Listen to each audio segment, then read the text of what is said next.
So she was facing 4 attempted murder charges for attempting to kill her estranged husband, Simon Patterson. Now, those charges were ultimately dropped. It was something that the jury was told about on the first day of trial. The judge said to them, you might have read in the media that there are attempted murder charges in relation to Simon Patterson, just letting you know they've been dropped. And that is all the jury heard about. This morning, detectives arrested a 49-year-old female in relation to this incident, and a search warrant was subsequently executed at her residential address. Police say you're a suspect. Do you have anything to say about that? Yes, I say I didn't do anything. I love them. And I'm devastated that they're gone. And I hope with every fibre of my being that Don pulls through. A lot more information relating to those attempted murder trials was given, and a lot more evidence was given. And so basically, what he said, and based off of the evidence of others given in pre-trial, was that there were many times where Erin Patterson tried to kill him using different meals.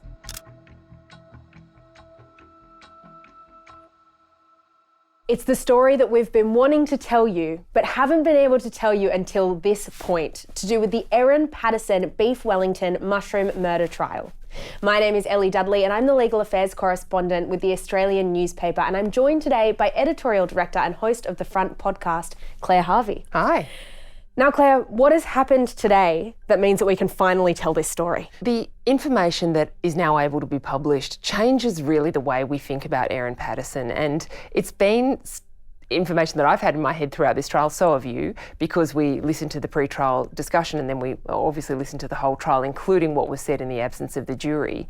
Let's talk about what was heard in the Victorian Supreme Court during the trial, but in the absence of the jury first.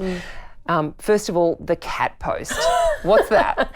We've got to start with the cat post. So as part of the Victorian Supreme Court trial, we heard a lot about Erin Patterson's presence online. We know that she had multiple Facebook accounts, she had a lot of online friends, and there was a post that she made on Facebook talking about how mushrooms had poisoned her cat. Basically an SOS post saying, "Help, I've accidentally poisoned my cat with mushrooms." Now, the bizarre thing about that post is that Erin Patterson didn't have a cat. So that was something that came up in pre-trial and then again in trial, but was ultimately ruled out of the trial and then didn't form any part of the evidence that was heard by the jury. Yeah, the judge agreed with counsel for Erin Patterson that the evidence of that post was a screenshot that had been taken by someone else. The original post on Erin Patterson's phone, for example, hadn't been located. Of course, during the trial, people who followed it will know that there were a lot of phones going on. There were phones disappearing, there were SIM cards being changed. Erin Patterson's primary phone has never been found by police, and nor has her primary SIM card. So that image wasn't available. Well, the prosecution tried to get it into evidence again, or they suggested that they might try to get it into evidence again during trial. It came up in pre-trial and then again during trial, because they wanted to show that she was obsessed with the poisonous elements of mushrooms. So during trial, her defence counsel and her, when she gave evidence on the stand, she said that she was interested in mushrooms. She said that she read books about mushrooms, she went foraging for mushrooms, and she showed an interest in it. But what the Crown wanted to show with this post was that she was specifically interested in the poisonous elements of mushrooms. So that's why they wanted to get it into evidence. So right up until the trial began, Erin Patterson was also facing charges of attempted murder relating not to Ian Wilkinson, who was the 4th lunch guest, the only one who survived. She was ultimately convicted of that.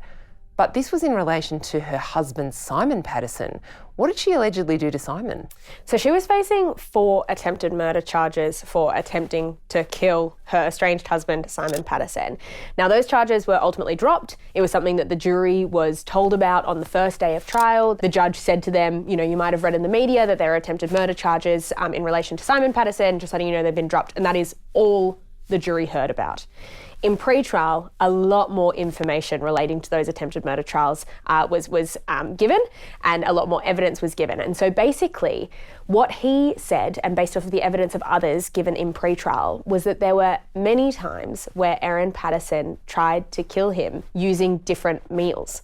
Things like curry, cookies, possibly cookies, I think at one point, where he ended up in hospital. At one point he was paralysed. He had part of his bowel cut out. So yeah, really, really serious things. And so then when his family went down, he thought, oh my gosh, this is Erin Patterson has killed my family. She's poisoned my family. Yeah, he was very suspicious that his wife was trying to kill him. He even kept a spreadsheet of some of these instances. There was a curry wrap, which is, I will never be able to eat a curry wrap again because, you know, he suffered quite badly. He was very seriously unwell. The intriguing thing about this is that Simon Patterson suspected this of Erin. He was invited to the mushroom lunch. He sent her a text message the night before the lunch saying, I'm not coming. She responded quite angrily saying, well, you know, I want you to come. I expect you to be there.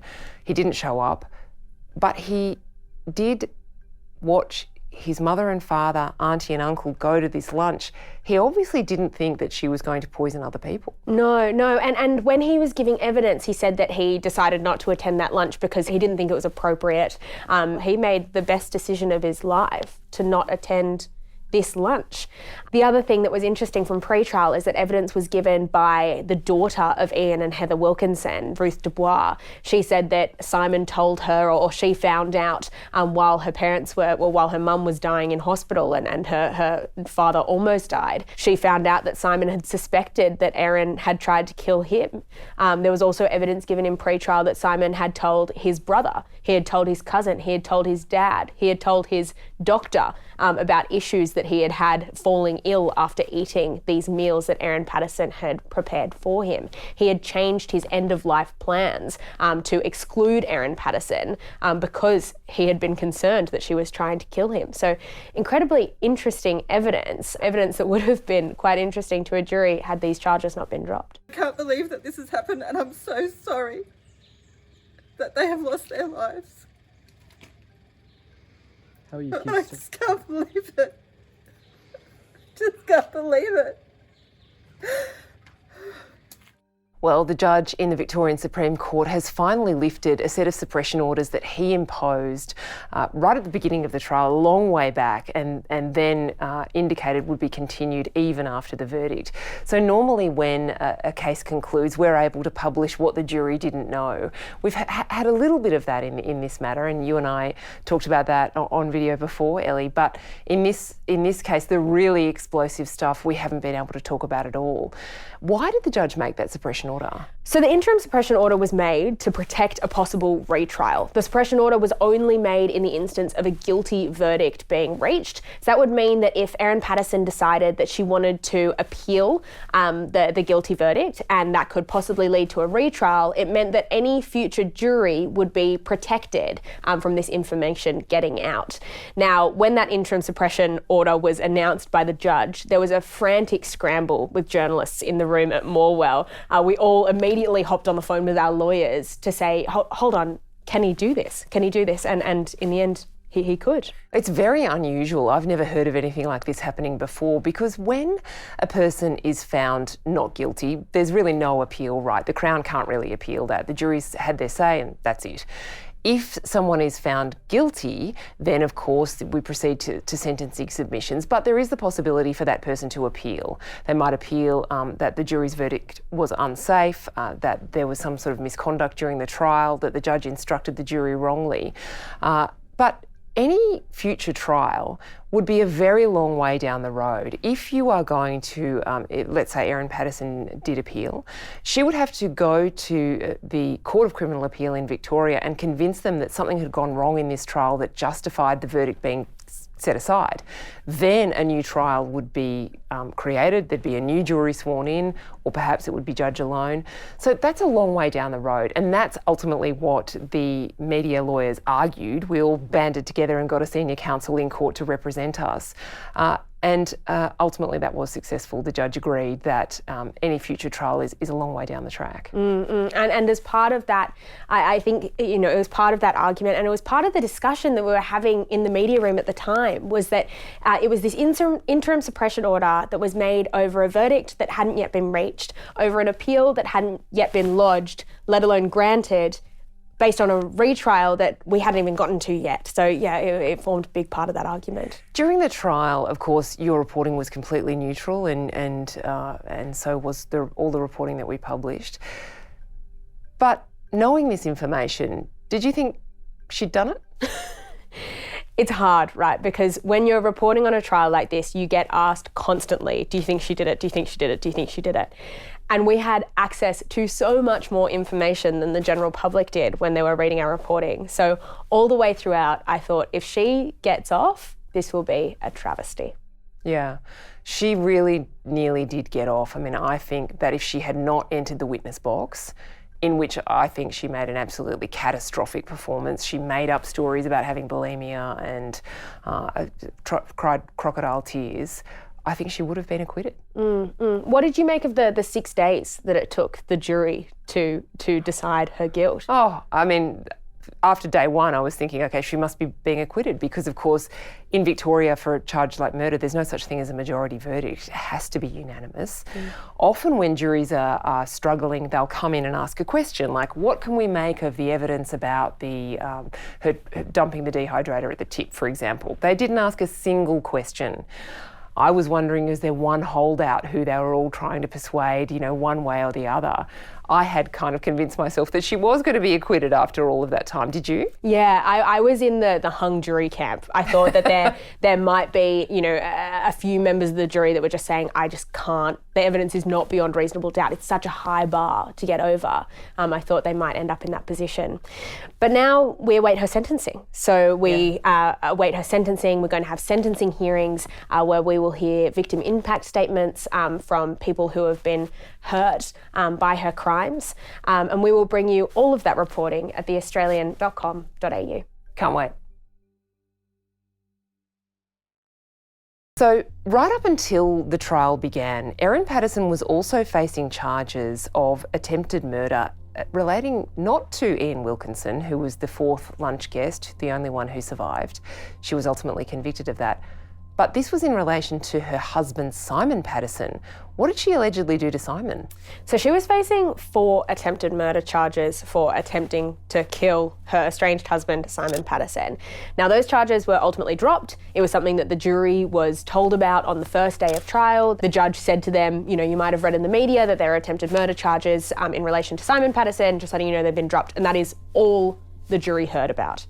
In pre-trial, a lot more information relating to those attempted murder trials was given, and a lot more evidence was given. And so basically, what he said, and based off of the evidence of others given in pre-trial, was that there were many times where Erin Patterson tried to kill him using different meals. Things like curry, cookies, possibly cookies, I think at one point, where he ended up in hospital. At one point he was paralysed. He had part of his bowel cut out. So yeah, really, really serious things. And so then when his family went down, he thought, oh my gosh, Erin Patterson has killed my family. She's poisoned my family. Yeah, he was very suspicious that his wife was trying to kill him. He even kept a spreadsheet of some of these instances. There was a curry wrap, which is, I will never be able to eat a curry wrap again because, he suffered quite badly. He was very seriously unwell.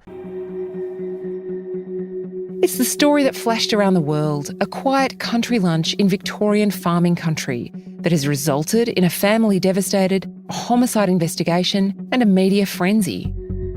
Police have described this case as unusual and complex. 3 people have now died and another is fighting for life as police launch a homicide probe. A community in mourning tonight. Victoria Police are investigating whether foul play was involved. We have to keep an open mind in relation to this. Death cap mushrooms were on the menu. And now police and journalists are trying to figure out whether this was an innocent mistake or something more sinister. Our journalist John Ferguson broke this remarkable yarn. I spoke with John while he was on the road in Victoria, reporting the story for The Australian. The tip originally was several dead, quite a few others poisoned. So that was a little bit high, but I spoke to police and hospital and eventually got a response to say there were, at that stage, 2 elderly people dead and 2 others critically ill. And then that afternoon, the third died. So we now have 3 dead and 1 critically injured. And so at the beginning, what did you know about what might have been the cause of death? All I was told is that there had been a mass poisoning. Of course, we still don't know today exactly what happened. They think it's death cap mushrooms because that's what fits just how sick these poor people became very quickly. There were actually 7 at the lunch, and only 4 of those actually, it would appear, ate these mushrooms. The police have said that the former daughter-in-law, where this lunch was had on July 29, her name is Erin Patterson. She's a 48-year-old from Leongatha. She was the cook. So we're not suggesting that anyone's done anything wrong. It might have been just a horrific mistake. She's vehemently saying, I did nothing. I didn't do anything. I love them. And I'm devastated that they're gone. And I hope with every fibre of my being that Don pulls through. Just a note, Erin misspoke there. Don has passed away. At the time she spoke, it was Ian, the pastor, who was still fighting for life. She's the mother of 2. She edits a community newsletter that promotes local businesses. She said 5 years ago when she took over the job that she was really, really grateful to her in-laws. They must have run the newsletter beforehand.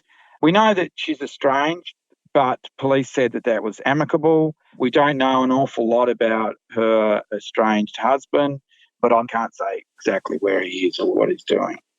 Don and Gail Patterson are the cook's former in-laws. Gail Patterson, her sister Heather Wilkinson, was there as well with her husband.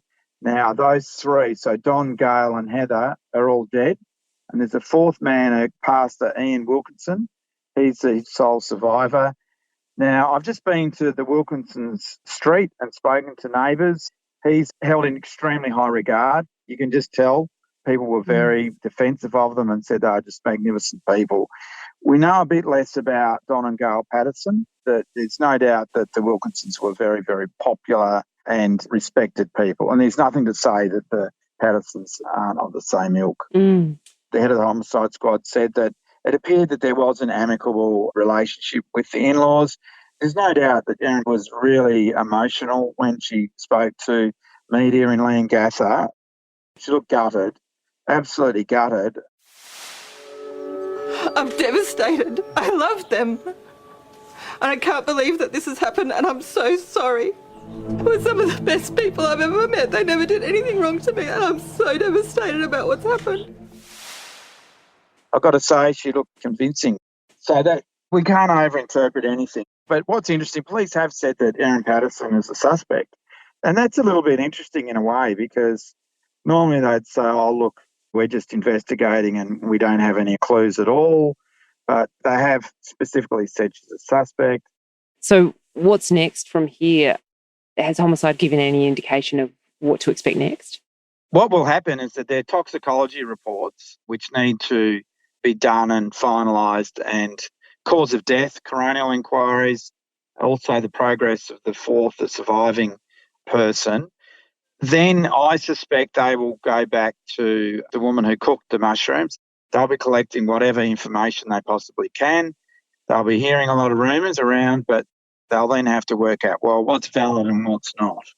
I suspect that it could be days before there's any major developments, would be my guess. After the break, what happens when journalists descend on a quiet community in the wake of tragedy, and how do reporters handle all the emotion?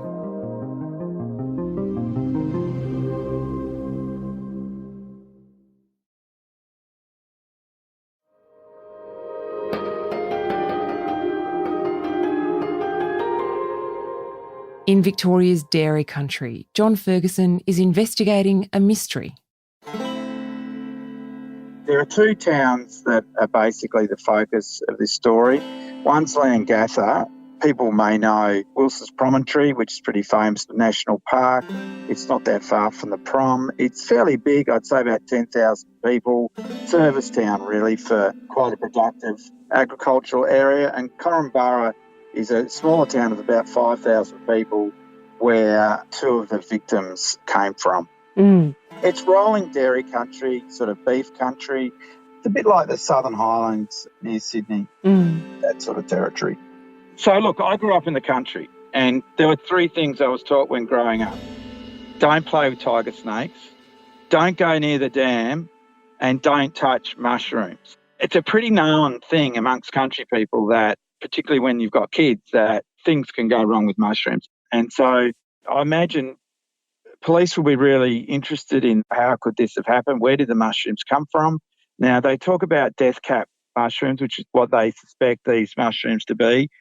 Horrific death, terrible. Basically, you get organ failure. And in the case of the survivor, the pastor Ian Wilkinson, who's in Alston Hospital, he has, according to police, had liver failure and will need a liver transplant. So I suppose the many questions that you could have is who sourced the mushrooms, who, foolishly, let's be honest, thought that they'd be good to eat. And we know who cooked them, but we don't know where these mushrooms came from. So that's all stuff that police will be looking very closely at. There are suggestions that they seized a dehydrator from the house, and dehydrators can be used to dry mushrooms. The head of the homicide squad wouldn't say specifically whether that's what they'd done, but in many ways all roads lead to the mushrooms, and then it becomes a question of intent. Now, you broke the story on the Australian's website around the middle of the day on Saturday, and now I presume Gippsland is crawling with journalists, is it? There's a lot of interest in the story. You would expect that, and in some ways I think the locals can sometimes find that, well, intrusive, and it is, but at the same time you're also looking at 3 dead and 1 critically ill. So people are going to want to sift the truth from the rumour and I suppose come up with viable answers. I'm nearly 40 years in the game, and I actually learned a long time ago that you just respect people and give them their space. And I think journalists generally do a really good job in difficult circumstances. So there is a way of trying to get that awful, awkward middle ground of doing your job but not traumatising people. And it can be done. I've done so many of these stories, and one's a lot bigger than this, where people are upset, and we do know that people get upset, and we do try and make allowances for that. I always try and think about how I would feel. I feel pretty passionate about doing the right thing, about people who are affected by these things. And frankly, in Australia, I know journos cop a bad rap, but it's much, much more civilised here in Australia than it is, for example, in the UK, whereas I think there's a bit of an unwritten code in Australia to try and understand where people are coming from. From The Australian, here's what's on the front. I'm Claire Harvey. It's Wednesday, June 18, 2025. The sprawling Middle East crisis hits a new gear today after Donald Trump left the G7 meeting early and missed his meeting with Anthony Albanese to focus on the Iran-Israel war. This story's moving fast, and you can read the latest from our correspondents on the ground, Yoni Bashan and Liam Mendes, plus all the world's best reporting and analysis right now at theaustralian.com.au. The Crown doesn't have a motive for Erin Patterson's alleged murder of her family members, but the prosecutors say they have proved Erin Patterson deliberately poisoned them. The defence says that lack of an alleged motive means she is not guilty. Today, the closing arguments in the mushroom trial, brought to you by Voice Actors.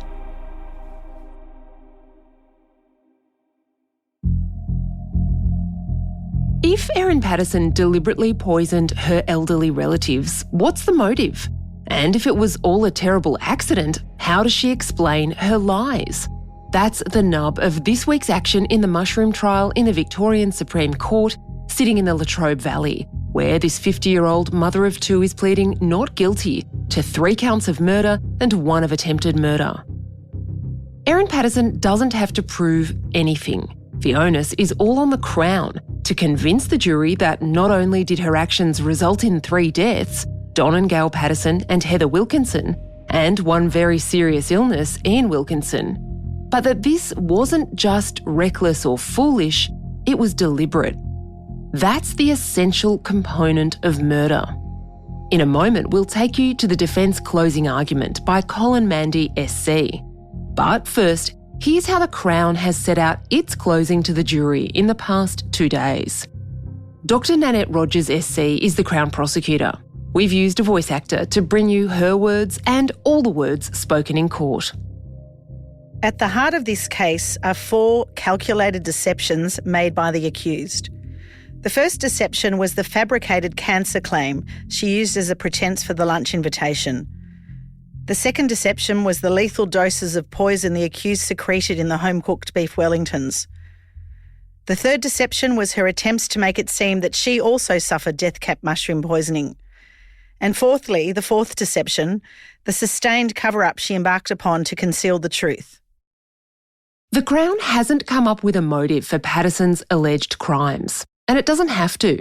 The Crown only has to convince the jury beyond reasonable doubt that her actions were premeditated and intentional. If you've been following the trial, you'll remember the message exchanges Erin Patterson had with her mother-in-law Gail and her husband Simon in the days before the lunch.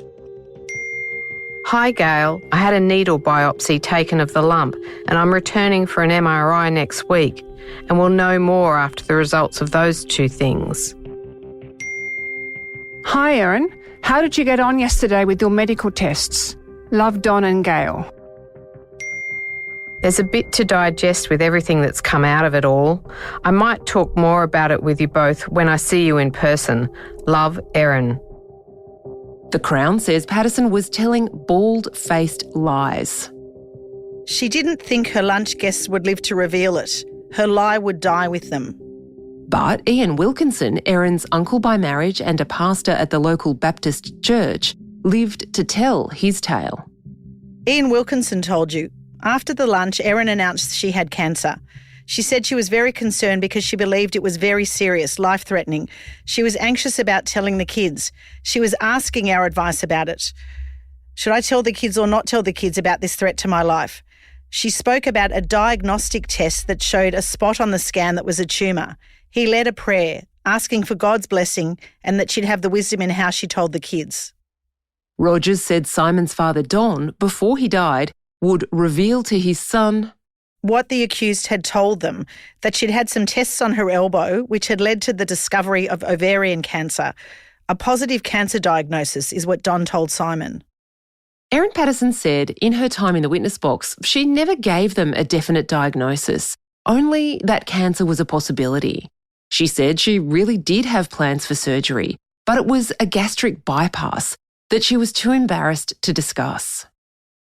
This was an elaborate lie.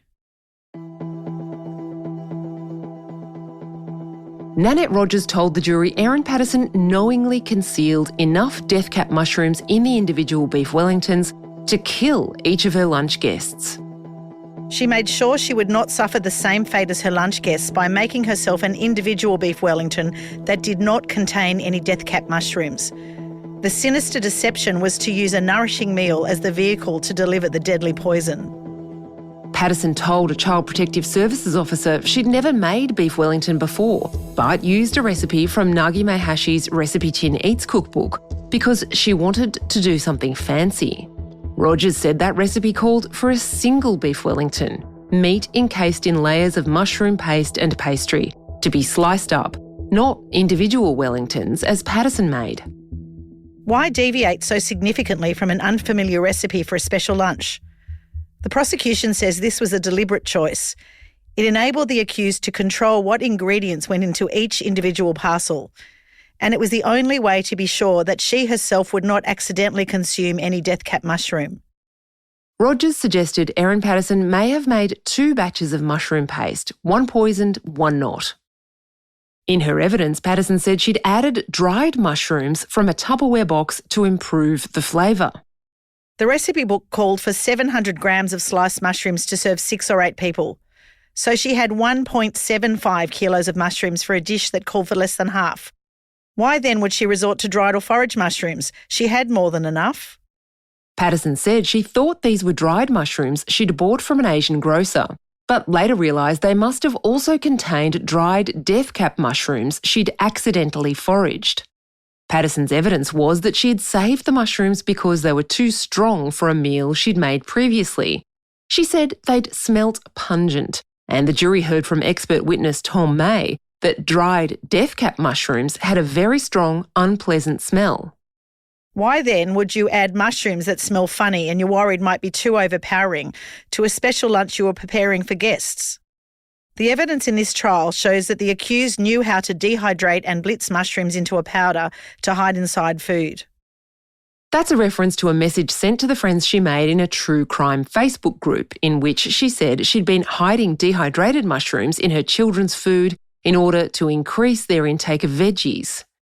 Rogers then turned to a website called iNaturalist, where users can post their observations about fungi growing in the wild, including their specific geographic location.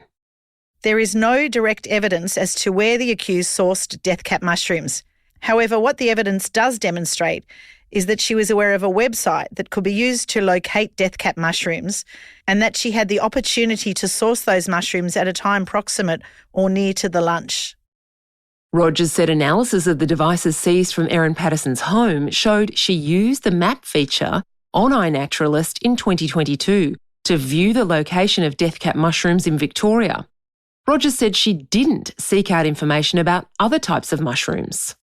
The only other people living with the accused in the house at the time was her son and her daughter. You will therefore have no trouble, I suggest, being satisfied that it was the accused using the computer to look up death cap mushrooms on iNaturalist. In April 2023, a post on iNaturalist recorded a sighting of death cap mushrooms in the Lock area, about 28 k's from Patterson's town of Leongatha. Rogers took the jury to cell tower information that tracked Patterson's phone on that day and photos found on her device.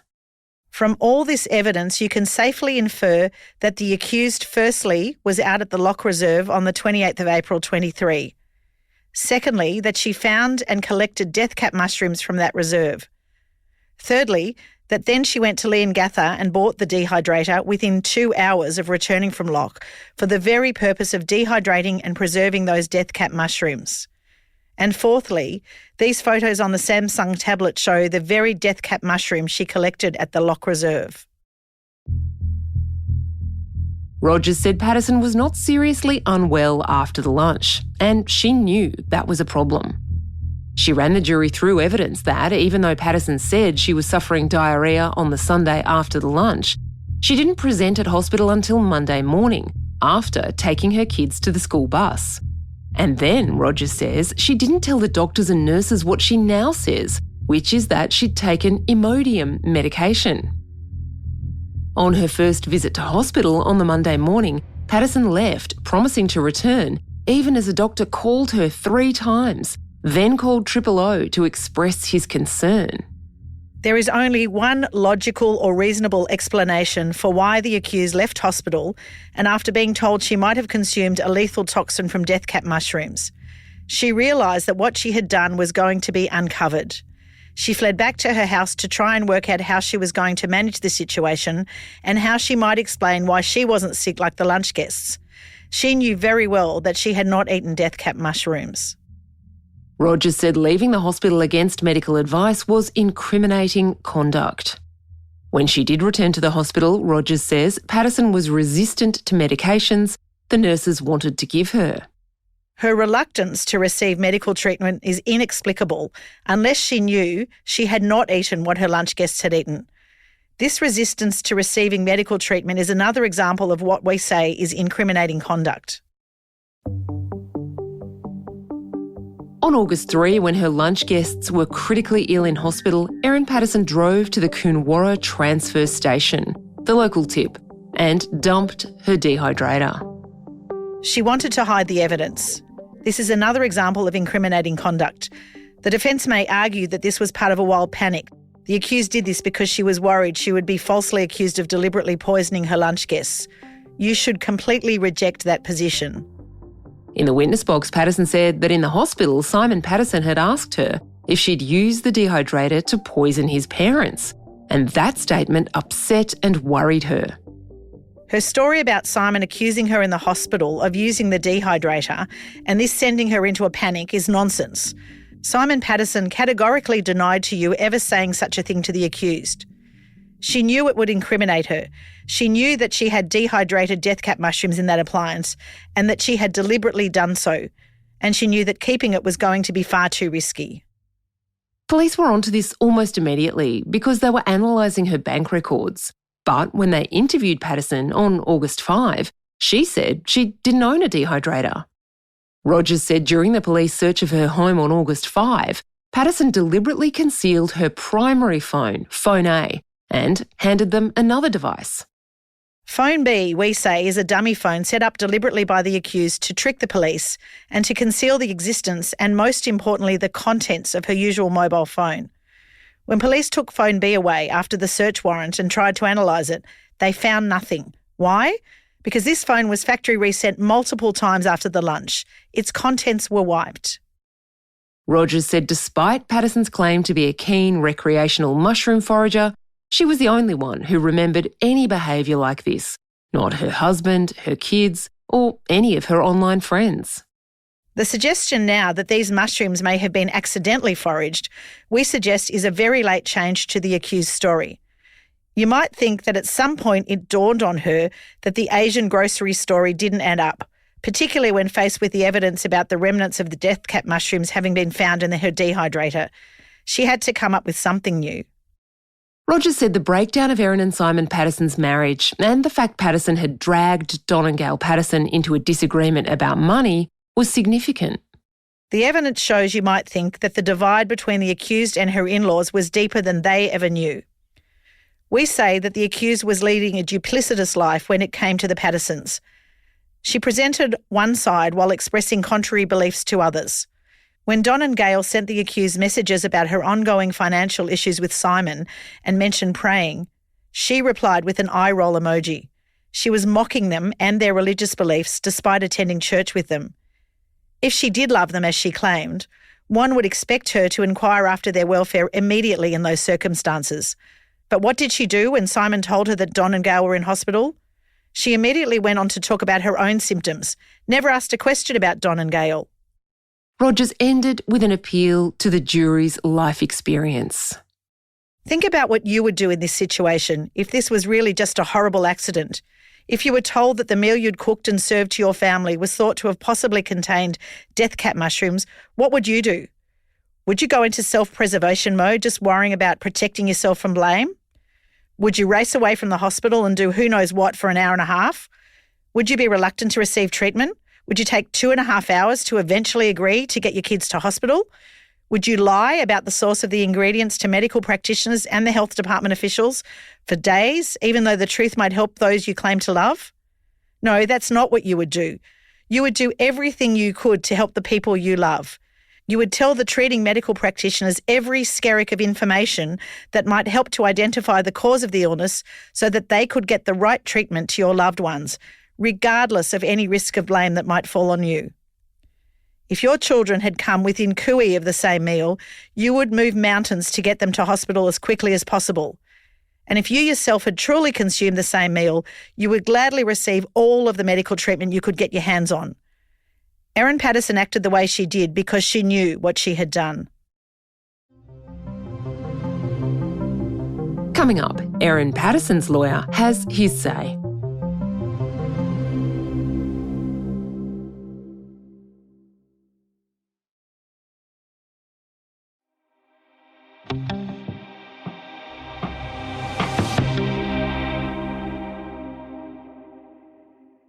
Use your heads, not your hearts. On Tuesday, Erin Patterson's barrister Colin Mandy SC got his chance to set out in detail exactly why he says Patterson didn't mean to poison 4 elderly relatives and why she should be acquitted. You have to consider the issues rationally and logically without emotion, without prejudice towards anyone, without sympathy towards anyone. And you have to assess the evidence dispassionately with your common sense. The barrister acknowledged the deaths of Don and Gail and Heather Wilkinson and the suffering of Ian Wilkinson was a terrible tragedy. He said he understood that the family members who'd attended court over the course of the trial were still mourning their loss. These were good, innocent people, and whoever caused their deaths must be held to account. That instinctive desire to punish the person responsible, to seek retribution, to think that they must pay for what they've done. But a jury has to fiercely guard against that kind of reason. Mandy reiterated the burden of proof rested with the Crown, not the defence. Basically, Erin Patterson doesn't have to prove anything. Members of the jury, your consideration of the evidence in this trial comes down to two simple issues. First, is there a reasonable possibility that death cap mushrooms were put into this meal by accident? Second, is it a reasonable possibility Erin Patterson did not intend to kill or cause serious injury to her guests? And in the end, after you've considered all of the evidence, if either of those is a reasonable possibility on all of the evidence, then you'd find her not guilty. Mandy said Patterson's accounts of when she became unwell and where she purchased the mushrooms were mostly consistent. She was giving the same account over and over again, but to lots of different people in many different contexts. And in the end, when you analyse the evidence carefully, there's very little meaningful variation in the accounts that she gave. He also pointed to the fallibility of memory. People have imperfect and honestly mistaken memories. You may recall playing games like the telephone game, where messages are whispered from one person to another all the way along. And then you compare the message that was relayed at the beginning to the one that came out at the end. It's completely different. Colin Mandy acknowledged that the Crown doesn't have to prove a motive, but he said without one, they can't get to murder. Without a motive, you're left guessing about the most important element of the offence in this trial, and that's intention. He said Patterson didn't have any reason to harm or murder her in-laws. They loved her, she loved them. That's relevant. Don and Gail had never been anything but kind and understanding to Erin Patterson. There was absolutely no reason at all for her to hurt them in any way at all. Not only is there no motive, there are very good reasons not to harm these people. And if you do embark on this plan to harm them in this way, inevitably, whatever happens, you will lose the only people in the world who are any support to you and your children. You will lose your children and you'll lose everything that's important to you. Mandy said she didn't dump the dehydrator because she was guilty, rather because she was rattled. If you're planning a murder, what's the one thing you really should plan to dispose of? That's the murder weapon. She would have disposed of it months before and never told anyone she had one.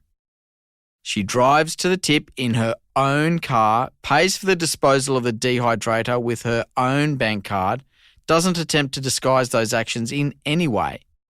It can only have been panic, not because she was guilty, but because that's what people might think. It was a deep shock to her how these four people became so seriously unwell. It was a deep shock because she never intended for it to happen, and if that's a reasonable possibility, then she must be found not guilty. Mandy said when police asked if she had any leftovers from the meal, she gave them her gate access code and said they were probably in her bin. A guilty person, you would think, would have already thrown them out. You might think, get rid of them, put them in a neighbour's bin or a public bin, bury them in the backyard or do something else. There'd been 2 days to do all of that instead of directing the police where to find the evidence that there were death cap mushrooms in the meal. So the prosecution theories, we say, make no sense. The alternative is far more sensible and logical. She didn't know they were poisoned. She fed the children the meat with the mushrooms scraped off. She threw the leftovers in the bin. She told the police where to find them because she didn't know they had poison in them. It's straightforward, it's not convoluted, it's non-elaborate, it's not tortured. An innocent person would say, go grab them, help yourselves. That's what she did say.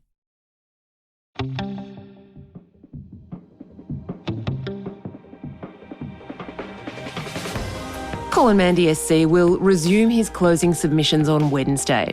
For all the latest from the Victorian Supreme Court in Morwell and for all the nation's best news, sport, politics and business, visit theaustralian.com.au.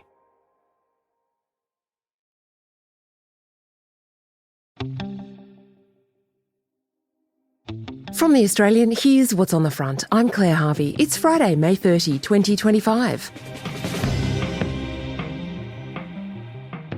An extremist cleric who preached that Jews were monsters thirsty for blood has formally apologised and promised not to vilify Jews.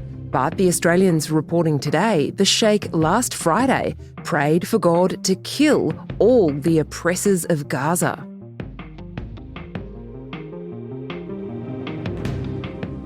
There's uproar and more confusion about whether Donald Trump's tariffs will apply after an American court said they were unlawful. You can read what that means for Australian exporters whose world has been turned upside down right now at theaustralian.com.au. Did Erin Patterson really search the web for information about death cap mushrooms? And did police miss a crucial piece of evidence when searching her house?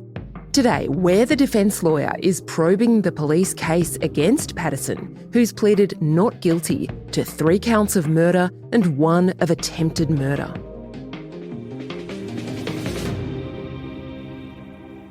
We've used voice actors throughout this episode to bring you the words aired in court. What happened at Erin Patterson's house when police showed up to execute a search warrant? And where's Patterson's missing phone? Those are 2 of the big questions at the heart of the so-called mushroom murder trial, where Patterson is accused of murdering 3 elderly relatives and attempting to murder a 4th by deliberately feeding them beef Wellington laced with deadly death cap mushrooms.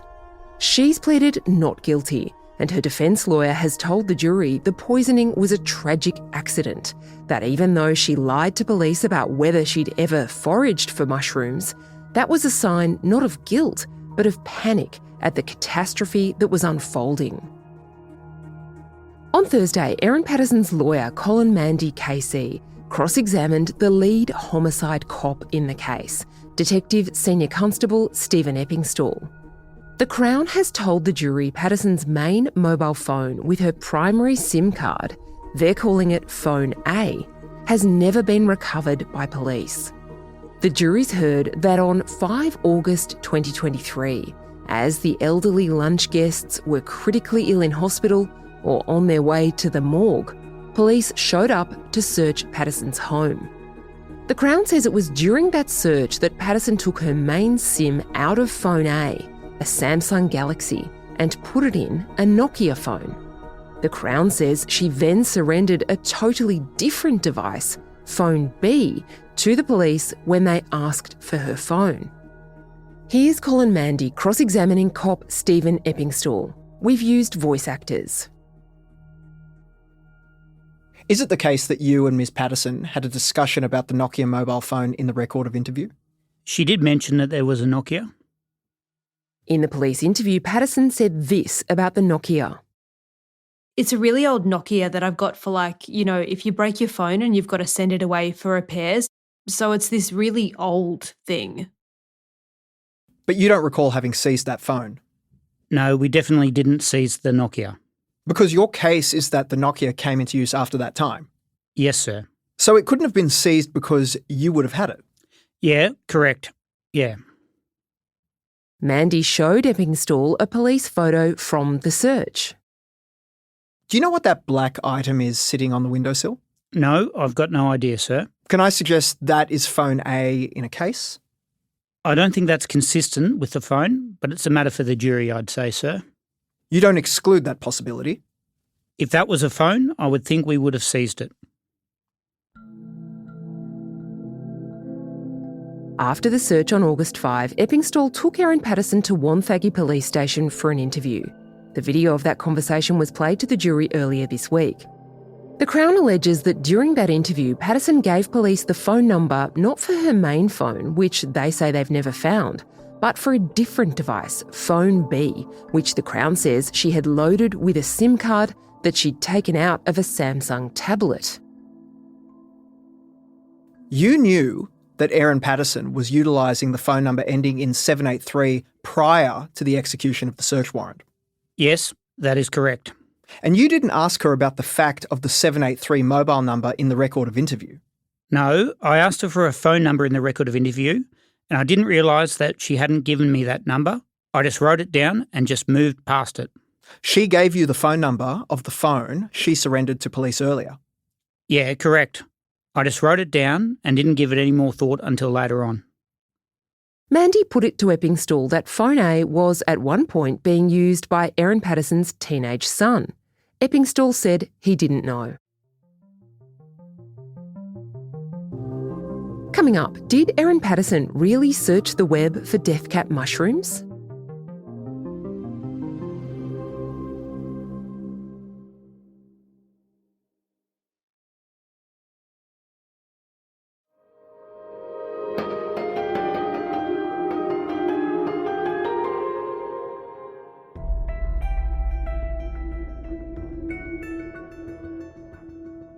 One of the pieces of evidence the Crown has put before the jury is web searches made by Erin Patterson on her computer, a Cooler Master brand, which police found in her home on the top shelf of her son's bedroom cupboard. The Crown showed the jury screenshots of a website called iNaturalist, where citizen scientists, or real scientists, can upload images of and information about flora and fauna they've spotted in the wild. The screenshots showed to the jury suggested searches had been made on that computer for death cap mushrooms. But Colin Mandy KC for Erin Patterson wanted to know if the cops could actually prove that these web searches allegedly conducted by Erin Patterson in May 2022 showed anything important at all. Eppingstall agreed he had analysed Patterson's alleged web activity in December 2024, so 19 months after the searches. Other than the fact this is a page with the same name, same URL, same address, you don't have any evidence as to what the landing page for this URL was in May 2022? No, I don't, sir. Or if it was this landing page in 2022, whether any of the details contained on it were the same then? Yes. Mandy also asked Eppingstall why the police's mobile phone expert, Dr Matthew Sorrell, had not done a more detailed report on some aspects of the evidence about where Patterson's phone was allegedly pinging mobile phone towers.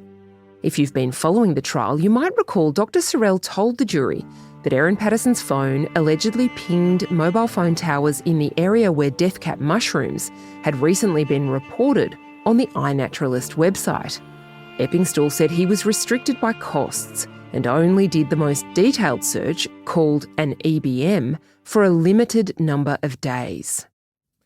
Is there a reason why EBM data wasn't obtained for all of the days in the relevant period? Yeah, a very good reason is it's very cost prohibitive. EBMs, when they first came out a couple of years ago, they were about $1,700 for 2 hours. I know that price has come down a fair bit, but to get EBMs for a period of a year, we'd be talking well into six figures. And my boss isn't real keen when I spend too much money. Eppingstall also said, "Look, Professor Sorrell likes to upsell us on a lot of things. We've got to be careful with what we tell him, and so, just because we don't want the evidence to be tainted, we give him very little instructions."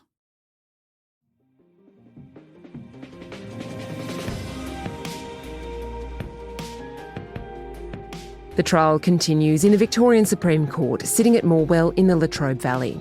You can follow live coverage by our reporters Ellie Dudley and John Ferguson anytime at theaustralian.com.au.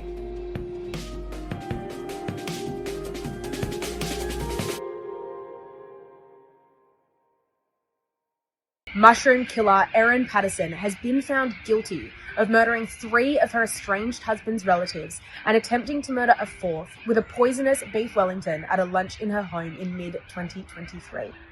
After more than 2 months on trial, a jury of 12 today convicted Erin Patterson, finding that the Crown proved beyond reasonable doubt that she was guilty of these crimes.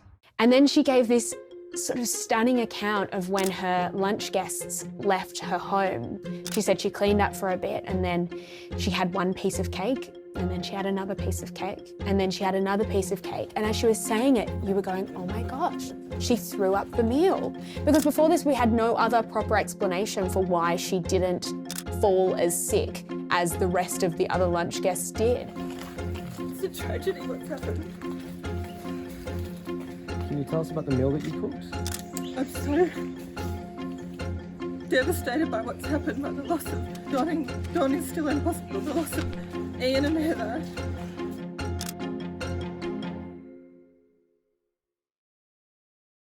Erin Patterson has been convicted. After more than 2 months, the blockbuster mushroom trial has finally come to an end.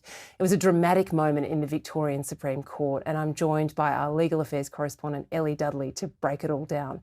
Ellie, are you surprised? No.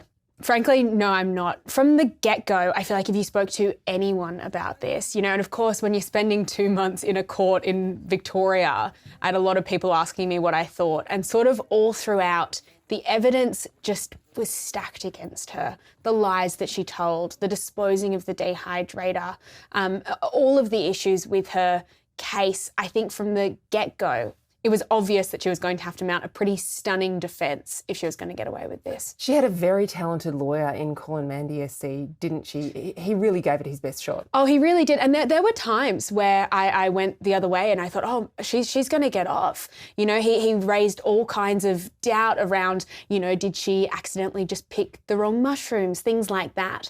So she really did have a fantastic defence team. And there were also times where I thought the prosecution weren't getting at what they needed to get at. And it wasn't really until the closing arguments that Crown Prosecutor Nanette Rogers, I thought, really drew together the case and showed that the evidence was just too much to let Erin Patterson go. Ellie, one of my favourite things about big trials is what the jury didn't know. And what the jury didn't know in this matter is that Erin Patterson has been in jail for 2 years and was in custody throughout this trial. Where was she sleeping and how did they keep that a secret from the jury? So she was staying in the cells beneath the courthouse during the week and then she'd be taken back to prison for the weekend. So every day she came in, she was dressed in a sort of a rotation of different blouses. She had a spotty blouse, a paisley blouse, she had a black sort of grey coloured one, a pink striped one. And so she'd get changed into that and would sit up the back of the courtroom, unless of course she was giving evidence and she was in the witness box. And then she would be transported back down to the cells if she needed to be back down there, or on the weekend she'd go back to prison. There was a mad dash every Monday and Friday of photographers because of course we wanted photos of Erin Patterson during that period. And that was the only time that you could really get her, was when she was being transported from the cells in the courthouse to the prison that she was staying in and had been staying in for 2 years. So yeah, that's where she was. Of course, those photographs couldn't be published, and it was part of the campaign that the judge was waging, as judges always do, to make sure that Erin Patterson got a fair trial. The jury wasn't allowed to know that she was in prison, and that meant we weren't allowed to publish any of those photographs. Yeah, absolutely. And a couple of media outlets got in trouble on day one of the trial for publishing photos of Erin Patterson shown in handcuffs, in prison greens, and being transported out of a prison van into the court. So that was something that the judge was not happy about. And then from then on, you might have noticed on our website, we had very tight crops around Erin Patterson's face. That's because we couldn't show that she was in handcuffs or that she was being handled by prison officers. And of course, the reason for that is that the jury might think that she was regarded as dangerous or that the system had already found her guilty, right? Yeah, of course. And I think that's something that stands out whenever you cover a criminal trial, is it's innocent until proven guilty. You don't want a jury sitting there thinking that this woman has done anything wrong, because at this stage we couldn't definitively say that she had done anything wrong. And so the judge was very, very sensitive to that. Okay, let's get into the facts of this case. Simon Patterson, Erin Patterson's husband, they are still married, but he gave evidence against her. And there was a really amazing moment early in his testimony where the judge said to him, Mr. Patterson, are you aware that you don't have to give evidence against your wife? You could feel the oxygen get sucked out of the courtroom when that happened, couldn't you? Yeah, you could. It's sort of the untold moment of when the trial almost tanked. We almost needed to start all over again, because if you're the spouse of an accused person, you don't have to give evidence against them. You have a right to say no. And he clearly didn't know that. And so when the judge said to him, hey, Simon, do you know that you don't need to give evidence? He said, no. Everyone in the media overflow room, which is where I was at the time, gasped, sort of grabbed each other and went, like, is this it? Are we going to have to start again? We're already, a week or so into it. And then the judge said, well, do you want to continue? And he said, yes, I'm happy to continue. And everyone breathed a sigh of relief, and then we continued on with the trial. That was the sense from him, that he was ready to have his say, although he managed not to seem in any way vitriolic or nasty about Erin Patterson, did he? No, he seemed lovely. He seemed really lovely, which I think it's so challenging, right? You can't even imagine the sort of situation this man finds himself in. He's still got 2 kids with this woman. She's in prison for allegedly murdering his parents, his aunt, and attempting to murder his uncle. And yet he seemed quite joyful. He spoke quite positively about Erin 99% of the time. He spoke about how she was witty and funny and the things that initially attracted him to her when they were working at the Monash City Council together. He was quite likeable. He also painted a picture of someone who was not very ill after this mushroom lunch, did he? That was the real import of his evidence, that on the day after the lunch, when he was rushing his parents and his aunt and uncle to hospital and being by their bedsides while they really fought for their lives, she wasn't that sick. Yeah, and he didn't give any evidence about her being particularly unwell. He spoke about times when she said to him, "Oh yeah, I've been experiencing diarrhea since the afternoon of the lunch." But he, more strikingly, I guess, spoke about how she didn't appear to inquire after his parents or his aunt and uncle upon learning that they were seriously unwell. And that was something that I think he said was quite interesting about his conversations with Erin after the lunch. He also painted a picture of a very sad marriage, really. They had, after this initial period of romance and love and big drives around Australia together, it had all come to a crashing halt when they were in Townsville on one of their big drives, and she decided to fly back to Perth alone, leaving him to drive back to Perth with their 3-month-old son. It was sad, wasn't it? It was sad, and it was a marriage that was marred by brief periods of separation until they separated for good in 2015. The court was heard about that time when she flew back from Townsville to Perth to be by herself. She ended up renting a cottage that she lived in with their young son, while Simon Patterson lived in a sort of permanent home in a caravan park. They eventually moved back to Victoria together, but again, brief periods of separation until they split in 2015.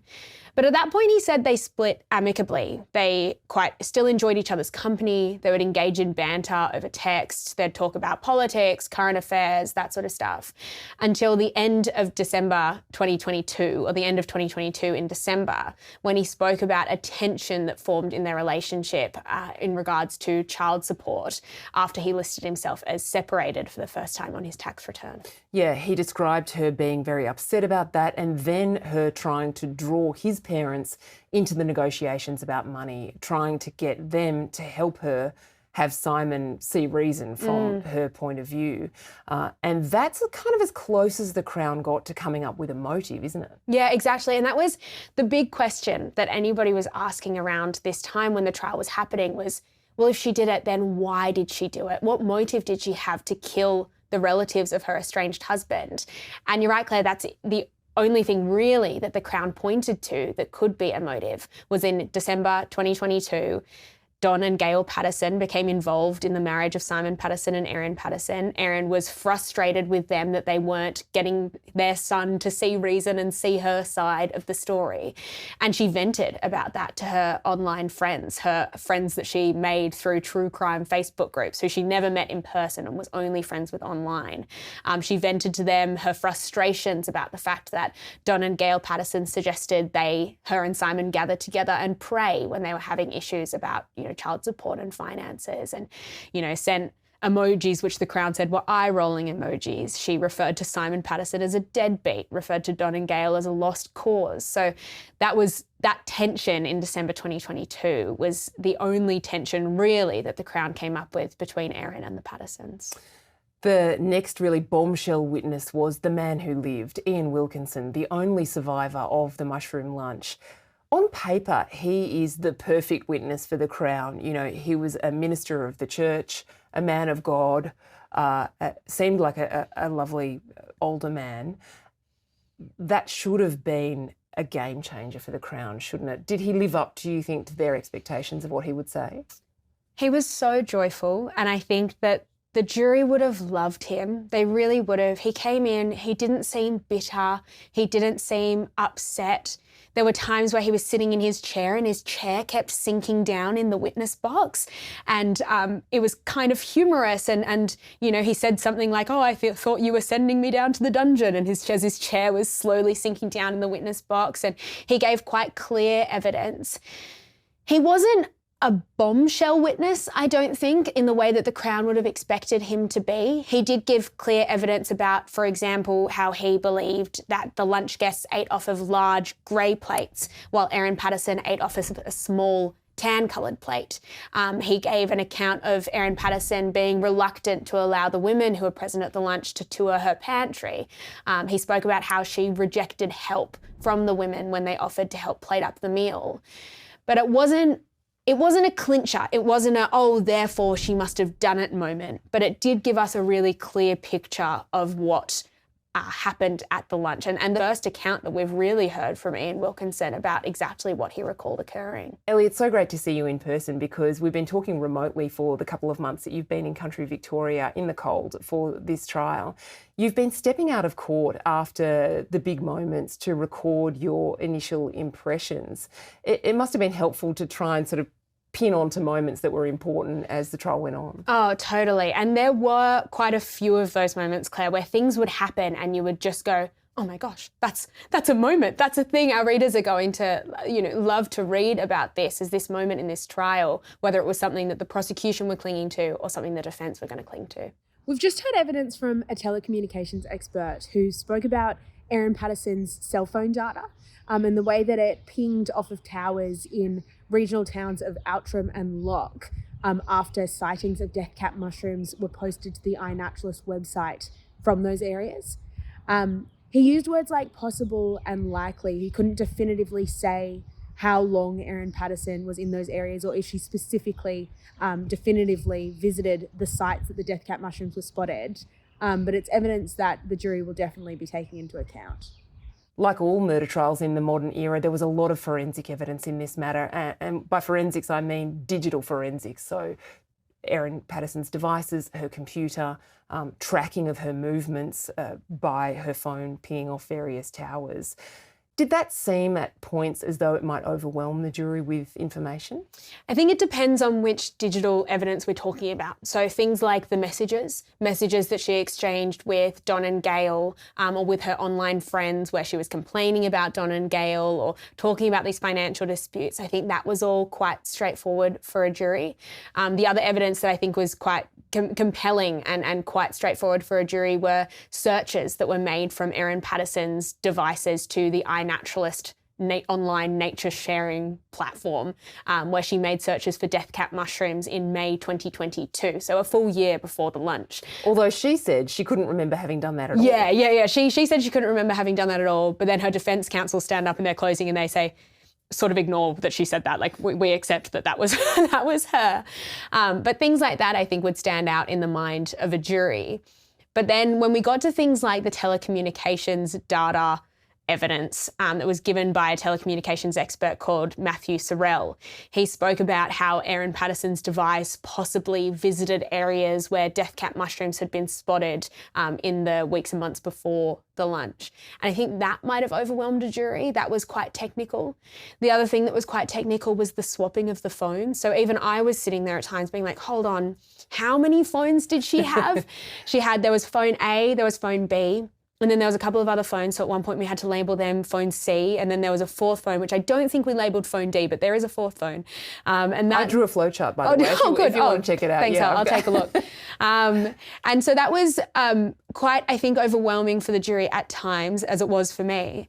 But I think towards the end, particularly in her summing up, Jeanette Rogers did a really clear job of explaining, okay, so while police were searching Erin Patterson's home, we believe, as the Crown, that she swapped a SIM card out of this phone and into this phone, and she performed factory resets, wiping the data off of this phone, and she handed a dummy phone to police while concealing her real phone, which we still haven't recovered.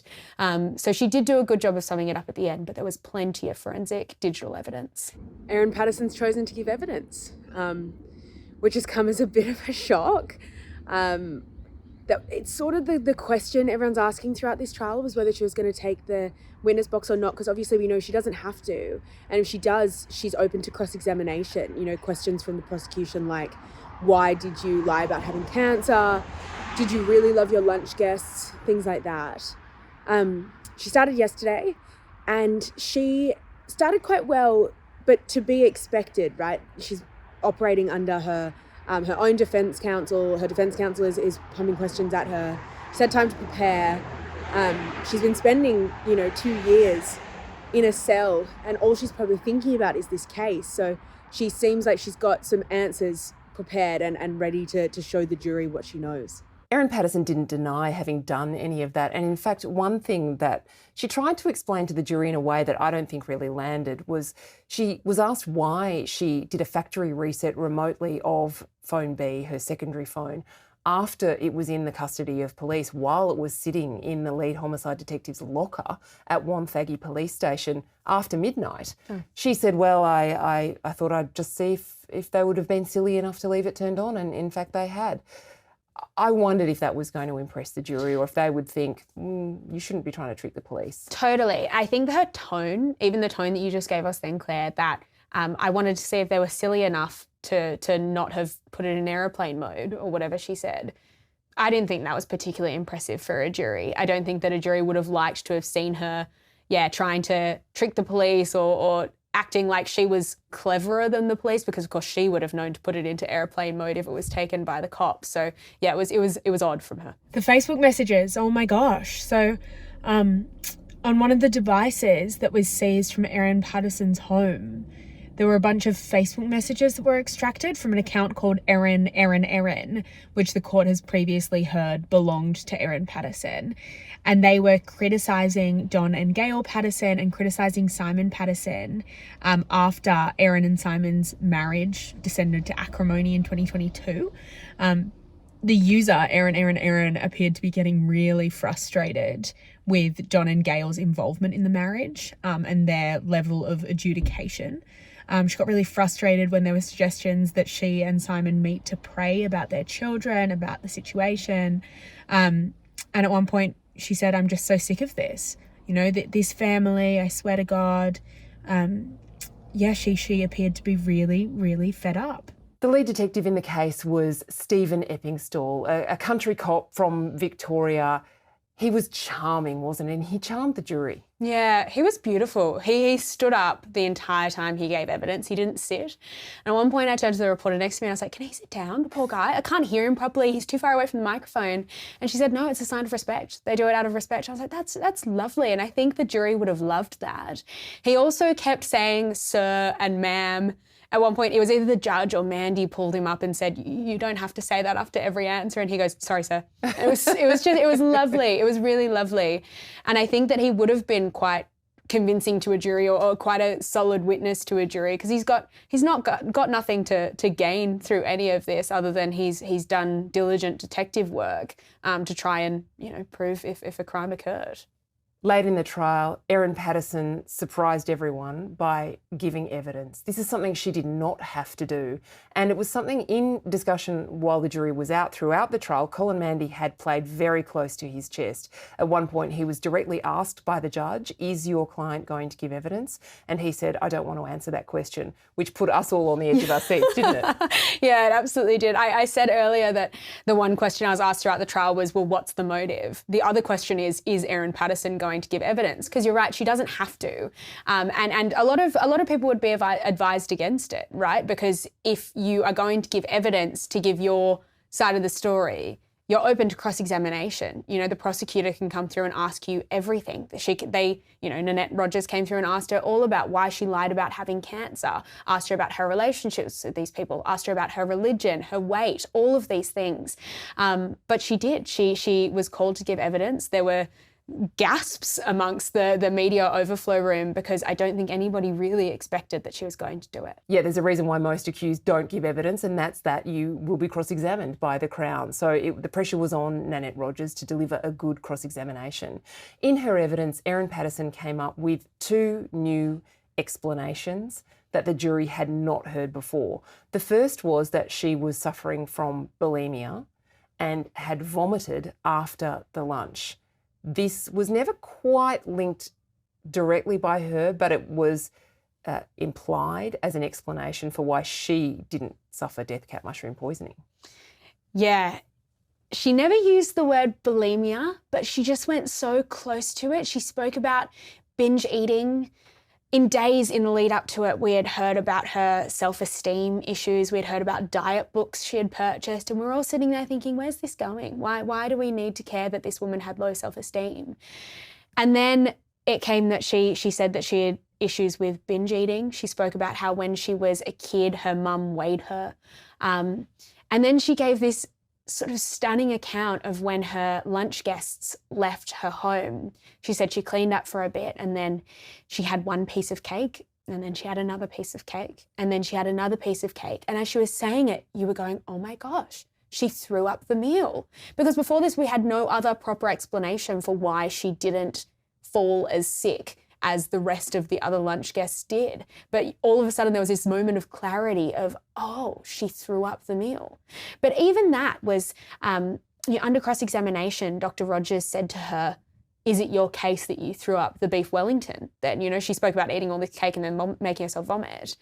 And she said, I don't know, it was vomit. How could I know what was in there? Unless you can see a bean or a piece of potato, how do you know what you actually vomited up? I thought that was a missed opportunity by Nanette Rogers to really grill her on why she hadn't said to anyone at the hospital, her children, her husband, that she had thrown up after this lunch. Oh, you'd think so, right? And there was, the defence put forward this sort of idea that she was very ashamed of her weight, that she was sort of this sad, overweight, middle-aged woman. And so I guess the explanation would be, oh, well, I was ashamed and, binge eating and eating disorders are such humiliating things that I didn't want to tell anybody about it. But when 4 of your lunch guests are dying, surely at that stage you say, oh yeah, I made myself vomit. Even if you say, I vomited, it's really bizarre. Shame was central to the other part of her explanation. And this is her explanation for why Don and Gail Patterson thought that she had cancer. In text messages tendered to the jury, she had hinted to Gail Patterson that she had a very serious medical issue, that she needed them to come over to the house and discuss so that the children wouldn't be there, that she wanted to have an adult's conversation about it.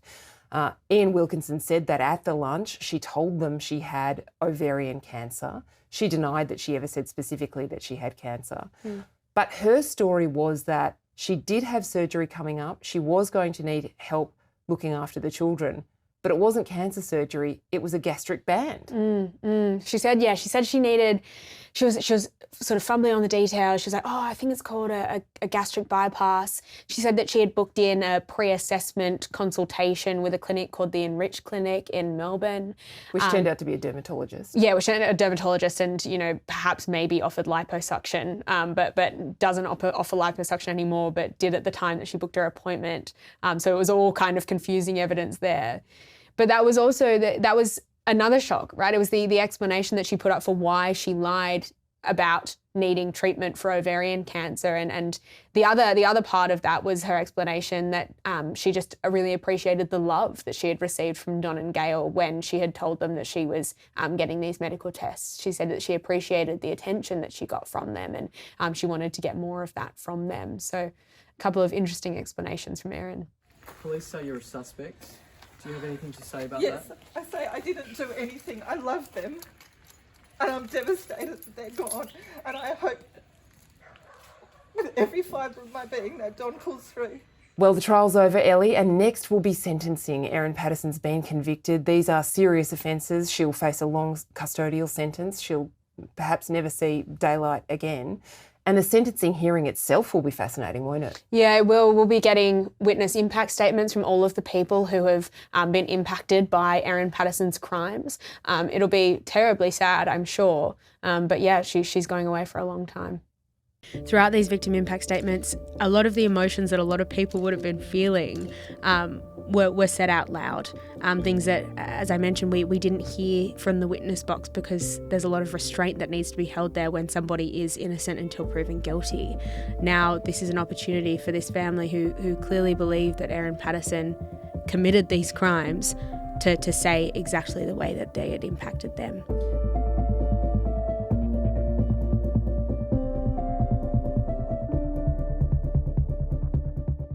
I'm Claire Harvey from The Australian, and I'm joined by Ellie Dudley, who's our legal affairs correspondent. Ellie, we've both watched Erin Patterson's sentence hearing in the Victorian Supreme Court.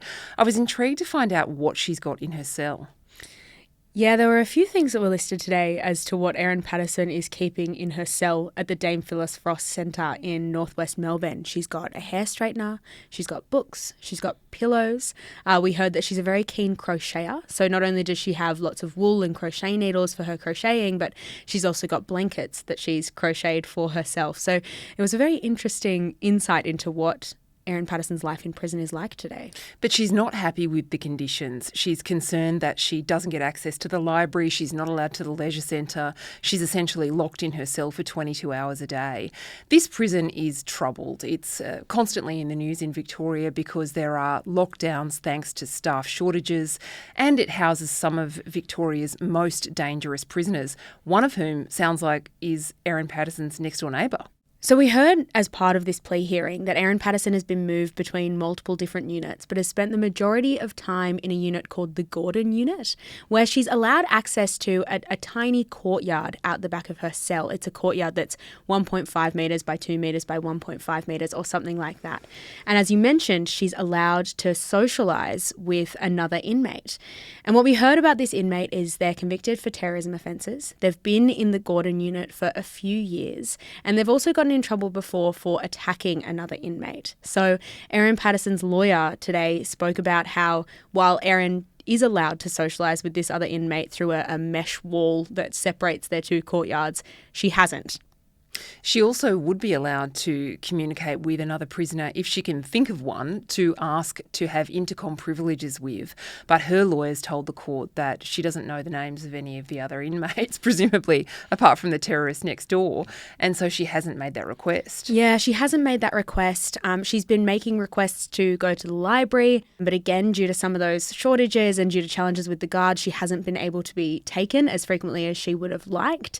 And all of these arguments about the conditions that she's been kept in the Dame Phyllis Frost Centre form part of an argument from her legal team that it should be taken into account when it comes to sentencing, that because she's been held in such challenging conditions, that's something that the judge should think about when handing down her sentence. These are typical arguments made at sentencing hearings where lawyers for the convicted person try to mitigate the sentence, basically. There's often talk of a difficult life, prior offending perhaps, being a victim of prior offending. In this instance, Erin Patterson only has one drink driving conviction, so that's not really relevant. We haven't heard verbally any suggestion that she had a difficult childhood, for example, but there are written submissions by her lawyer, Colin Mandy, that haven't been read to the court. Why else do the lawyers say Erin Patterson should get a shorter time in prison? They've sort of put themselves in a little bit of a challenging position here, right? Because she can't show any remorse because she maintains her innocence. So she can't come out and say, I'm so sorry, these are the reasons that I did it, and these are all the challenges that I've had, because she still maintains that she never did it. So they're relying on things like autism and Asperger's syndrome, which they say that she has, and they say that there is documented evidence of that in conversations that police had with other witnesses, and in conversations that they had with Simon Patterson as well, who said that she displays symptoms of autism. So it's things like that. Also, obviously, the circumstances that she's been held in prison should enable her to have a shorter sentence as well. Things like that the defence are drawing on to say she shouldn't be in prison for as long as the prosecution think that she should be. Justice Christopher Beale has quite a lot of discretion. The maximum sentence for murder in Victoria is life. There's a standard sentence of 25 years if you murder a civilian. It's longer if you murder an emergency services worker or a police officer. Did we get any indications about which way Justice Beale might be going? It's sort of a bit of this and a little bit of that. At the end, he said that the crimes were horrendous. He agreed with the prosecution when the prosecution was talking about how cruel and callous these crimes were, how they were premeditated, they were egregious, they were well planned. And so he said, yes, I agree with you, these crimes were horrendous. That being said, though, he really seemed to take into consideration the circumstances in which Erin Patterson has been held in detention. And he seems to have a little bit of a bleeding heart and take into consideration some of the ways that Erin Patterson has been treated. So it really could go either way. In the morning, we heard very moving victim impact statements from several people, including Ian Wilkinson, the husband of Heather Wilkinson, who died at that lunch. Ian Wilkinson was, of course, the only survivor, and from Simon Patterson, Erin Patterson's husband. I found Ian Wilkinson's statement in particular very, very sad. It was a really challenging listen. You know, it was challenging. I was listening to it from my desk and listening to the way that he spoke about how much he loved his wife, the way that he spoke about how these crimes have impacted him. He said that he was suddenly single. He said that he no longer had somebody to debrief about his day at the end of the day. And, you know, he no longer took joy in pottering around the kitchen and pottering around the garden because the silence that she had left was deafening. The other interesting part about Ian Wilkinson's victim impact statement is the forgiveness that he gave Erin. He said that Erin has now become a victim of his kindness because he's chosen to forgive her, and that he hopes that she will spend her time in prison thinking about how to become a better person. So yeah, it was a really challenging listen, and it was a bit more unfiltered. When Ian Wilkinson, we've heard from him before, we heard from him when he was a witness in the case, but he was obviously being questioned by the prosecutors and by the defence, and he could only answer their questions, whereas these were his words and drawing on those real emotions that he's felt as a result of Erin's actions. We heard from Don Patterson's 100-year-old mother, Martha. Her statement was read by another family member. But what a tragedy to be dealing at the age of 100 with the death of your son, of his wife, and other family members. Yeah, and that was something that Justice Beale drew on at the end of today's hearing as well. He spoke about how this crime has impacted 4 generations. He spoke about often these things are characterised as a ripple effect, but he said this is more like a tsunami. There are 4 generations of people who have been deeply impacted by Erin Patterson's cruel offending, and that's obviously something he's going to take into account when it comes to her sentencing.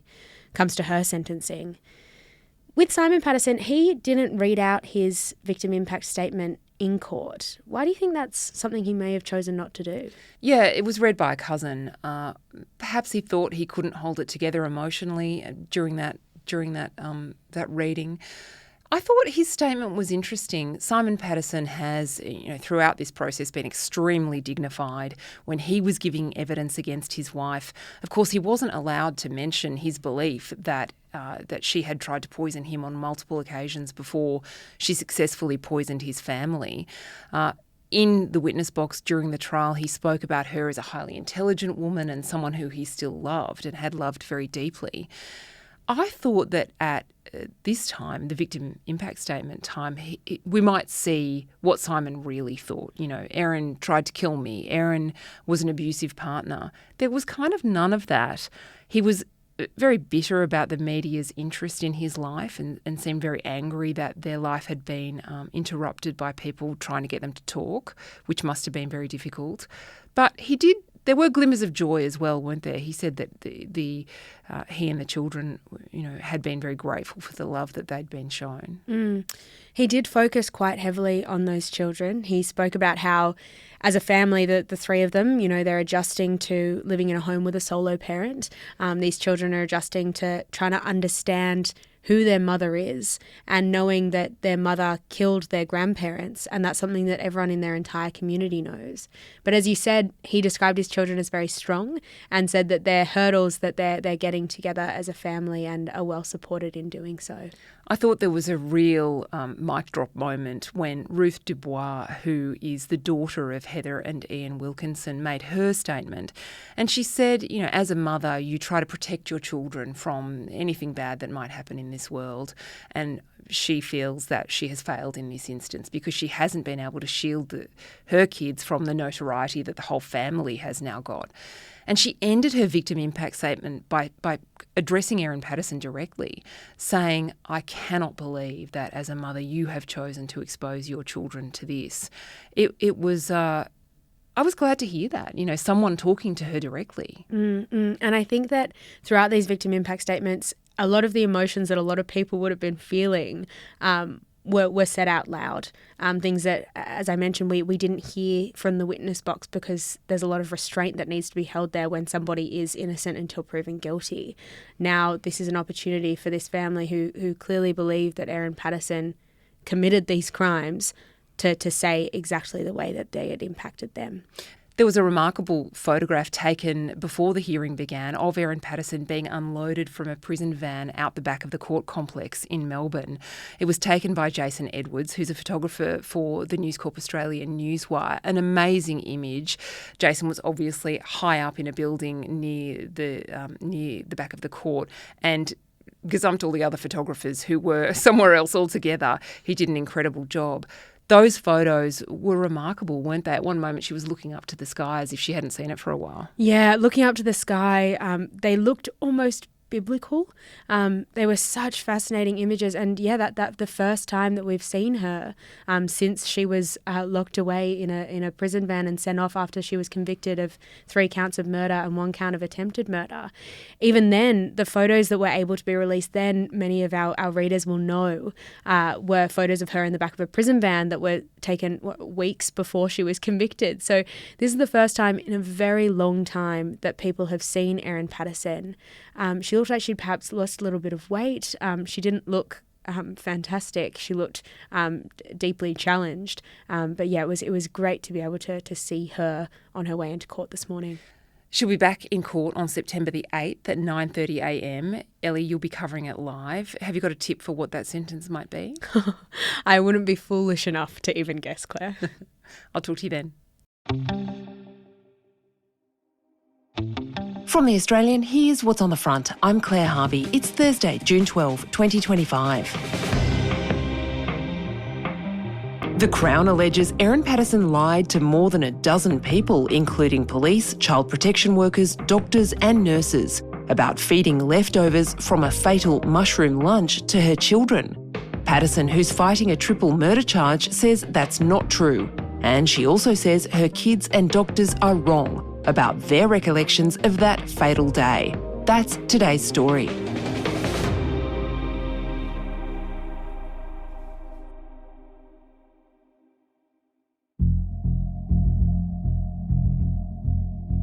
Crown Prosecutor Nanette Rogers SC is digging into every moment of the days after Erin Patterson's mushroom lunch in July 2023, which left 3 elderly relatives dead and 1 seriously ill. Patterson has pleaded not guilty to 3 counts of murder and 1 of attempted murder. On Wednesday, in the Victorian Supreme Court, Rogers spent hours putting to Patterson what she allegedly told doctors, nurses, police and her children at the time. We've used voice actors to bring you the words spoken in court by Nanette Rogers and Erin Patterson. Again and again, Patterson says the other witnesses are wrong in their recollections of what she said to them at the time, like Chris Webster, the doctor on duty at Leongatha Hospital. Dr. Chris Webster's evidence was that when you first presented to Leongatha Hospital, he asked you where you got the mushrooms, and his evidence was that you said Woolworths. I agree that I said Woolworths, but I disagree what the question was. That wasn't the question I remember him asking. He's mistaken the content of his question. Patterson says Webster actually asked, where did you get the ingredients? Dr. Veronica Foote gave evidence that 2.5 hours later, Patterson told her she'd bought some of the mushrooms from Safeway in Leongatha and some dried mushrooms from a Chinese grocer in Melbourne, months earlier in April. I suggest you had some time to think about your story in that intervening period. Correct or incorrect? Incorrect. You added a detail to this account concerning the mushrooms from the Chinese grocer, I suggest. Incorrect. Next, Patterson told Dr. Laura Muldoon she had used dried, dehydrated mushrooms, possibly shiitake or porcini, and bought them at a Chinese grocery store in Oakley or in Glen Waverley, possibly. I did tell her those things. I suggest it was a lie that you told her that you had used dried, dehydrated mushrooms bought at a Chinese grocery store in Oakley or Glen Waverley. Incorrect. Muldoon told the jury Patterson said she came to hospital because she thought she had food poisoning. I didn't say that. Until I got to Leongatha, I thought I had gastro. A health department official, Sally Ann Atkinson, then began asking Patterson questions about the ingredients for the lunch. She has told the jury Patterson told her she'd bought the mushrooms in one of 3 suburbs of Melbourne. Patterson says Atkinson got the details wrong. I didn't say Mount Waverley, I said Glen Waverley. She said Atkinson was wrong to claim that Patterson described the mushrooms as smelling funny. No, I don't think I said smelled funny. My memory has always just been that it was a very strong or pungent smell. She's wrong about that word. Patterson agreed she didn't return Sally Ann Atkinson's call on August 2 or answer a text message she sent. She said she told Atkinson the names of streets in the Melbourne area where she might have bought the mushrooms, but said she had no memory of the actual purchase and no bank record of the transaction. On August 5, when being interviewed by police, Patterson told them she had been very, very helpful to the Department of Health as they tried to investigate the source of the poisoning. I suggest you weren't, quote, very, very helpful to the department at all. I was trying to be. That was untrue. In fact, you sent them on a wild goose chase trying to locate this Asian grocer. Correct or incorrect? Incorrect. And I suggest that the reason that you didn't answer some of those texts from her was because you did not want to be pressed for details about the Asian grocery store, because that story was not true. It was a lie that you used dried mushrooms from an Asian grocer. Correct or incorrect? Incorrect. You lied about the source of the death cap mushrooms because you knew you were guilty of having deliberately poisoned your 4 lunch guests. Incorrect. And what was Patterson telling health professionals about her children? Patterson has said she served the children leftover beef Wellington, with the mushrooms and pastry scraped off the eye fillet steak on the Sunday night.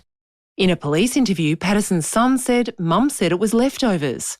Police asked Patterson's daughter how she knew that their Sunday night dinner was leftovers from the lunch. She told police, Mum told me. But Patterson disagreed that she told the kids these were leftovers from the lunch. I only remember telling the kids on the Sunday that it was leftovers. I don't remember telling them anything about them being lunch leftovers. You told various people at Leongatha Hospital that you'd fed leftovers of the beef Wellington with mushrooms and pastries scraped off to your children. I did. A nurse, Kylie Ashton, gave evidence Erin Patterson said on her first visit to the hospital on the Monday morning that the children had eaten leftovers from the beef Wellington. Patterson denied this.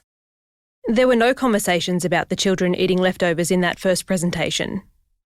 Patterson agreed she told another nurse the children had no symptoms and hadn't eaten any mushrooms. And she told Dr. Chris Webster that she didn't want the children to be stressed or panicked by getting pulled out of school. I want to suggest that surely the last thing you would have been thinking about, if you thought genuinely that your children had potentially eaten a fatal poison, that you'd be worrying about whether they'd be panicked or stressed about being pulled out of school. I didn't think they'd eaten a fatal poison because it was made clear to me that the issue was mushrooms and they had not eaten the mushrooms. I suggest that you lied to each of these medical personnel about your children eating leftovers of the beef Wellington. Agree or disagree? Disagree. I suggest that you were reluctant to have the children medically assessed. Agree or disagree? Initially I was, but not before too long, I agreed they needed to come in and I arranged for that. I suggest that you were initially reluctant because you knew they had not eaten leftover beef Wellington from the lunch. Incorrect. You knew that their lives were not at risk. Correct or incorrect? Incorrect. The court's already heard that Webster said to Patterson the children needed to come in, that they could be scared and dead or alive. You loved your children, correct? I still love them.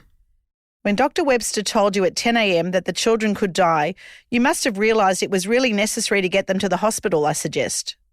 I didn't think that it was a real risk at that time. And you did not take immediate steps to make that happen, correct? That's correct. In fact, you did not call Simon Patterson until more than an hour later, correct? I don't know how long it was. Child protection worker Katrina Cripps spoke to Patterson on August 1. You told her that when you served the meal, you dished up all of the plates and put 2 aside for the children. Did you say that to Ms. Cripps on the 1st of August 2023? No. I suggest that you did tell Ms. Cripps that you'd put aside 2 beef Wellingtons for your children on 2 plates. Agree or disagree? Disagree. I suggest that you were trying to convey to Ms. Cripps that you had prepared this meal, not only for the lunch guests and yourself, but also for your children. Agree or disagree? Disagree. Rogers wanted to know if Patterson thought she had food poisoning and she knew her relatives were ill, why would she feed her children parts of the same meal on the Sunday night?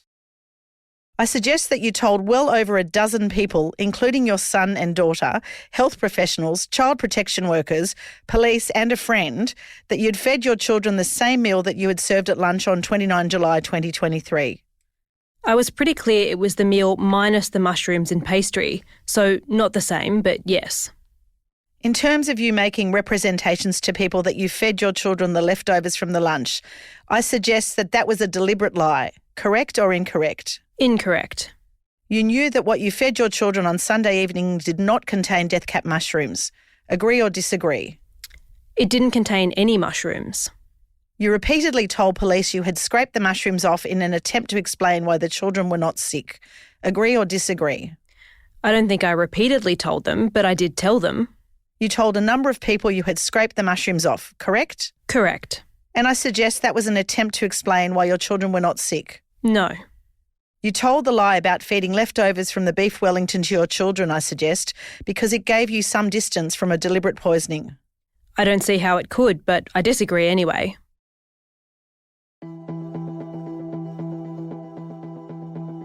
Later, when asked about her claims to have previously foraged for mushrooms including porcini and shiitake, Patterson also took issue with the children's own evidence. She said she'd picked mushrooms while out on walks with the kids. When asked if his mum or dad had ever picked a mushroom, Patterson's son told police, "Not that I know of." When Nanette Rogers asked her why her daughter had told police they'd never seen her pick mushrooms, Patterson said her daughter was wrong about that. Patterson also said her children were wrong in their recollection of why they were absent from the lunch. She said her daughter had asked to go to a movie instead, and she said that the daughter was wrong when she told police that Patterson had said the lunch was to talk about adult stuff. She said her son was wrong when he told police the lunch was just for the 5 adults. Rogers put it to Patterson that she deliberately excluded the children because she didn't want them anywhere near the poisoned food. Patterson denied that. Coming up, one big question about a lot of little beef Wellingtons.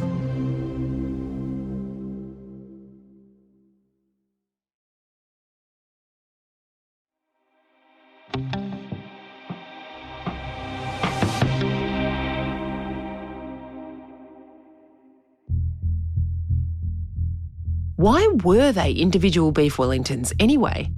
The recipe Erin Patterson used was from Nagi Mahashi's cookbook Recipe Tin Eats. But that recipe includes one large piece of beef, which is wrapped in mushrooms and pastry and baked, then sliced into individual serves. Patterson made individual Wellingtons, which she described as looking like pasties. Your evidence to this jury is that you used individual eye fillet steaks because you could not source a single long eye fillet log. Yeah, I couldn't find one anywhere else, that's right. I suggest that that's not true. I suggest you could have sourced a whole eye fillet portion from one of the various supermarkets or butchers in Leongatha or Korumburra. I may have been able to, but I don't know. But you chose, I suggest, individual portions of eye fillet because you wanted to serve individual portions of beef Wellington. Incorrect. Patterson told the jury that she recalled once putting mushrooms from an Asian grocery store into her dehydrator.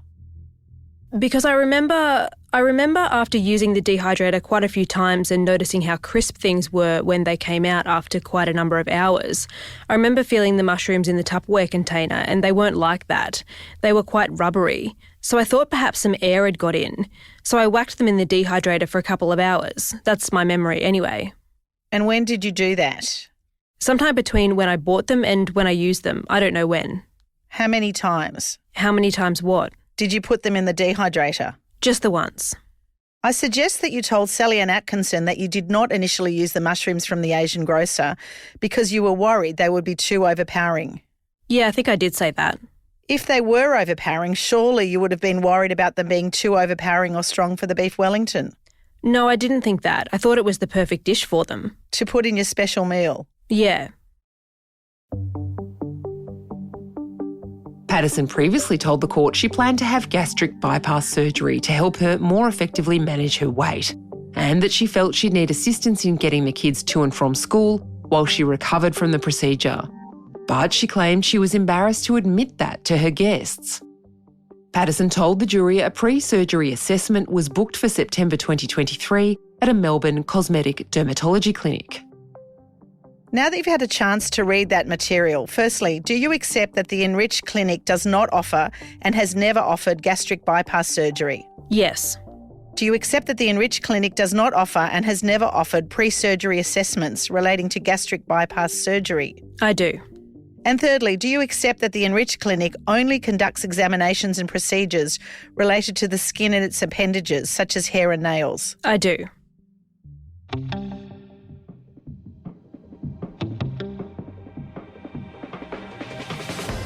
The trial continues on Thursday. You can read all the latest from our reporters on the ground in Morwell, John Ferguson and Ellie Dudley, right now at theaustralian.com.au.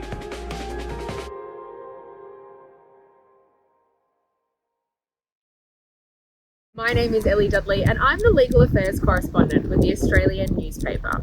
And I've spent the past 4 weeks in Morwell, a tiny town in regional Victoria that is currently hearing possibly the biggest criminal trial of this year.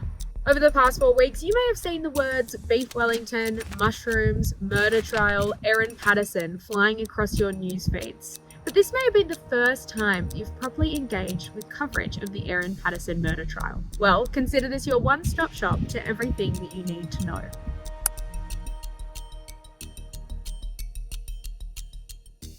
Erin Patterson has been accused of murdering 3 of her estranged husband's relatives by feeding them a poisonous beef Wellington laced with death cap mushrooms at a lunch in her home in mid-2023. She's also been accused of attempting to murder a 4th relative who was present at the lunch but survived after a lengthy stay in hospital. Erin Patterson has pleaded not guilty and is vigorously defending the charges. Now, the prosecution alleges that Erin Patterson invited these 4 guests over to her home under the guise of a fake cancer diagnosis. They say she did this to ensure that her children were not present at the lunch, and so she could ask them for advice on how to break the news of her ill health to her children or whether to tell them at all. Ian Wilkinson, the sole surviving lunch guest, has given evidence in this trial, and he's spoken about actually being in the room. He's spoken about how he noted that Erin Patterson appeared reluctant to allow the women who were present at the lunch to help her serve up the beef Wellington. He also said he noted that the guests ate off of large grey plates, while Erin Patterson ate off of a smaller tan-coloured plate. Ian Wilkinson is the uncle of Simon Patterson. Simon Patterson is Erin Patterson's estranged husband, and his parents, Don and Gail Patterson, and his aunt, Heather Wilkinson, were present at the lunch. Simon Patterson has also given evidence in this trial, and he spoke about how he was actually invited to the lunch, but declined to attend at the last minute, telling Erin that he was too uncomfortable to attend. He gave evidence about his relationship to Erin, and he said that he and her were married in 2007, but they split for good in 2015. When they split, he said that they remained amicable. They took their kids on family holidays, they co-parented the children together. But that all changed in 2022 when he listed himself as separated on his tax return, and Erin Patterson asked him to start making formal child support payments to her. Now, the court has also heard some more technical evidence from some more technical witnesses, and a lot of this evidence surrounds the iNaturalist online nature sharing platform. The iNaturalist platform works where citizen scientists can go and take photos of nature in the wild and post those photos and the location of that nature to the forum for other users to engage with. The prosecution alleges that death cap mushrooms were spotted in regional towns in South Gippsland, not too far from Leongatha, and were posted to the iNaturalist website in the months leading up to the fatal lunch. The prosecution called a telecommunications expert who spoke about how Erin Patterson's device, by using cell phone tower data, possibly visited those areas where the death cap mushrooms had been spotted and posted to the iNaturalist website in the months leading up to the lunch. The telecommunications expert could not definitively say that that device visited those areas, but he said that it was indicative that it possibly did. The prosecution have also called a digital forensic officer, Sharman Fox Henry, who has spoken about analysing the devices that were seized from Erin Patterson's home after the lunch. He spoke about how he found evidence of visits to Google searches for the iNaturalist website, and how there was a visit for a landing page on the iNaturalist website that spoke about death caps in Melbourne. The court has also heard plenty of medical evidence from doctors who treated the lunch guests and also treated Erin Patterson. A doctor who treated the guests at the Austin Hospital in the intensive care unit spoke about how all four were suffering from organ failure and surgical procedures needed to be performed on Don Patterson and Ian Wilkinson. The court has also heard from medical professionals at Leongatha Hospital, where Erin Patterson presented herself 2 days after the lunch. She discharged herself against medical advice, they said. You can read all of our coverage from the Erin Patterson murder trial at theaustralian.com.au.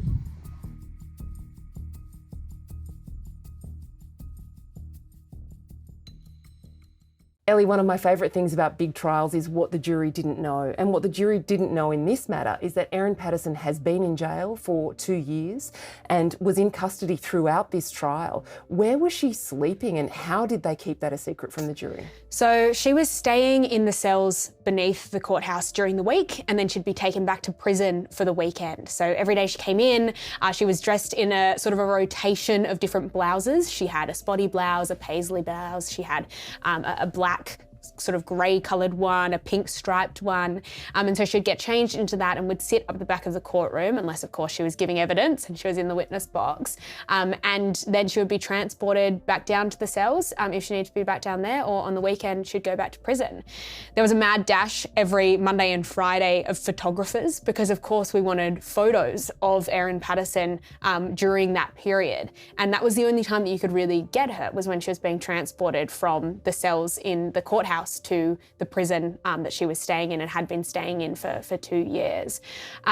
So yeah, that's where she was. Of course, those photographs couldn't be published, and it was part of the campaign that the judge was waging, as judges always do, to make sure that Erin Patterson got a fair trial. The jury wasn't allowed to know that she was in prison, and that meant we weren't allowed to publish any of those photographs. Yeah, absolutely. And a couple of media outlets got in trouble on day one of the trial for publishing photos of Erin Patterson shown in handcuffs, in prison greens, and being transported out of a prison van into the court. So that was something that the judge was not happy about. And then from then on, you might have noticed on our website, we had very tight crops around Erin Patterson's face. That's because we couldn't show that she was in handcuffs or that she was being handled by prison officers. And of course, the reason for that is that the jury might think that she was regarded as dangerous, or that the system had already found her guilty, right? Yeah, of course. And I think that's something that stands out whenever you cover a criminal trial, is it's innocent until proven guilty. You don't want a jury sitting there thinking that this woman has done anything wrong, because at this stage we couldn't definitively say that she had done anything wrong. And so the judge was very, very sensitive to that. From The Australian, here's what's on the front. I'm Claire Harvey. It's Wednesday, May 7, 2025. A ray of light for the Liberal Party. MP Tim Wilson has won back his seat of Goldstein, turfing out Teal independent Zoe Daniel. Labor's environmental wing wants Anthony Albanese to go faster on climate mitigation, arguing voters have shifted from the Greens to the government and want to see a 2035 emissions target above 70%. You can read all the latest from the drastically reshaped federal political landscape right now at theaustralian.com.au. The only survivor of a deadly mushroom lunch has told a jury after eating allegedly poisoned beef Wellington, he led a prayer for his niece, who's charged with 3 counts of murder and 1 of attempted murder. Erin Patterson had told Ian Wilkinson, his wife Heather, and her parents-in-law Don and Gail Patterson she feared she had ovarian cancer, but the jury has heard that was not true. Today, the first eyewitness account from a lunch that killed 3 people.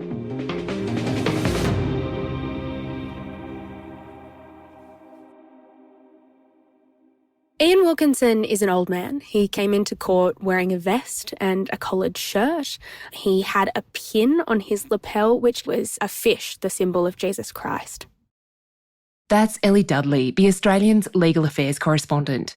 She's covering the trial of Erin Patterson, the Victorian mother of 2, who's pleaded not guilty to murdering 3 elderly relatives by poisoning them with death cap mushrooms hidden in a beef Wellington. and attempting to murder a third.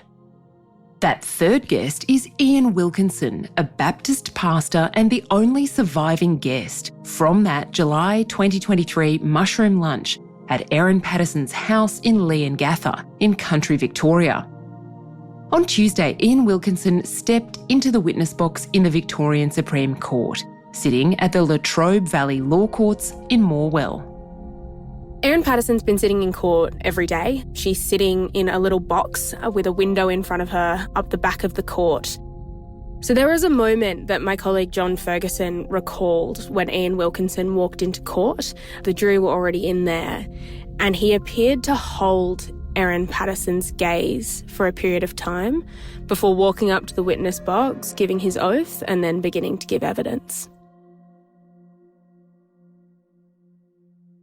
Ian Wilkinson, now 71, is related to Erin Patterson by marriage through his late wife, Heather. Ian Wilkinson told the court Heather, who was 66 in July 2023, was working as an English teacher with new migrants. Heather was Erin Patterson's auntie. She was the younger sister of Erin's mother-in-law, Gail Patterson. We've used voice actors to bring you the words spoken in court. She was the baby of the family. He laughed quite a bit while he was giving evidence. Something that I said to John Ferguson, the associate editor of The Australian who's covering this trial with me, was that he seems really joyful, which was unexpected to me. You know, he's lost his wife, he's lost his wife's sister and her husband.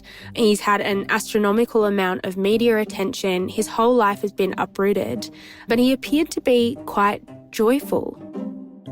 He's frail to an extent, but perhaps not as frail as you would expect him to be as somebody who spent well over a month in hospital after being allegedly poisoned with death cap mushrooms.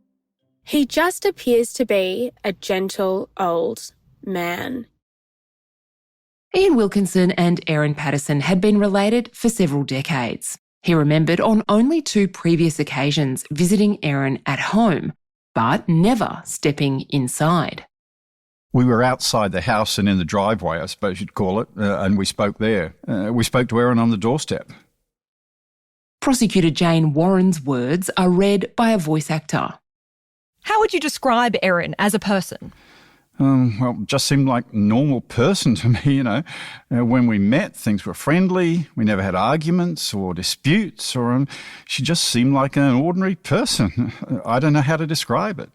Our relationship was friendly, amicable. It didn't have much depth. We were more like acquaintances. We didn't see a great deal of each other. When, in July 2023, Erin Patterson invited the Wilkinsons and her parents-in-law, Don and Gail Patterson, to lunch at her new home in Leongatha, Ian Wilkinson remembered his wife being thrilled. Heather came through. I was still in the main body of the church. She came through from the hall and told me we'd been invited to Erin's home for a meal. She was fairly excited and she said, "That's good news," sort of thing. There was no reason given for the lunch, and I remember talking to Heather wondering why suddenly the invitation. How did you feel about the invitation? We were happy to be invited, yeah. Seemed like maybe our relationship with Erin was going to improve. When they arrived carrying a fruit platter, Heather Wilkinson was keen to investigate Erin Patterson's pantry. Her husband said Heather was keen to have a pantry of her own at home and interested in ideas. She and Gail Patterson started moving towards the pantry, Ian Wilkinson told the jury. Heather was calling out to me, "Come and look at the pantry." I'd noticed that Erin was very reluctant about the visit to the pantry and had not yet started following them. I thought that maybe the pantry's a mess, it's going to be an embarrassment, so I wouldn't add to the embarrassment by joining the pantry.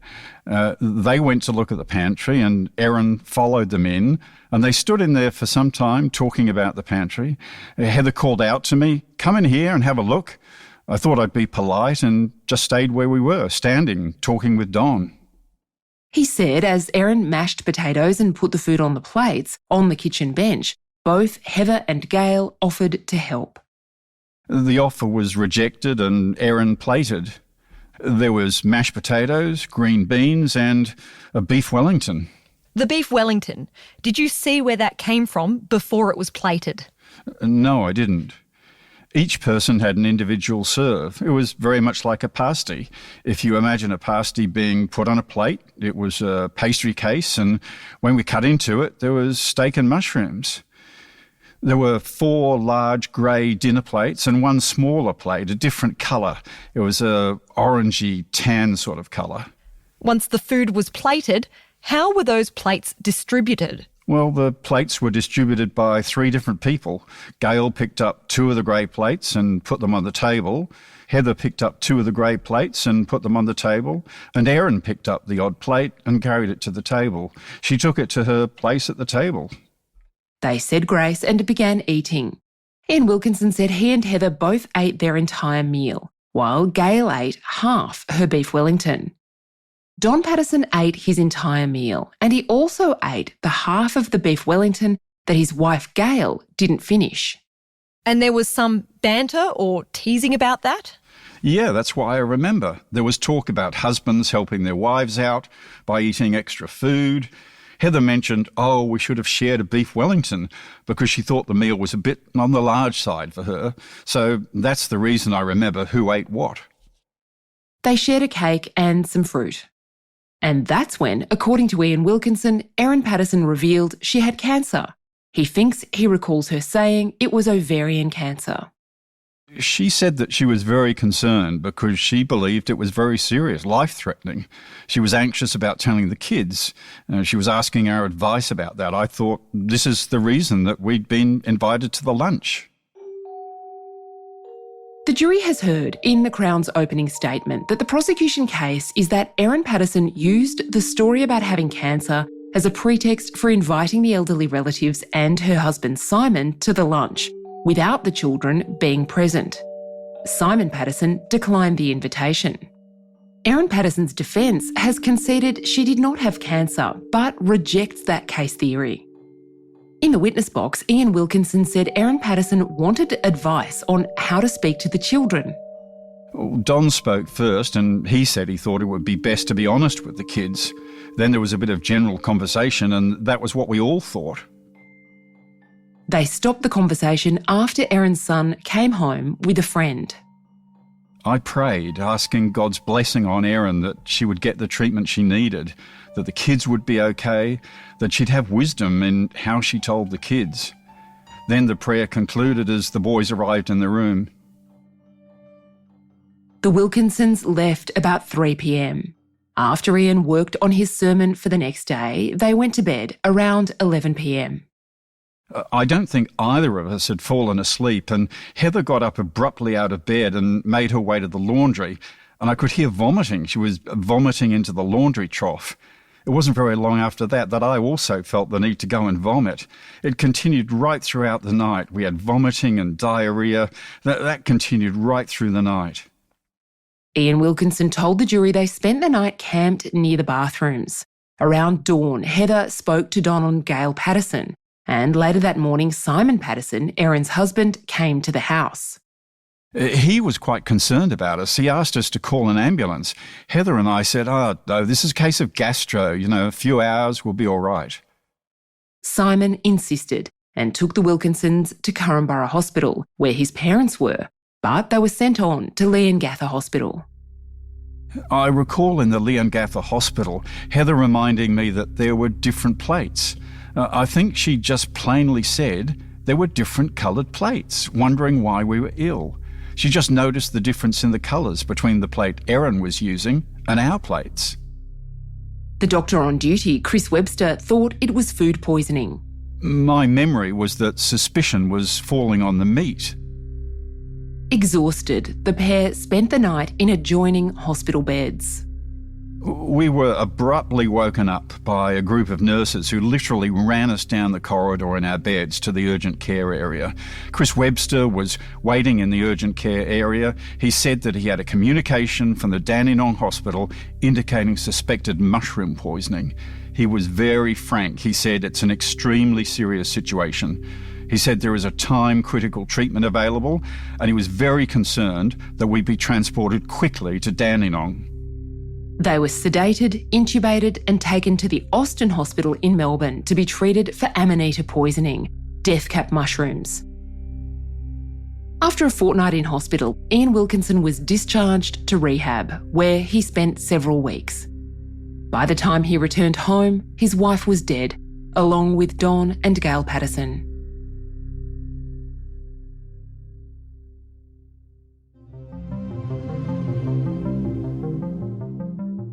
Coming up, what Erin Patterson's defence barrister asked Ian Wilkinson in cross-examination.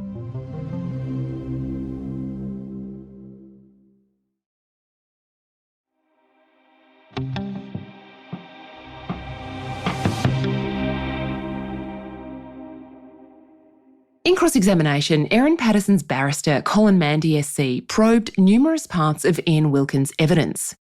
Erin Patterson's defence, outlined by Mandy in his opening address to the jury, is that the fatal lunch was a tragedy and a terrible accident. Colin Mandy wanted to know if Erin Patterson came to Ian Wilkinson's church services more frequently than he had previously indicated. Wilkinson said yes, sometimes she came fortnightly instead of monthly. Mandy asked Wilkinson to agree that sometimes his wife Heather would drop around and see Erin and drop in some sweet treats for the kids. She did drop around some food. Mandy wanted to know if Erin had been helpful with live streaming Ian's church services during COVID. He agreed. Mandy also wanted to know if Ian Wilkinson had changed his story since first speaking to the police. In his police statement, Wilkinson said only that Erin had described suspected cancer, that she wasn't definitive about having had a diagnosis. Mandy probed this distinction. Wilkinson said he was now confident Erin Patterson said she definitely did have cancer. I think she was saying she had cancer because she talked about a diagnostic scan of some sort that showed a tumour. I believe that she was saying she had cancer. It wasn't an impression. She plainly said that she had some sort of cancer. Her voice was low at that point. I couldn't exactly catch what sort of cancer she was naming, but she named a type of cancer. She went on to speak about the scan and that this was a serious situation, a situation that made her afraid for the future of her kids.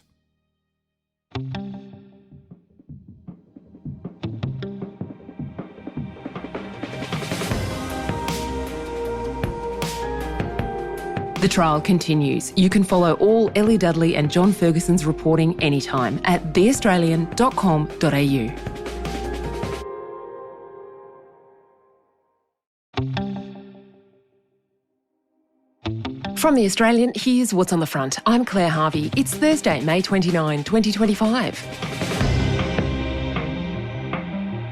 We'd all better hope there's no war anytime soon. Australian forces are badly depleted of munitions, missiles and long-range weapons. The Australian's reporting today, experts say the government needs to spend a lot more to ensure we can defend ourselves until nuclear submarines come online in the 2030s. What was going on with Erin Patterson's multiple mobile phones? The mushroom trial jury has heard allegations she swapped SIM cards between mobile phones and remotely reset a phone after it was seized by police.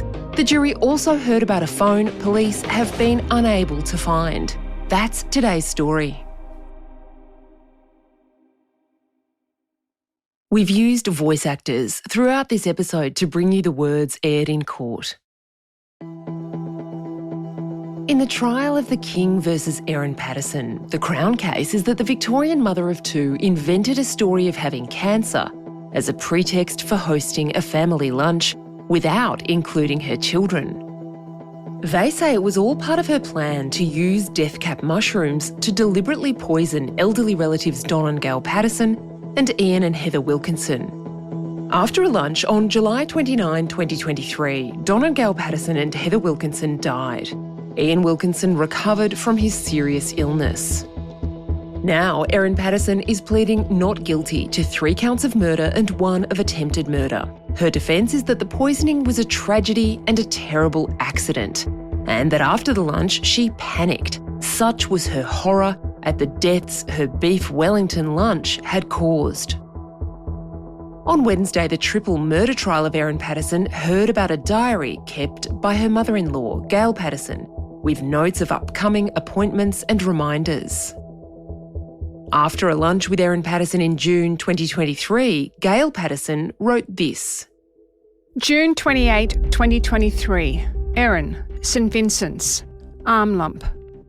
In court, prosecutor Jane Warren was questioning lead detective Stephen Eppingstall, who had obtained all Erin Patterson's medical records. Did you make any inquiries as to whether or not Ms Patterson had any appointments or had attended St Vincent's on that date, 28th of June 2023? There were no records in her Medicare record indicating that she'd had an appointment in St Vincent's, and when we contacted the St Vincent's Hospital, they had no record of it. On June 28, Gail Patterson sent Erin Patterson a text. Hi Erin, just wondering how you got on at your appointment today. Love, Gail and Don. Erin Patterson replied the next day, according to Detective Eppingstall. Hi Gail, sorry. I had taken my daughter to see a movie last night. We saw The Little Mermaid. The appointment went okay, thanks for asking. I had a needle biopsy taken of the lump and I'm returning for an MRI next week and we'll know more after the results of those two things. Did you review the records and identify any appointments that Ms Patterson had on the 28th of June? No, there were no appointments at all that day. Gail Patterson replied. That's a test of patience, isn't it? Praying you'll know God's peace. We're just ready to relax. Nice to have the fire warming us in this cold weather. XO. A week later. Hi Erin, how did you get on yesterday with your medical tests? Love, Don and Gail. Thanks for your message, Don and Gail. There's a bit to digest with everything that's come out of it all. I might talk more about it with you both when I see you in person. Love, Erin. Gail Patterson's diary showed another entry for a few weeks ahead. Saturday, 29th of July, 2023. Lunch at Erin's with Heather and Ian. In court, Jane Warren asked, Did you find in the medical records that you reviewed any medical appointments for the accused on the 6th of July 2023? No. Did you identify any medical appointments for the accused in June of 2023? Yes, there was an appointment at Mount Waverley GP and that was in relation to a complaint of rib soreness after a purported fall a couple of weeks earlier. In cross-examination on Wednesday afternoon, counsel for Erin Patterson, Colin Mandy SC, asked Stephen Eppingstall about medical records that showed Patterson had expressed concerns to a doctor about ovarian cancer in 2021. She has a family history of ovarian cancer, both paternal and maternal? That's self-reported, sir, but... I'm asking you about the records. The record says that. That's what you're going on, Detective, aren't you? When you're relying on the medical records, you're relying on the accuracy of what's within them. Yes. Mandy asked Eppingstall to agree there were more signs Erin Patterson was concerned about her health, tendering signal messages sent by Erin Patterson to her ex-husband Simon Patterson in January 2022 while she was on holiday with their children in Tasmania. In the messages, Erin Patterson said she feared she had right-side heart failure. It feels like my heart is working overtime to deliver oxygen to my body. Mandy also asked Eppingstall to agree that when she was admitted to Leongatha Hospital after the fatal lunch, Erin Patterson listed Gail Patterson as her emergency contact and Simon Patterson as her next of kin. Eppingstall agreed this was so. Coming up, the jury hears about Erin Patterson's multiple mobile phones.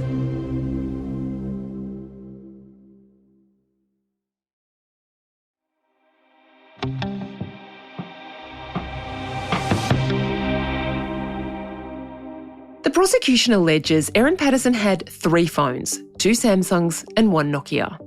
Police say she initially used one phone, a Samsung Galaxy they call Phone A. In January 2023, according to The Crown, she started using the SIM card for that original phone with a number ending in 783 in another phone too. So, The Crown says, Patterson was switching that main SIM between Phone A and another Samsung Galaxy, Phone B. After the fatal mushroom lunch, police showed up at Patterson's house on August 5, 2023. During this search, according to the police, Patterson took her main SIM out of Phone A and put it into the Nokia. The jury's been told that when police asked for her phone, she gave them phone B, the other Samsung Galaxy, which had another SIM in it. Police say this SIM came from a Samsung tablet, which Patterson also owned. The Crown has told the jury Patterson did factory resets 4 times on the Samsung phone B throughout 2023, including once after it was seized by the cops when it was sitting in a locker at Wonthaggi police station. So, phone B was handed over to the police. The main SIM was in use inside the Nokia. So where's phone A, her original Samsung Galaxy handset? Good question. The Crown has told the jury that phone has never been located by police, even though they searched her house looking for it on November 2, 2023. Police say the original SIM for the number ending in 783 was never located either. On that day, November 2, Patterson was arrested and formally charged. She has consistently denied any wrongdoing.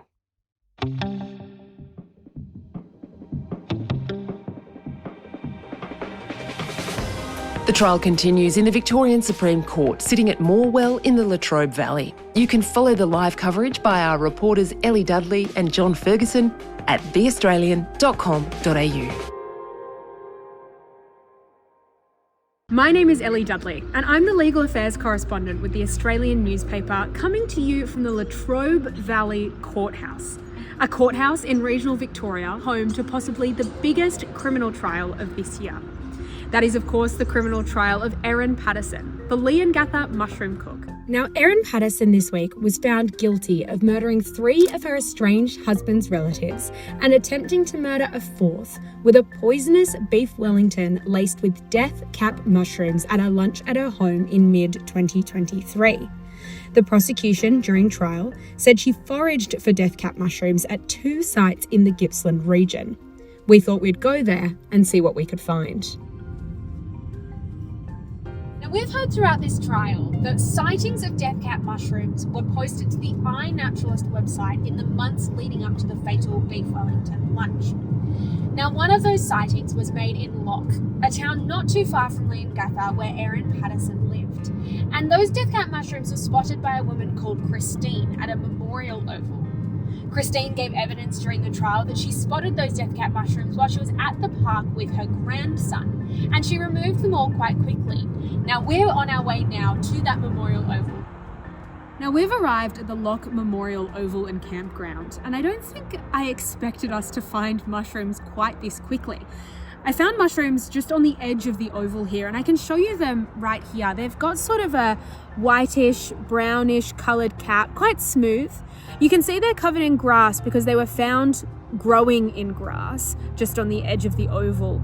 Underneath, you can see that they've got pink coloured gills and they've got a whitish coloured stem, sort of whitish, a bit brown as well. I'm here at Nielsen Street in Outram, our second and final stop of the day. And this is where mycologist Tom May said that he spotted death cap mushrooms in the months leading up to the beef Wellington lunch. The court has heard that Tom May took photos of those death cap mushrooms and posted those photos and their location to the iNaturalist website in the lead up to the lunch. Now, Tom May gave evidence during the trial, and as part of his evidence, he was cross-examined on the characteristics of death cap mushrooms, and he was shown photos of death cap mushroom lookalikes. Ultimately, he said, it was difficult to be 100% definitive about whether or not a mushroom was a death cap mushroom without examining those mushrooms in person. Now, within minutes of arriving at Nielsen Street, we've spotted more mushrooms, just as we did at the Lock Memorial Oval.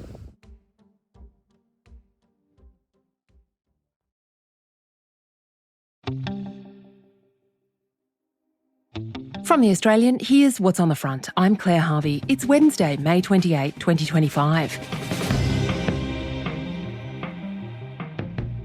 Gas is back with a vengeance in Queensland, with the Crisafulli Liberal government to unlock 16,000 square kilometres for exploration to address looming energy shortages.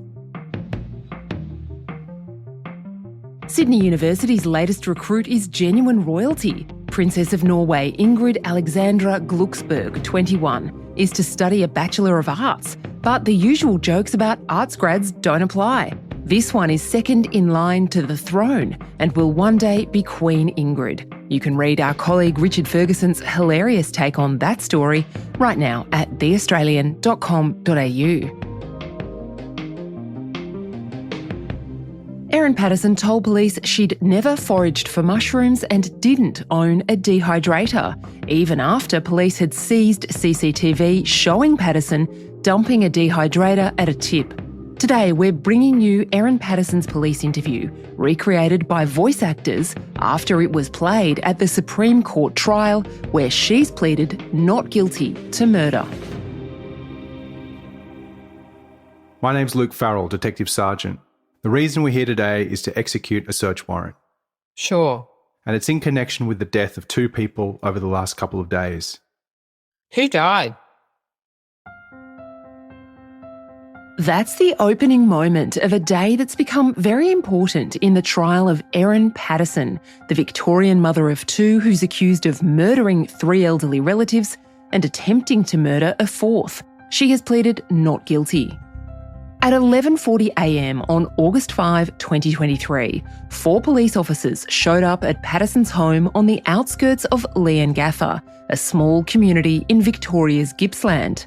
Homicide detective Luke Farrell took the lead, and after that exchange on the doorstep, the officers spent 4 hours combing through the house. On Tuesday, prosecutor Jane Warren took Detective Sergeant Farrell through photos taken on the day. And on the bench there, what do we see? That is a cookbook. Recipe Tin Eats. Dinner cookbook. Did you open the book and look inside the book at the time of locating this? Yes, I did. Okay, and did you locate a recipe of relevance to your inquiries?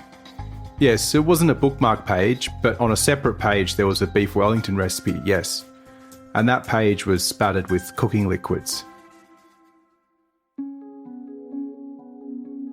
The cops went through the house seizing electronic devices and other items. And then they took Erin Patterson to Wonthaggi Police Station to answer some questions. Today we're going to voice act for you that interview, which was recorded on video and played to the jury on Tuesday. The interviewing officer was Detective Leading Senior Constable Stephen Eppingstall of Victoria Police's Homicide Squad. He's the lead investigator in this matter. Eppingstall told the court one of his first actions in the case, on August 4, 5 days after the lunch, was to ask a tactical intelligence officer, Detective Senior Constable Meg Crawford, to begin looking through Erin Patterson's records, including bank details. Crawford found a transaction from 2 days earlier, August 2, made by Erin Patterson at the Coonawarra Transfer Station, the local tip. Police obtained CCTV of Patterson at the tip and visited to recover the item she'd deposited, a black Sunbeam food dehydrator. After searching Patterson's home, Eppingstall was ready to ask his questions.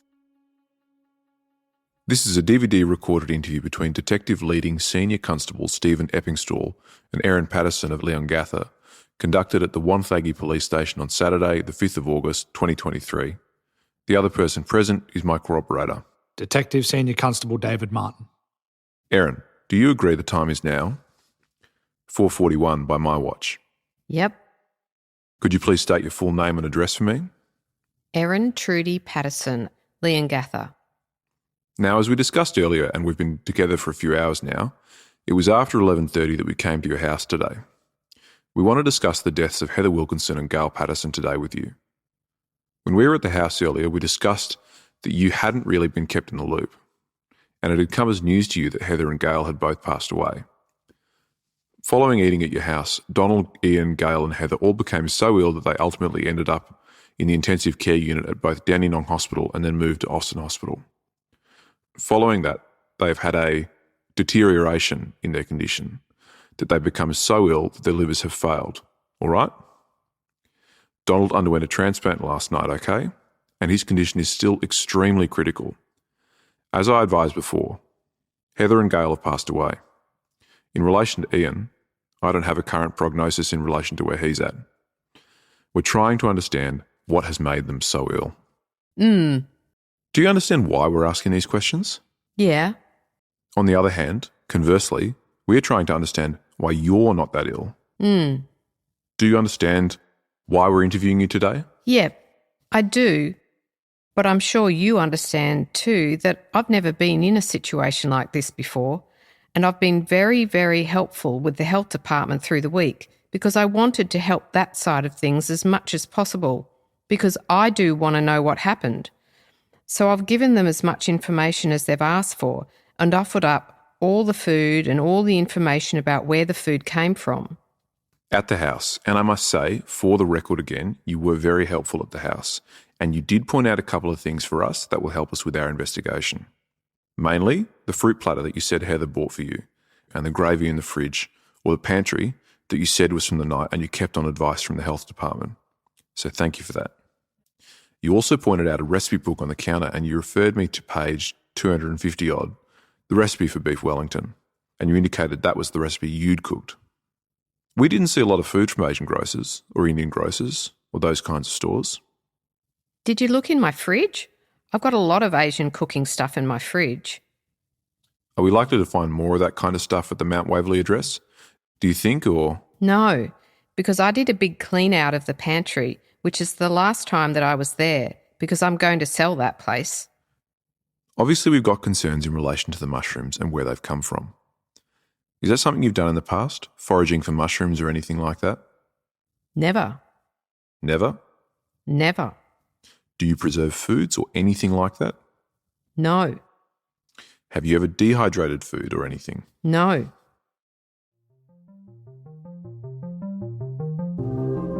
Coming up, more of Erin Patterson's police interview. That's after the break.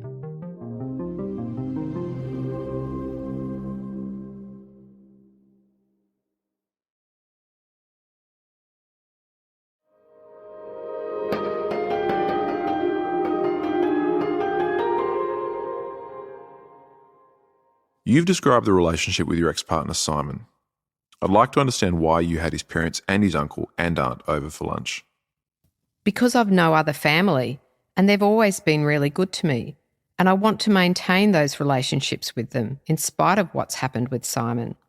I love them a lot.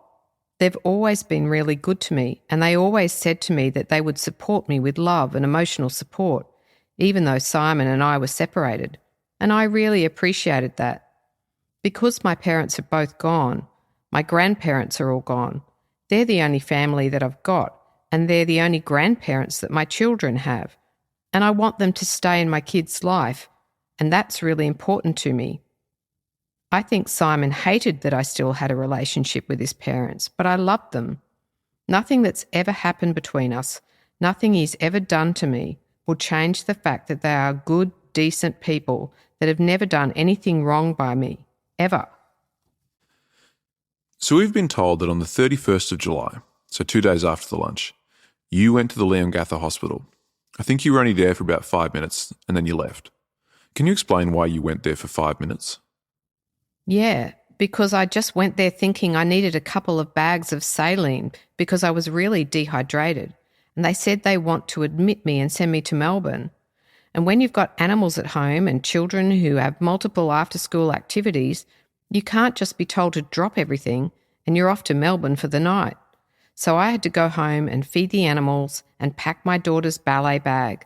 And I did that and I went back. Who did you speak to? So I walked in and there was like, I don't think they were a nurse. It was like I don't know, it could have been an enrolled nurse, or it was like to help a person in the triage room, right? And she says like, are you okay? And I said, well, no, I have to run to the toilet. I've got diarrhea. And she wasn't quite sure where it was. And so she went and found out and showed me where it is. And then she said, I'll go and find someone. I'll get a nurse or a doctor for you. And so I went to the toilet. I came back out. I was waiting in the triage area and then a doctor came out, Dr. Webster. And he said to me, sorry, we're going to be a little while because we've got a couple of critical patients in the hospital. And I said, that's fine. Don't worry about me. I'm just a gastro case. I'm not urgent, obviously. And he said, oh, what's your name? And I said, Erin. And he said, "Oh, we've been expecting you because other people that you ate with on Saturday are sick." And he said, "Can you come through?" And I said, "Sure." And then he said to me, I can't remember the exact words, but he said something along the lines of, "We've got a concern that they've eaten death cap mushrooms." And I said, "What?" And he said, "Yeah, that's what we think they've eaten." And then started asking me about what food I served them, and I told him. All right. I understand you went down to the hospital and got treatment and that. What kind of treatment did you get? Oh, they hooked me up to a drip. They said that they were concerned. So Dr. Webster had to leave. I think he was at the end of his shift, and he passed on to another doctor. And she said to me, because the concern is that everybody's eaten something that hurts your liver, we need to give you this protective medicine. And so there was saline or something or other. But she said, we need to get you this and then put you in an ambulance up to Melbourne where they can give you more, where they can get you better. So I got saline and other stuff. How long were you at the hospital for? Till Tuesday. And again, full disclosure so you understand. We've obtained warrants to medical records for everyone involved in this. So we'll get medical records in relation to treatment there as well. Sure. You were at home in person when we did a search warrant today, right? And like I said, we'll give you a little copy of this. Everything we've seized. Kitchen, far left bottom drawer. Instruction manual for a Sunbeam Food Lab electronic dehydrator. What's that in relation to? You know anything about a dehydrator in your house? No. Do you own a dehydrator? No. Oh. I've got manuals of lots of stuff like that. Over the years, I've had all sorts of appliances and I just keep them all. Okay. When did you own a dehydrator? About 8 or 9 years ago. Okay. What did you use that for? Like when I first got the Thermomix, I got really excited about making everything from scratch, and I did get a lot of, like everything from scratch, ingredients, and I did a lot of that. So we'll have something like that. Okay. Kitchen bench, located against the wall. Recipe Tin Eats book. That's that recipe book. That's the same book the Wellington recipe comes out of. While I think of it, one other thing that I should mention again, to your credit, police went around the house on that morning, on the 31st, and they were obviously responding to the hospital call to check up on you. And they spoke to you on the phone and you gave them the PIN code for your gate and directed them to the bin where there were some leftovers. What were those leftovers that you directed them to? Uneaten food from the lunch. So you helped them getting that, so it would be sampled. Because my kids ate them too. So there was stuff that was left over and it went straight in the bin. And so when I went to the hospital and they said they were concerned that everyone ate some contaminated food, I said, well, there's the leftovers in the bin. You can have it. Feel free to look through it. And I said, I'll go and get it if you want. And they said, that's fine. You need to go on a drip. We'll call the police.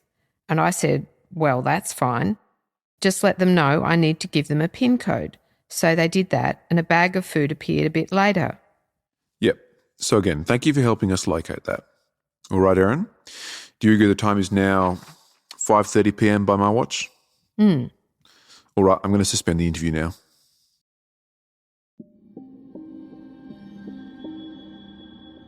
The video stopped and Justice Christopher Beale told the jury that irrelevant material had been edited out of the video. Prosecutor Jane Warren confirmed with Stephen Eppingstall that Don Patterson died later that night. A few weeks later, Ian Wilkinson was released from hospital and police continued their inquiries. As a result of those inquiries, was the accused arrested by police on the 2nd of November 2023 and formally charged? Yes, ma'am.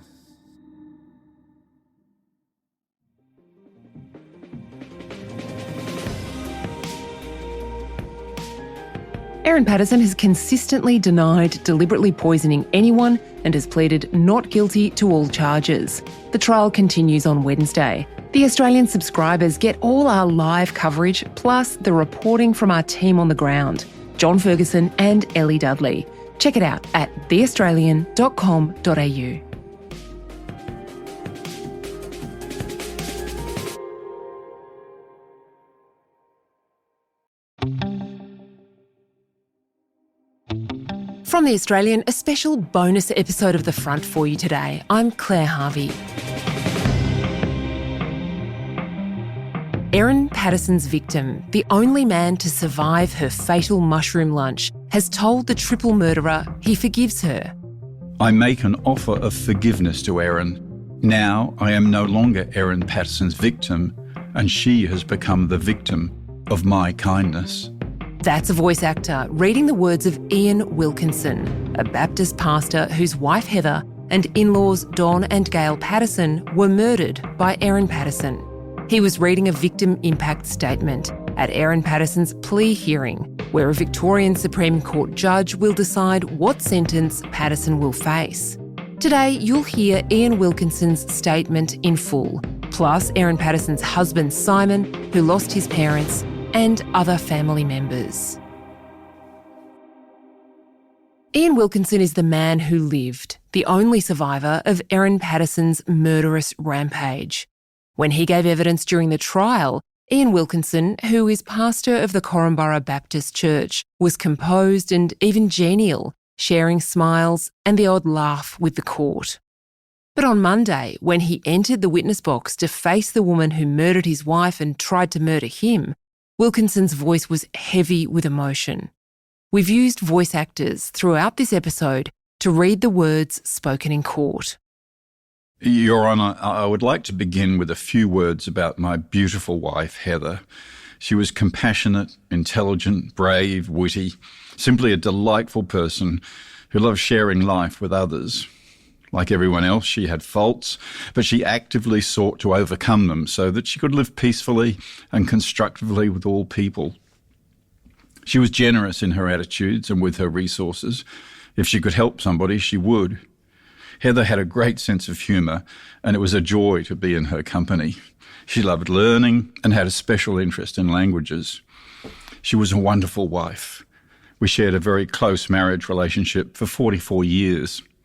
Heather was always supportive and encouraging to me. She was wise and had skills that made up for my shortcomings. Together we faced life as a team, and we were delighted in each other's company. We shared a lot of common interests and yet encouraged each other in our own particular interests. Heather was a great mum to our 4 children. We agreed together she would be a stay-at-home mum.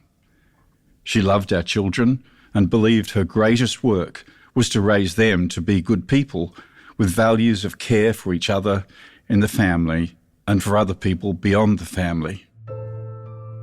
I think that the way our children conducted themselves through the crisis of our illness and the subsequent legal proceedings is a testament to her mothering skills.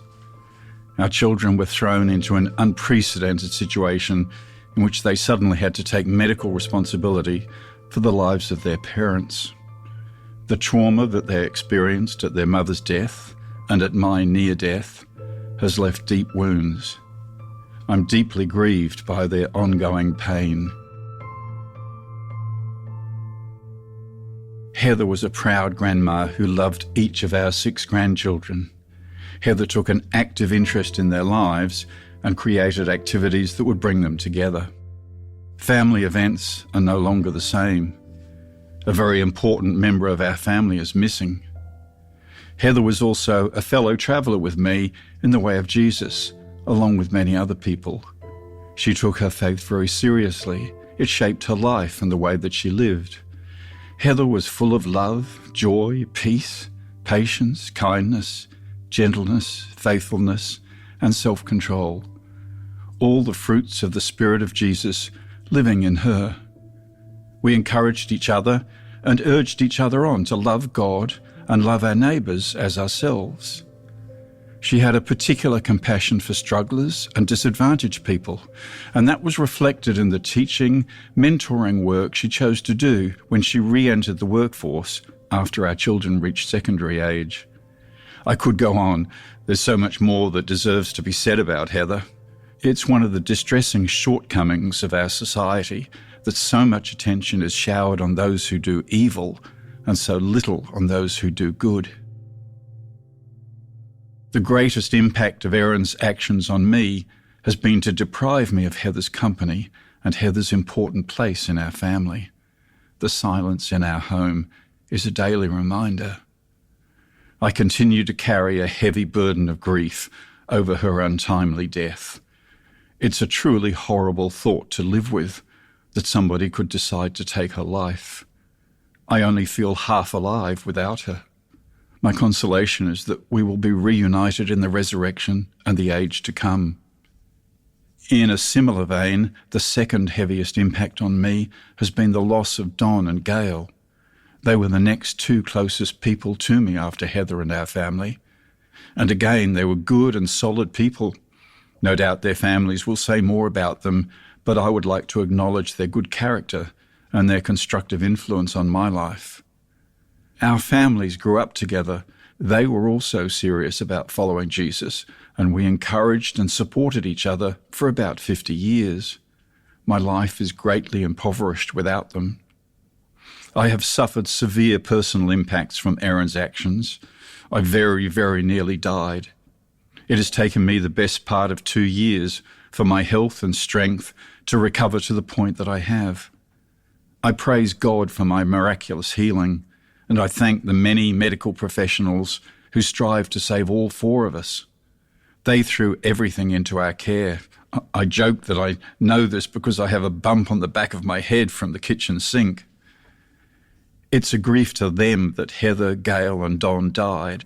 Although I've made a good recovery, my health has never returned to the levels I had before the fateful lunch. I have reduced kidney function, ongoing respiratory issues, and reduced energy. I've had to face the many challenges of re-establishing life without Heather. The challenge of vastly changed social circumstances. I'm suddenly single. The heartbreak of having to wind up her affairs, returning to pastoral work without her help and sage advice. Unsettled sleep, nobody to share in life's daily tasks, which has taken much of the joy out of pottering around the house and the garden. Nobody to debrief with at the end of the day. The impacts are so many and varied, some big, and a myriad of small things that no list could ever contain them. I am distressed that Erin has acted with callous and calculated disregard for my life and the life of those I love. What foolishness possesses a person to think that murder could be the solution to their problems, especially the murder of people who had only good intentions towards her. Erin has brought deep sorrow and grief into my life and the lives of many others. The ripples spread out through family, friends, our church congregation, the local community, and beyond. In regard to the many harms done to me, I make an offer of forgiveness to Erin. I say harms done to me advisedly.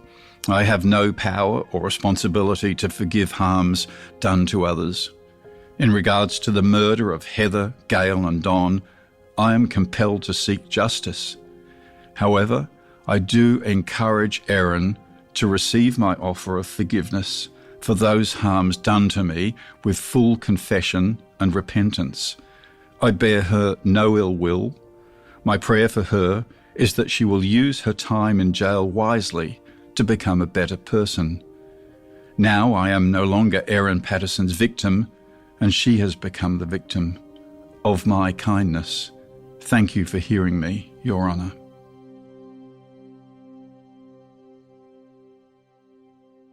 The next person to read a victim impact statement was Ruth Dubois, the daughter of Heather and Ian Wilkinson.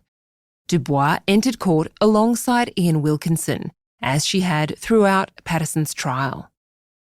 Your Honour, I'm the daughter of Heather and Ian Wilkinson. Where do you start? How could you possibly reduce who these people were and the depth and extent of our loss, grief and trauma down to just a few words on a page? On the 29th of July 2023, 4 generations of our families, ranging from newborn to 99 years old, countless friends and the wider community were handed a lifetime of carrying this unimaginable horror. Mum had seemingly endless amounts of energy. She was generous and kind with a gentle patience and a good sense of humour. She truly worked to love others and wanted the best for them. She wanted to love people where they were at and did so with kindness. She was a wonderful example of a mother and one I have continually strived to live up to. One of my closest friends and someone I cherish deeply. She was the person I went to for advice, the person I'd call when I wanted to share my success, the person who comforted me and lifted me up when I was going through hard times. She was somebody I trusted with both the best parts and worst parts of myself, knowing there would be no judgment. Her love as a mother shone evidently in her words and actions, right up until she left us. Her final conversations with us were not about herself. She was more concerned about our own family, our work, our kids, than she was about her sudden and unexpected health crisis. I miss her daily, and life feels less bright without her. Don and Gail were a constant in my life. We grew up spending time with the family at our respective homes, in the community and at church. I won't say too much, but I did want to highlight the kind, thoughtful and gentle natures of both Don and Gail. They both cared deeply for those around them and were very intentional and generous in their interactions with people.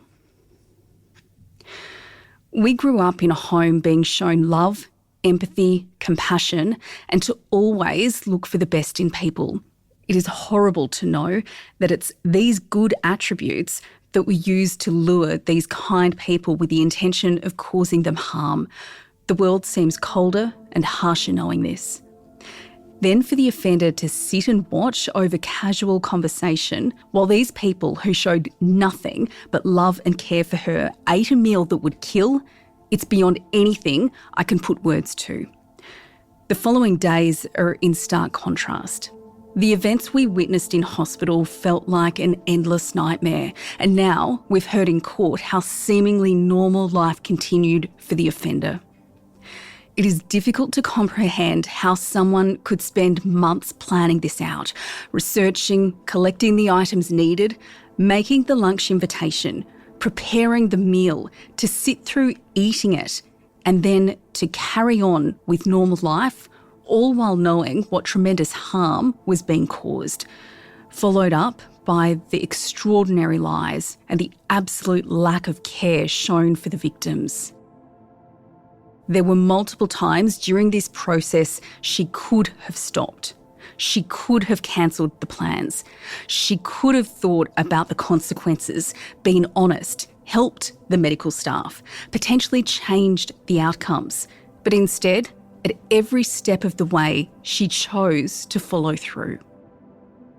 I constantly feel a weight of sadness about the wider impacts to the community this crime has caused and the vast number of people outside our family who have been affected, some who we've never even met.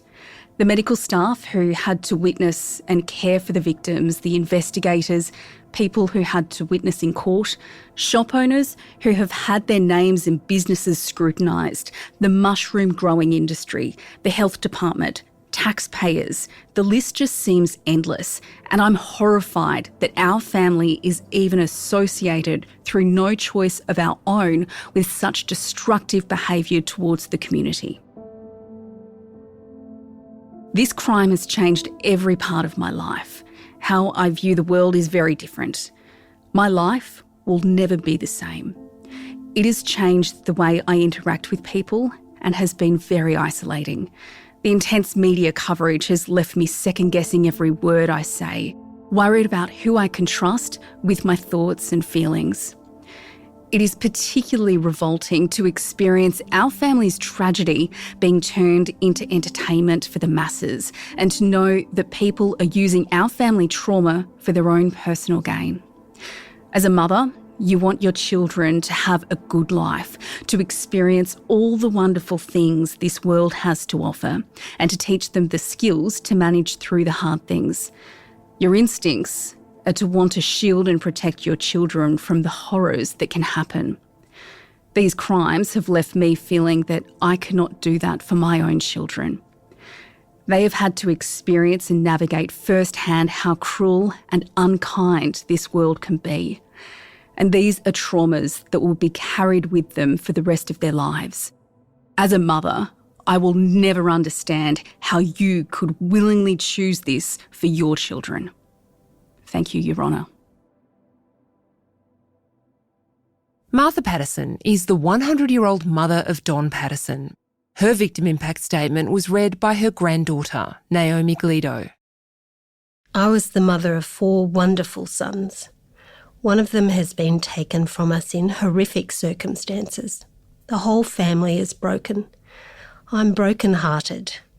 To think that Don and Gail gave 9 years of their lives serving others in Botswana and China, giving to others and never seeking rewards for themselves, to end their lives in this way is painful for all who knew them, and especially so to the family.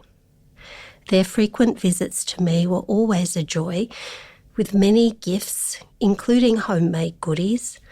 I looked upon Gail as a daughter. At the age of 77 years, Don taught me how to use the computer, and this allowed me to enjoy many happy hours on the internet and communicating with others.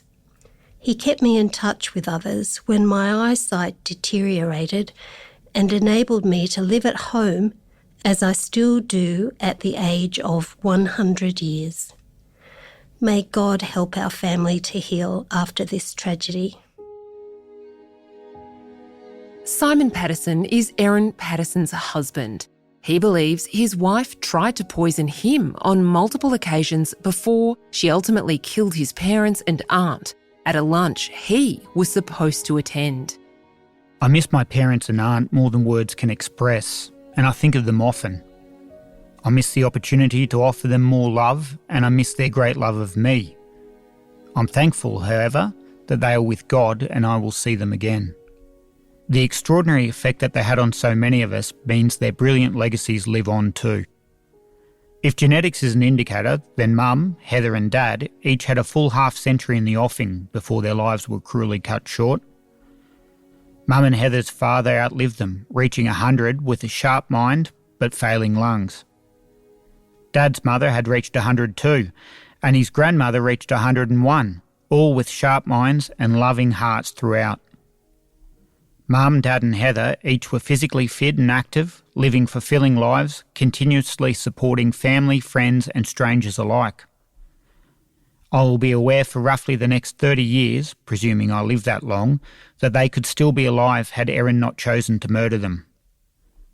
Their incredible love, support, wisdom, knowledge, intelligence, warmth, gentleness, guidance and humour in both spirit and truth are gone.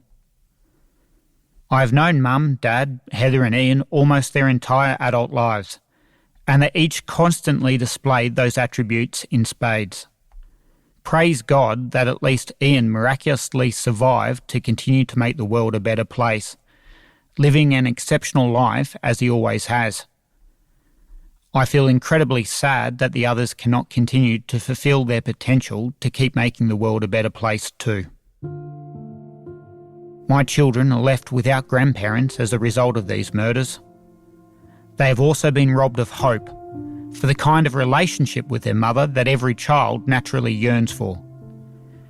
Like all of us, they face the daunting challenge of trying to comprehend what she has done and then who she might be. It is great that the children live continually with me in a safe, healthy and honest home within a supportive community. The grim reality is they live in an irreparably broken home with only a solo parent when almost everyone else knows their mother murdered their grandparents. None of these hurdles that my children face are easy for them to overcome. The fact these foreseeable hurdles were actively put in front of them by their own mother is an impact we will wrestle with for the rest of our lives. Despite this, both children are incredibly strong, loving, intelligent, observant and wise beyond their years. With much help, they are overcoming the hurdles. They both know they are always loved, supported and encouraged at home and upheld by our family and community. With this ongoing love, they will continue to overcome and ultimately thrive, especially if the wider public persists in letting them be. The practical impact on our family and me since the murders have been intense. Added to the bewildering killing of special people we love dearly, the impact includes trauma caused by an abrasive legal system and an occasionally callous mainstream media. I found both to be remarkably dehumanising. The inability to share openly with close family members prior to us giving evidence, to avoid influencing each other's memories, has partly inhibited my healthy grieving. My inability to follow or absorb the legal process that occurred before I gave evidence in the trial has distressed me. The deplorable behaviour by some legacy media personnel has also substantially impacted my family and me.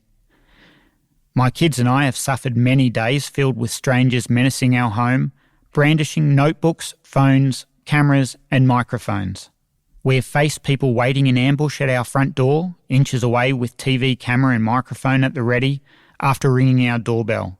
Strangers holding notebooks have banged aggressively on our windows in the early morning, trying to peek into my children's bedrooms, always skulking away before the police arrived. I've been ambushed by strangers with cameras and microphones, waiting by my car when I'm parked in public. My children and I have been filmed in cafes and in the street by opportunistic individuals.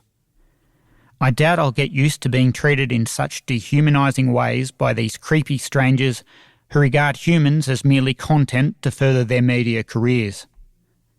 As a consequence of this is that our home has a security camera TV switched on much of the time, which we often glance at. Noises from outside our home also precipitate a check of the security camera feed and sometimes a long reassuring hug. The kids and I have established a routine for when we stay away at short notice, to avoid a media circus suddenly gathered outside our home. When we're at a cafe, if I suddenly say, "Time to go now," the kids know we immediately leave quietly because I've spotted someone surreptitiously recording us. The need to perpetually watch for strangers who are showing a threatening interest has introduced a new strain on our lives. Despite the trauma and drama, I'm also thankful for the many positive impacts on the kids and me. The amazing care we've encountered has enabled us to survive the ordeal so far, and in some instances thrive. We have received incredibly strong, gentle, patient and caring support from friends, family, schools and our own church congregation, the wider church, colleagues, work clients, neighbours, police, government officers and our professional counsellors. We've experienced love in a special way since the murders. The sensitivity of the local community in relating with our family, including by minimising their communication about us to reporters, has also been amazing. I'm so grateful for this. Although these crimes are shocking and their impact substantial, they are immeasurably outweighed by the power of God to work with anything, including these matters, for ultimate good. I'm grateful for the opportunity to keep following in Mum, Dad, Heather and Ian's footsteps to this end. That is to do my best to grow in reflecting God's love, always in His strength. Nothing can impact that.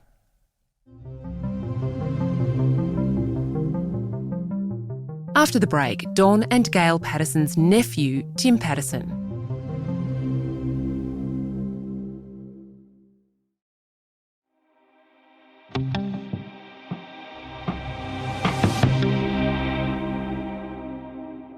Tim Patterson is Don Patterson's nephew and cousin of Erin's husband, Simon. These are Tim Patterson's words, read by a voice actor. I'm not sure how to answer the question, how has this crime changed your life? How do you measure or quantify such a deep sense of loss or injustice? The week following the lunch was the worst of my life. I'm no stranger to anxiety, but that week was the most acutely anxious I've ever been. Driven by my worst fears, my nightmares made real. Would Don, Gail, Heather and Ian, the people who played central roles in shaping the person I am today, survive? Would the police be engaged early enough to capture the evidence? And would she, the author of the carefully calculated and executed demise of these gentle and selfless souls, be held accountable? For me, it all started on Sunday the 30th of July. I wrote in my diary, Don and Gail are in hospital with apparent food poisoning after eating at Erin's. Coincidence? Or is there evil at play here? My question was answered in the following days when I wrote that Don is in a really bad way and is being transferred to the Austin, followed by, God, please look after everyone. An angst-filled, sleep-deprived couple of days passed, punctuated by visits to the hospital, until the Friday when the tears flowed as Heather and Gail passed away. I wrote in my diary, why did God decide to end such amazing lives in such a horrific manner? They deserve better than this. Up until this point, I'd only ever experienced death from a distance.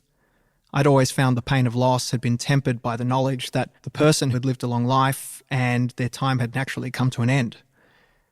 As we held vigil over Gail, as she slipped away, I felt a new kind of pain, that of a deep, senseless, and unjust loss of time with family and friends. Years of love and laughter being stolen. The comfort I found was in those that remained and were sharing in that pain. I wrote later, there is actually a sense of peace for me surrounding Gail. She's with God now, and her sister. The world is poorer for it. On Saturday evening, we received word that Don's transplant was failing. In my diary, I reflected that Don is a beautiful, honourable, caring man, one of my favourite people in the world. Outside of my immediate family, Don, Gail and their kids have been the primary influence on my life. They are my second family. It was Don in particular who was my role model growing up. He was always interested in what you'd been up to and what you thought about things. He could somehow make you feel as if you were the only person in the world. There was love and joy in everything he did. From the raucous way he'd be able to engage with you as a little kid, to the way he engaged with you about what you learned at school, or the way he'd argue with you on some deep technical or physiological concept as a young or not so young adult. I always wanted to be perpetually young at heart like him, and to engage with love and concern with everyone I've met like he did. How could someone like this, whose entire life was spent in selfless service to his family and the local and global community through his gentle ministry, leave the earth in this way?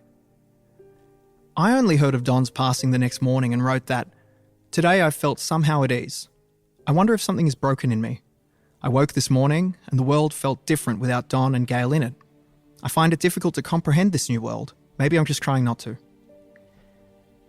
That evening, everything stopped. Heather, Gail and Don had passed away. The kids had been removed from Erin's care, the police were on the case, and Ian was still holding on. There was a strange sense of peace that came over me when I found my worst fears had been realised and come to pass. It is done. And I was finally able to sleep. Like everyone else, I still ask myself, why? Why did Erin decide that she'd make her life's work a portrait of death and destruction? Why did she decide to focus her expertly hidden wrath upon the most selfless, loving group of people I've known? Why would God choose such a violent end for those who gave their lives to him? I guess that's the final injustice in all of this, the lack of explanation, reason or remorse. Since then, life has gone on. I still cry when I think about how we came to lose Heather, Gail and Don. It's a strange thing, but for some reason I still can't fully accept that Don and Gail are gone. In my mind, it's just that we haven't seen each other in a while. They're still there in Corumburra, sitting by the fire in their cosy living room, reading books, playing with the kids, having interesting conversations and sharing meals in their love of life, family, God and each other. In some ways, I hope it stays like that forever. So, how has this crime affected my life? I now find myself consciously trying to soak in every moment I get to spend with my amazing wife and our kids, the time I get with my parents, family and friends, chatting for hours with my 100-year-old grandmother, and just revelling in the life that we are so lucky to have.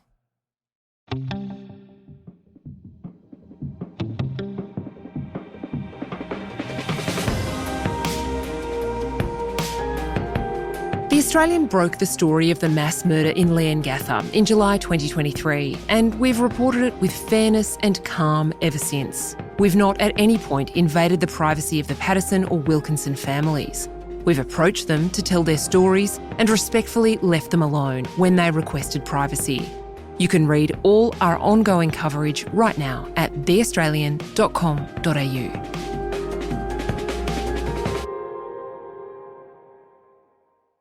It took about 48 hours before the head of the homicide squad, Dean Thomas, he came out and named Erin Patterson as someone of interest. That meant, obviously, in terms of her, it was pretty much game on. So tell me, Ferg, when did you first find out about the mass poisoning in Leongatha? It was on the Saturday morning of August the 5th, 2023, about an hour before police raided Erin Patterson's house. It's hard to say, but you'd suspect they did the raids because we found out about what had happened, or at least what we learned initially was that there'd been basically a mass poisoning, and we weren't really sure exactly what was behind it. Mm. And so how did those days pan out after you broke that original story? It took about 48 hours before the head of the homicide squad, Dean Thomas, he came out and named Erin Patterson as someone of interest, that meant, obviously, in terms of her, it was pretty much game on, because essentially she was the only one of the guests that hadn't been sick.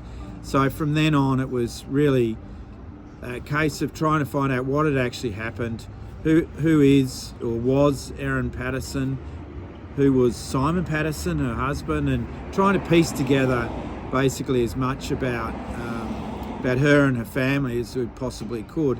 And that took a while, but slowly we started to get a bit of an idea about what was going on. Mm. And so tell me, Ferg, this case has attracted incredible media interest. How did that grow sort of as the days went on? It got a life of itself. Basically, I think the nature of this idea of an alleged mass poisoning involving mushrooms, I think that brought in Europe and other countries where poison mushrooms are a real issue. And then I think it was just the uniqueness of it, that you had a really highly educated woman eventually who was charged with 3 counts of murder and other charges. So it was a really unique story. She was a woman of means. She's Erin Patterson has money. She's a multi-millionaire. I wouldn't say, she's not a rich lister, but she's definitely well off by these parts. And also then you've got the other element that Simon Patterson's family come from the very much churchgoers. So there's a big religion element to it as well. So it's sort of, I still can't quite work out exactly why it had such a big following, particularly overseas. But I think people just saw it as being a really unique story. And I think the mushroom element and this idea that someone may have tried to poison, the in-laws as well. I mean, that's got another element to it, I think. Hmm. Now, Ferg, you met Erin Patterson. Tell us about when you met Erin. Oh, yeah, look, we had a brief, had a few minutes with her, and I suppose I picked up really, really quickly that she's extremely bright, just from the nature of the conversation. She was pretty angry. She was sick of journalists, but I could tell also there was something, let's just say, not completely normal around the way she was responding. She was clearly stressed, but the number one thing was that I could tell she's really bright, and that's kind of unusual because usually when you end up in any sorts of big, alleged crime stories, they tend to be, if it's not white collar crime, it tends to be lower socioeconomic. Whereas you could see here, this woman of means, from everything that we're told, she's a good mother.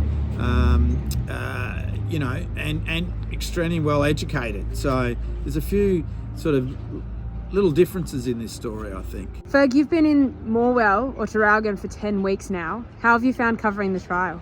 Oh, look, I've really enjoyed it. Professionally, I mean, obviously, and I suppose I should really stress, just that there is a very, very big human toll in this. So three dead people, and one seriously ill person from the lunch. But if you look at the broader being in Morwell, I think it's been really quite different. I think this would have been a very different trial had it been held in Melbourne. I think being in the country, having a jury that's been drawn from the local community puts a completely different complexion to things.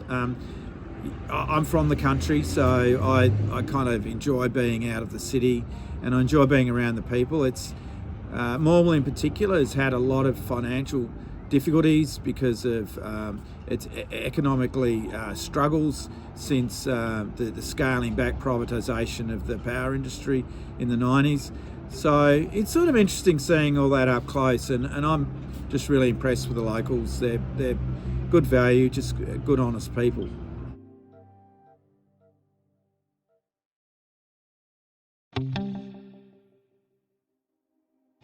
From The Australian, here's what's on the front. I'm Claire Harvey. It's Thursday, June 5, 2025. Australia's leading Indigenous elders need to take a step back and let a new generation lead. That's the call from Pat Anderson, one of the most respected senior Aboriginal advocates. That story's live now at theaustralian.com.au. Erin Patterson lied to her elderly relatives and her husband, she's told the Victorian Supreme Court, where she's on trial for murder, but she's pleading not guilty to deliberately poisoning her family with death cap mushrooms. Today, Patterson says she ate the same meal as the others, but forced herself to vomit after lunch. We're bringing you her evidence, recreated by voice actors.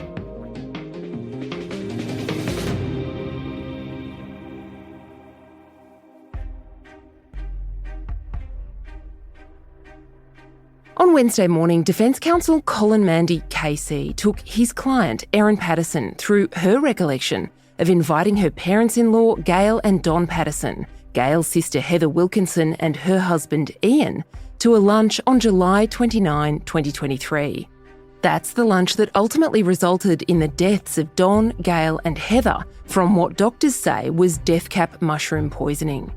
Erin Patterson, who had separated from the Patterson son Simon, described exchanging messages with Gail Patterson about a lump on her arm shortly before the fatal lunch. Here's what Erin Patterson's message said. I had a needle biopsy taken out of the lump and I'm returning for an MRI next week. And we'll know more after the results of those two things. In court, Mandy asked, Had you been to an appointment? No. Had you had a needle biopsy taken of the lump? No. Were you returning for an MRI the next week? No. Were those lies? Yes. And why did you tell those lies? So, some weeks prior I had been having an issue with my elbow with pain and I thought there was a lump there, and I'd told Gail and Don about that when I saw them or spoke to them. And they'd shown quite a lot of care about that, which felt really nice. The issue started to resolve and I felt like a bit embarrassed that I'd made such a big deal about it, and I didn't want their care of me to stop, so I just kept it going. I shouldn't have done it. Patterson sent another message suggesting they talk about it at the lunch. I'd come to the conclusion that I wanted to do something for once and for all about my weight and my poor eating habits, so I was planning to have gastric bypass surgery, and so I remember thinking I didn't want to tell anybody what I was going to have done. I was really embarrassed about it, so I thought perhaps letting them believe I had some serious issue that needed treatment might mean they'd be able to help me with the logistics around the kids, and I wouldn't have to tell them the real reason. She said she decided to cook beef Wellington as she recalled her mum making the dish for special occasions. She got the recipe from a book by Nagi Meihashi called Recipe Tin Eats, and did two big shops at Woolworths on the 23rd of July buying mushrooms, eye fillet steak, puff and filo pastry, and on July 28, the day before the lunch, buying mushrooms again, more eye fillets and more pastry. I have no idea why I thought I needed more filo. I didn't shop with a list, so sometimes I would just buy things I already had. I'd only bought some the day before, but it looks like I must have forgotten I did that. But I made things with pastry all the time, so it wouldn't have mattered. In total, Patterson said she'd bought 10 steaks. She said she wasn't able to find a tenderloin log of meat called for in the recipe to make one Wellington, and so used individual steaks to make smaller serves wrapped in pastry like pasties. She said on the Friday before the lunch she salted the steaks, and on Saturday woke up to cook the mushrooms into a duxelle, a sauce with fried garlic, shallots and chopped mushrooms from Woolworths. So as I was cooking it down, I tasted it a few times and it seemed a little bland to me. So I decided to put in the dried mushrooms that I'd bought from the grocer that I still had in the pantry. This was a reference to mushrooms she earlier told the jury she'd bought at an Asian grocer. She said she poured some hot water over the mushrooms, chopped them, and sprinkled them over the mushroom duxelle without stirring them much. At that time, to your knowledge, what was in that Tupperware container? At that time, I believed it was just the mushrooms that I'd bought in Melbourne. And now, what do you think might have been in that Tupperware container? Now I think that there was a possibility that there were foraged ones in there as well. Simon Patterson the previous night had told his wife he wouldn't be attending the lunch. He sent his wife a message. Sorry, I feel too uncomfortable about coming to the lunch with you, Mum, Dad, Heather and Ian tomorrow. But I'm happy to talk about your health and implications of that another time if you'd like to discuss on the phone. Just let me know. That's really disappointing. I've spent many hours this week preparing lunch for tomorrow, which has been exhausting in light of the issues I'm facing, and spent a small fortune on beef eye fillet to make beef Wellingtons because I wanted it to be a special meal, as I may not be able to host a lunch like this again for some time. It's important to me that you're all there tomorrow and that I have the conversations I need to have. I hope you'll change your mind. Your parents and Heather and Ian are coming at 12:30. I hope to see you there. Why did you send Simon that message? I just remember feeling, well, I was hurt he didn't want to come, but I was also feeling anxious and stressed about this upcoming procedure that I was going to have. And I just wanted to know that it would be sorted and I wouldn't have to worry about whether I'd have to be with the kids or not. So I just really wanted him to come so I could talk to him about that. Patterson said she hadn't done a lot of prep and that the rest was exaggeration. When you say I've spent many hours preparing lunch for tomorrow, was that true? I didn't do any prep other than shopping and researching the recipe, so I guess the answer to your question is no, it wasn't true. She said she'd fried 6 steaks, wrapped them in mushrooms and pastry and put them in the oven. Patterson said her children had decided to go to a movie with a friend. She said she wanted to talk to the family about an upcoming medical procedure, which in reality was a pre-assessment for the gastric bypass, booked for September, but which she wanted the family to think was more serious. Patterson said when the guests arrived, she recalled Heather and Gail going to look in her pantry. How did you feel about them going to look in the pantry? Mixed. I was proud of the pantry, but it was probably a little bit messy. I think I'd hidden my garbage bag around there or something. It was fine for them to go in. So after they finished that, they came back out and they stood on the other side of the kitchen bench to where I was plating up the food. So I had the Wellingtons on an oven tray resting on the bench next to the stove, and I had the mashed potato in a pot, and then I put out the plates and started serving the mash, then the Wellingtons, and then finally the beans. Patterson said as this was going on, Gail Patterson invited her to a family gathering the next Saturday, which she hadn't previously been invited to. You were talking about plating up. How many plates did you plate up? I plated up 5. You said you cooked 6 Wellingtons? Yes. What happened to the other one? So I think I just put the oven tray straight in the fridge to worry about later. So I said, grab a plate, guys. I'm just going to finish off the gravy. I turned around. I think I used one of those ready-made gravy sachets. I didn't want to risk a gravy problem. So I heated that up maybe I used 2 sachets. I heated that up in the saucepan and went into the pantry to get the serving pitcher. Put the gravy in the pitcher, grabbed the last plate off the bench and went and sat at the table. And how did the other plates get to the table? Did you see?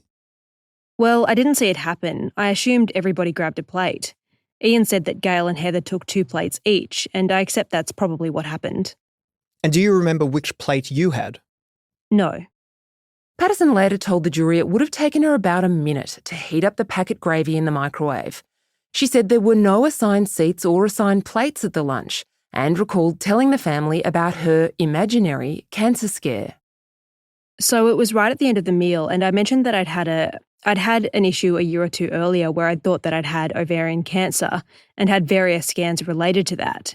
And then, I'm not proud of this, but I led them to believe that I might be needing some treatment in regards to that in the next few weeks or months. And do you remember what you said about that in any more detail? Not specifically. I do remember I referred to an upcoming treatment because primarily in my mind I was thinking I might need help with getting the kids to and from the bus or activities, and I thought I might need to explain why I was going up to hospital for a day or two. So that was really the focus of what I was talking about. Did you mislead them? I did.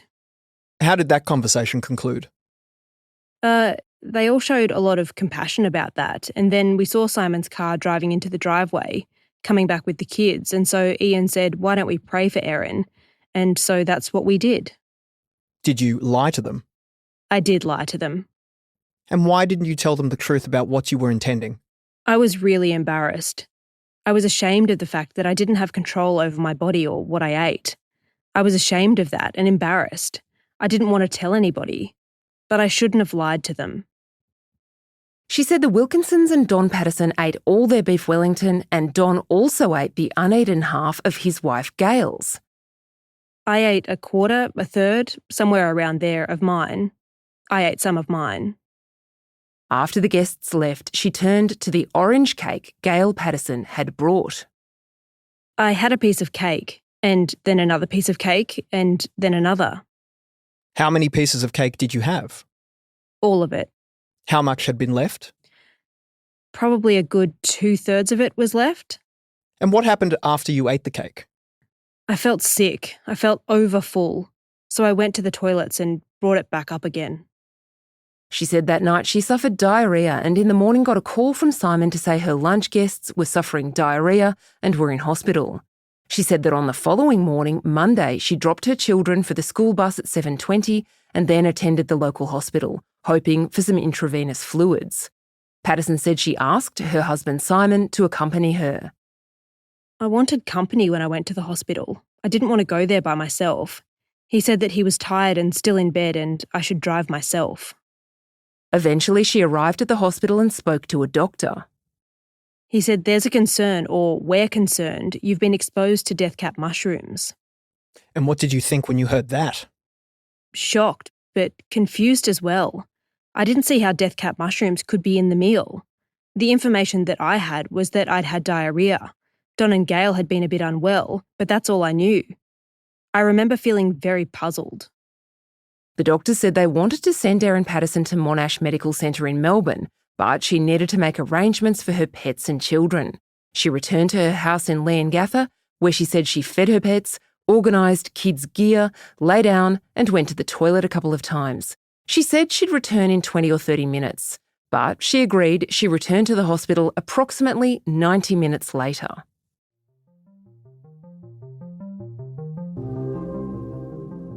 After the break, Simon Patterson confronts his wife.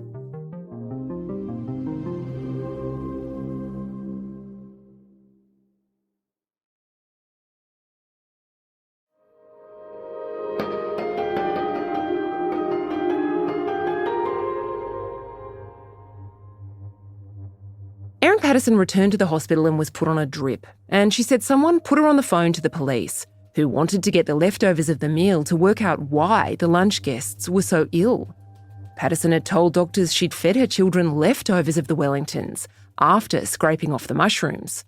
Doctors insisted the children come in for testing, even though Patterson said they were feeling fine.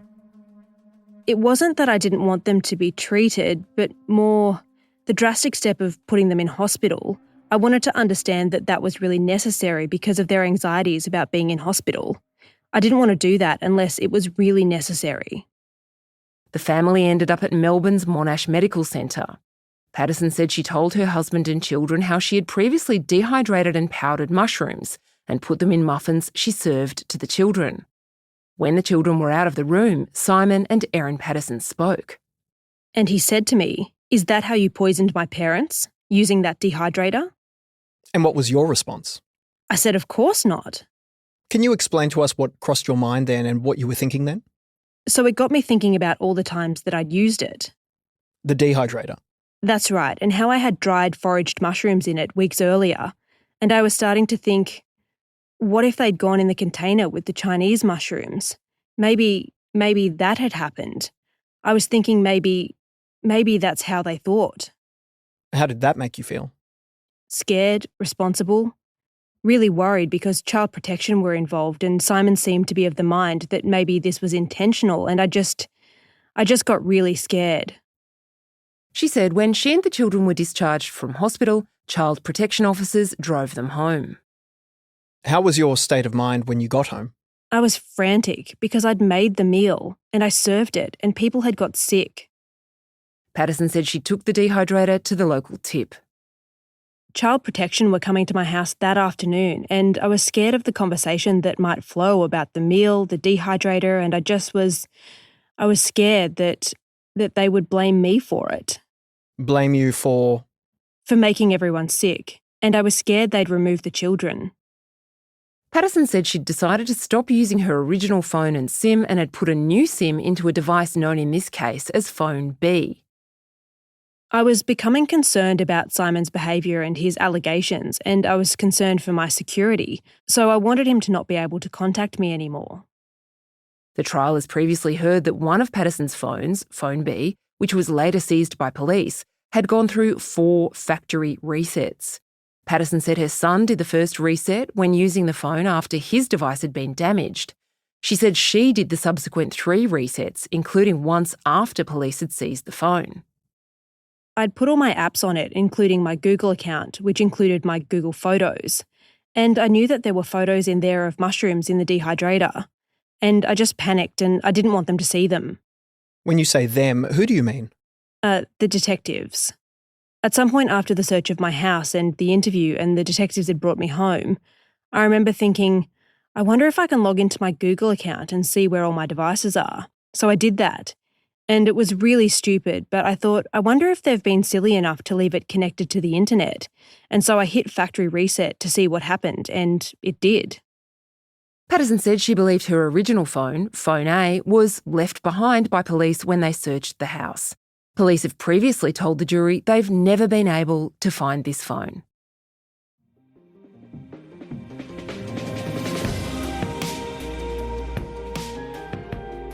Erin Patterson's evidence will resume on Thursday, June 4. You can follow The Australian's coverage live at theaustralian.com.au.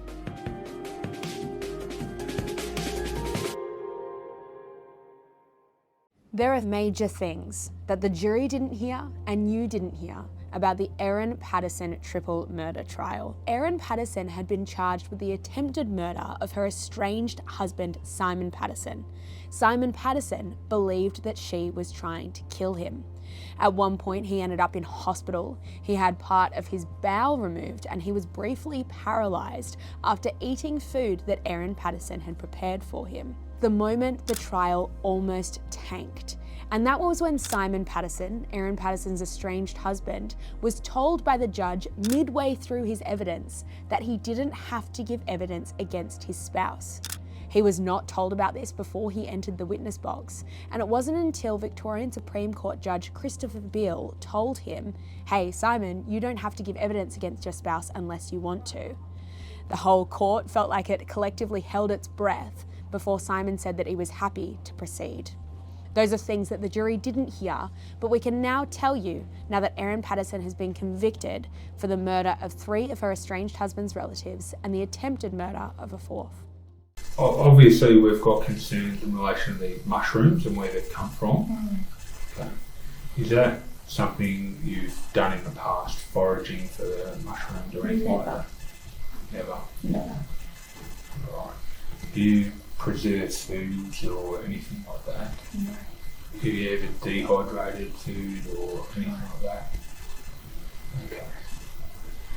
I just want to go through on tape some of the stuff we've, and like I said, we'll give you a copy of this, everything we've seized. Kitchen, far left bottom drawer, instruction manual for a Sunbeam food lab electronic dehydrator. What's that in relation to that? Do you know anything about a dehydrator in your house? Or? No. Okay. Do you own a dehydrator? No.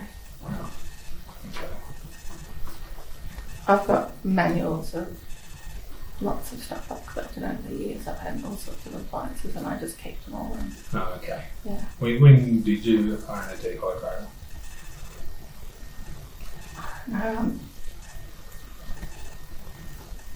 I don't know, we might have had one years ago. Okay.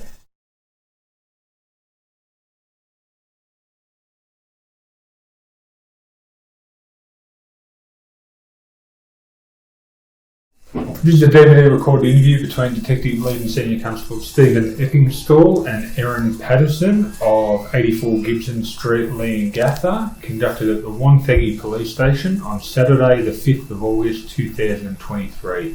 Other person present is my corroborator. Detective Senior Constable David Martin, LK 40053. Right. Erin, do you agree the time is now 4:41 p.m. by my watch? Yep. Alright. Could you please state your full name and address for me? Erin Trudy Patterson, 84 Gibson Street, Leongatha. Alright. Erin, I intend to interview you today in relation to the death of two people, being Gail Patterson and Heather Wilkinson. Before continuing, I must inform you that you do not have to say or do anything, but anything you say or do is being recorded and may be used as evidence in court. Okay. Do you understand that information? Yeah. Alright, I must also inform you of the following rights. You may communicate with or attempt to communicate with a friend or relative to tell that person of your whereabouts. Okay. You may communicate with or attempt to communicate with a legal practitioner. If you're not an Australian citizen or permanent resident here in Australia, you may communicate with or attempt to communicate with the consular office of the country of which you are a citizen. Okay. Do you understand all of these rights? Yep. Okay. Do you wish to exercise any of these rights before the interview proceeds? No, sorry. No, I don't. That's all right. Now, I'll just confirm with you that you've had an opportunity to speak to a solicitor before this interview commenced. Okay, and you're happy with that? Yep. Alright. Now, I'll also remind you that your rights are with you for the entire time you're with us. Okay, so if you decide later on you want to exercise any of those rights, you just let me know and we'll do that. Alright? Now, what is your age and date of birth? 48, 30th of the 9th, 74. And are you an Australian citizen? Yeah. Are you a permanent resident here in Australia? I was born here and I live here and I'm a resident of Australia. Is that what that would be? Yeah, that's fine. Okay. And are you of Aboriginal or Torres Strait Islander descent? No. Okay. What's your mobile number, Erin? 0480 535 835. And do you have an email address? Yes, it's ESH 301430 @gmail.com.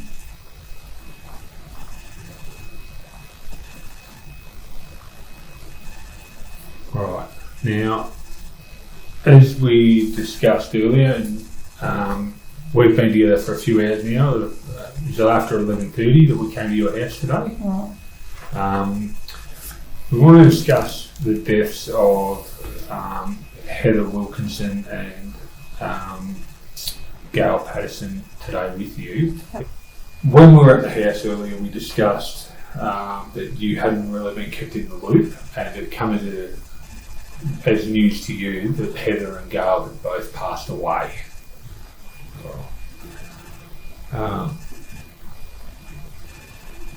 Following eating at your house, Donald, Ian, Gail and Heather all become so ill that they ultimately ended up in the intensive care unit at both the Dandenong Hospital and then moved to the Austin Hospital. All right. Following that, they had a deterioration in their condition, and that they become so ill that their livers have failed. Right. Donald underwent transplant last night. Okay, and his condition is still extremely critical as of last report. Heather and Gail passed away. Right. In relation to Ian, I don't have a current prognosis in relation to where he's at. As of late yesterday, the diagnosis isn't great for him either. Right. We're trying to understand what has made them so ill. You understand? Yeah. Why we're asking these questions. Yeah. Conversely, we're trying to understand why you're not that ill. Okay. So you understand why we're interviewing you today? Yeah, I do. But I'm sure you understand too that, like, I've never been in a situation like this before, and I've been very, very helpful with the health department through the week because I wanted to help that side of things as much as possible because I do want to know what happened.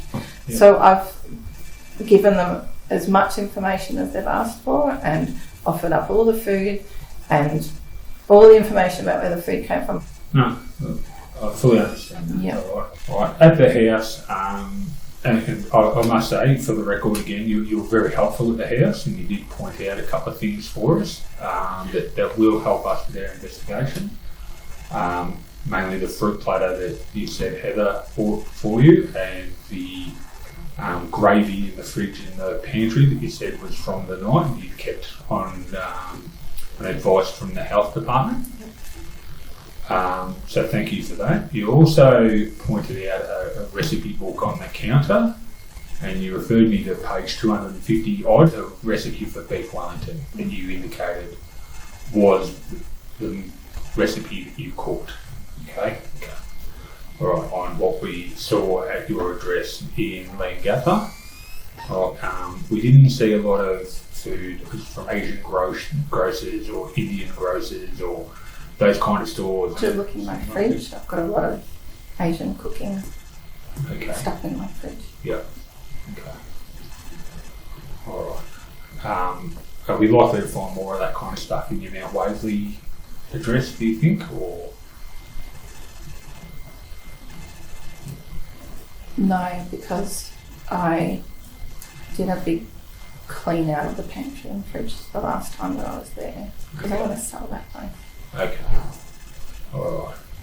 So the pantry and fridge there will be empty. Okay. So you want to sell that place? All right, no problem.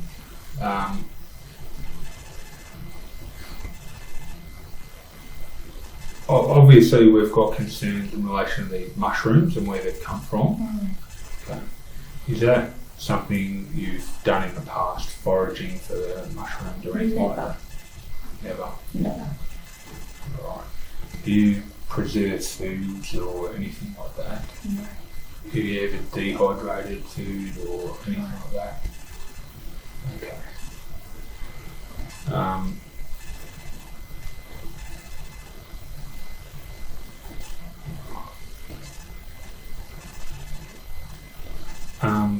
You've described to me a relationship with your ex-partner Simon. Right. I'd like to understand why you had his parents and his uncle and auntie over for lunch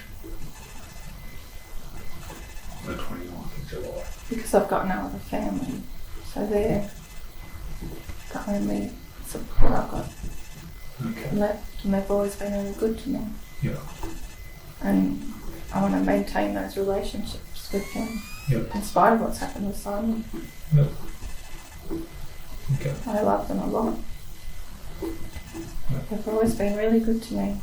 And they always said to me that they would support me with love and emotional support, even though Simon and I were separated, and I really appreciated that. Yeah. Because my parents are both gone. Yeah. My grandparents are all gone. They're the only family that I've got. Yeah. And they're the only grandparents that my children have. And I want them to stay in my kids' life. Yeah.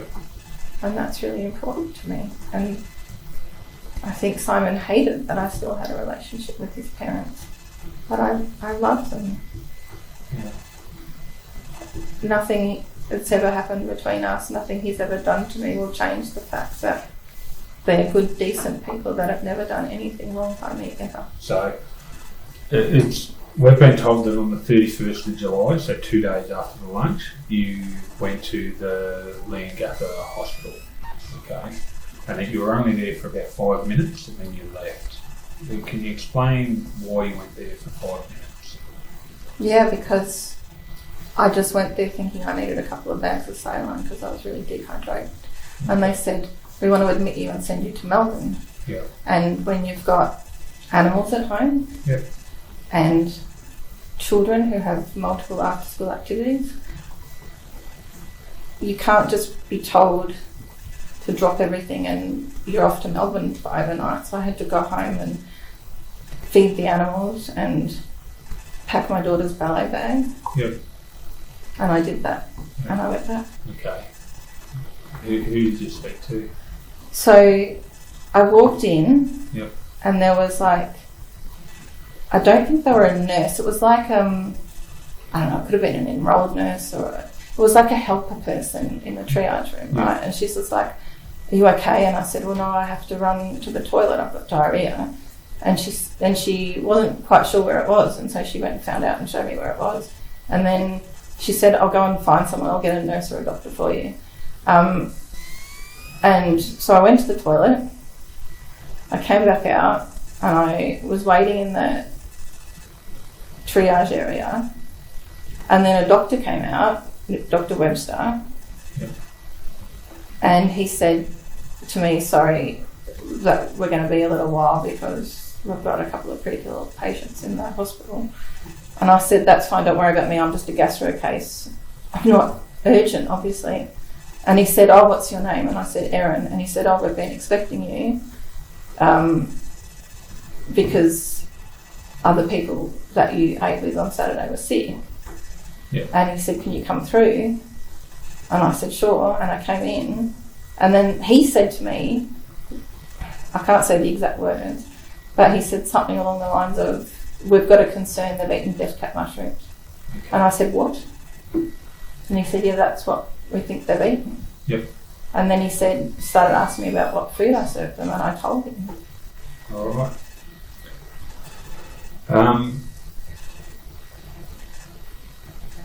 I understand you went down to the hospital and got treatment and that. Mm. What kind of treatment did you get? Oh, they hooked me up to a drip. A drip? Yeah. Yeah. They said that because we're concerned. So Dr. Webster had to leave. I think he was at the end of his shift, and he passed on to another doctor, Dr. Foote. And she said to me, because the concern is that everybody's eaten something that hurts your liver, we need to give you this protective medicine. And so there was saline and acetyl something or other. I don't know what it was. But she said, we need to give you this and then put you in an ambulance up to Melbourne where they can give you more, I don't know what the word is, more,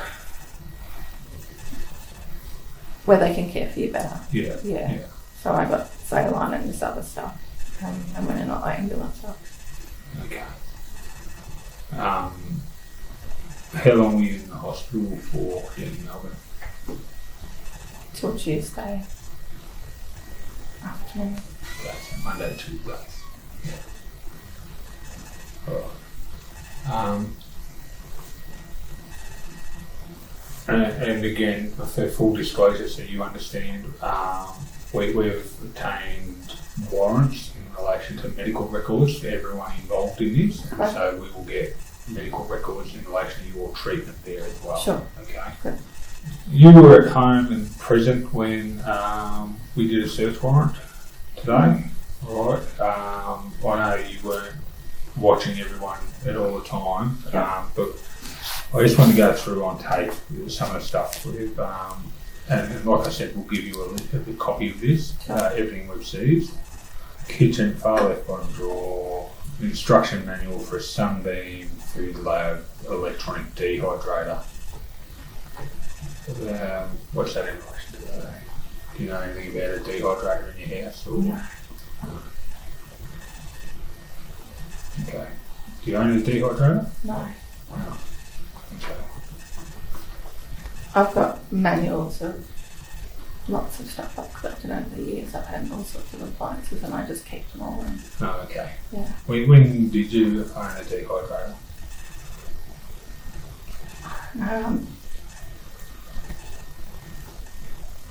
I've had one years ago. Okay. What did you use that for? Like when I first got the Thermomix, I got really excited about like making everything from scratch, you know, and I did a lot of, you know, like everything from scratch ingredients, and I did a lot of that, so I could have had something like that. Okay. Kitchen bench located against the wall, recipe tin eats book. Okay, I'm not sure. Again, That's that recipe book. That's that same book that the Wellington recipe come out of? Yeah. Right. From the fridge, we got the fruit salad platter, which you pointed out. Then in the fridge in the butler's pantry, we got the white jug containing the brown liquid, which you pointed out as well. Yeah. So thank you for that. From the study, we took the computer, we took another computer, and we took another computer. Right. In the lounge, we grabbed an iPad in a black and red case. From room, we've grabbed a computer. That'd be an old one I had up in the top of this cabinet. Okay. Yeah. That's a very old one. All right. So that, if I had to prioritise, that would be the bottom of the list. I don't think anyone's powered that one from fairly long. Okay. All right. No dramas. All right. So we'll pop that one at the back of the list. All right. A black mobile phone, which again I'll prioritise tomorrow for you. Thank you. Upstairs bedroom 2, far left towards backyard. Says Erin's bedroom, so I assume that's yours. Apple iPad. I don't own any iPads, but they would be tablets, Android tablets. Okay. There's a Samsung tablet listed below that, located on top of the bed. Yeah. Okay. Maybe they've got it wrong, that it's not an iPad, it's some other tablet. Samsung tablet. An Oppo mobile phone, and your mobile phone. Alright, so And so you said a black mobile phone earlier. Yep. So that would be a Nokia. It's a really old Nokia that I've got for, like, you know, if you break your phone. And you got to send it away from repair, and you need. So I've got this like really old thing. So. That's right. Your mobile phone would be the top. Yeah.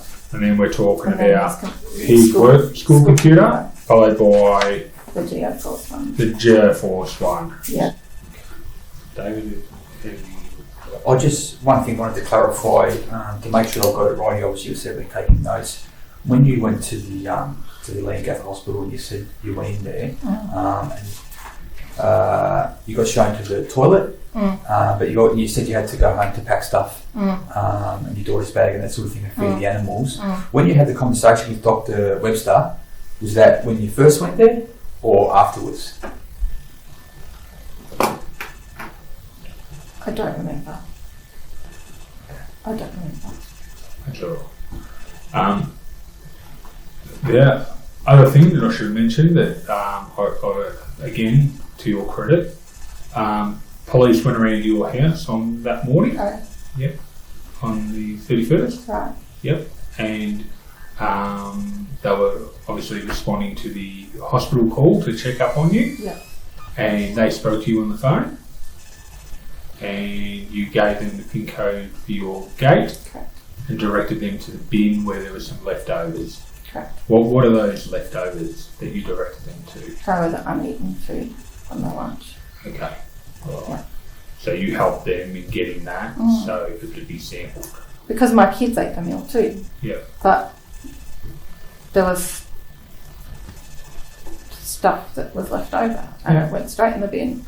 And so when I went to the hospital and they said they were concerned that everyone ate some contaminated food, I said, well, there's the leftovers in the bin, you can have it. Feel free to look through it. Yep. And I said, I'll go and get it if you want. And they said, well, that's fine, you need to go on a drip. We'll call the police. And I said, well, that's fine, just let them know I need to give them a PIN code. Yep. So they did that, and a bag of food appeared a bit later. Yep. So thank you for helping us locate that. It's fine. All right. Anything else, Dave? Any questions at the moment? No. All right. Erin, do you agree the time is now 5:30 p.m. by my watch? Yeah. All right, I'm going to suspend the interview now.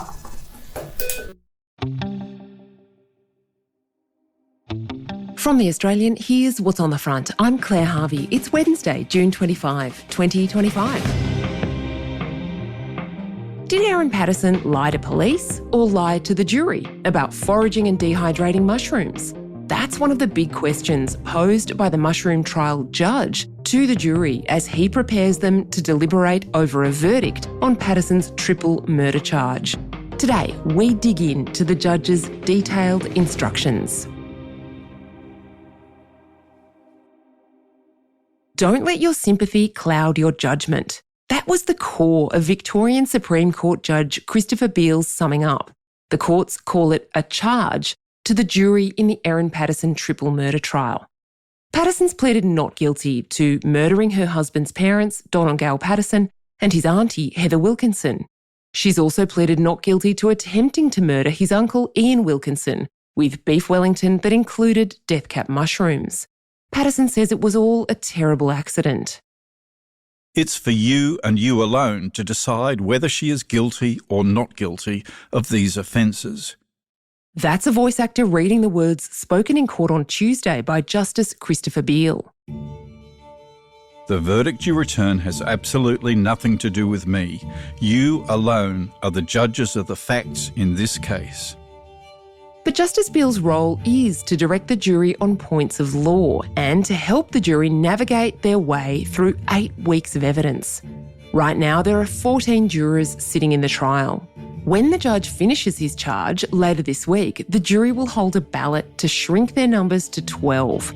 And those 12 must come up with a unanimous verdict on every charge, guilty or not guilty. You must ignore all other considerations, such as any feelings of prejudice or sympathy you may have for anyone involved in the case. You should not, for example, be influenced by the mere fact that Erin Patterson cooked the fatal meal. The issue is not whether she is, in some sense, responsible for the tragic consequences of the lunch, but whether the prosecution has proved beyond a reasonable doubt that she is criminally responsible for those consequences. Similarly, the fact that, on her own admission, Erin Patterson told lies and disposed of evidence must not cause you to be prejudiced against her. This is a court of law, not a court of morals. Nor must you let sympathy for the extended Patterson or Wilkinson families cloud your judgment. Don't misunderstand me.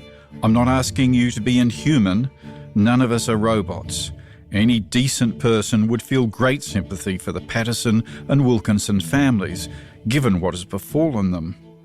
But you must scrupulously guard against that sympathy interfering with the performance of your duty. Remember, you are judges of the facts. That means that, in relation to all of the issues in this case, you must act like judges, or at least good judges. You must dispassionately weigh the evidence logically and with an open mind, not according to your feelings.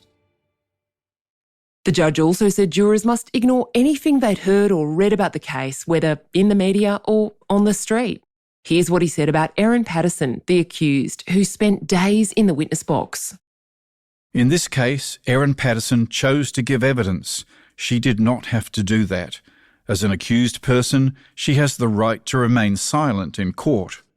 As I've told you, it is the prosecution who must prove Erin Patterson's guilt beyond reasonable doubt. It is not for her to prove her innocence, and this has not changed because she chose to give evidence. In choosing to give evidence, she undertook to tell the truth. She also submitted herself to cross-examination, which is the way lawyers test a witness's credibility and reliability. There are 4 broad conclusions you must reach about Ms. Patterson's evidence. First, if you think it's true, then you must find her not guilty of all 4 charges. Second, if you are not sure whether her evidence is true, but think it might be, then you will have a reasonable doubt about the prosecution's case. And again, you must find her not guilty of all 4 charges.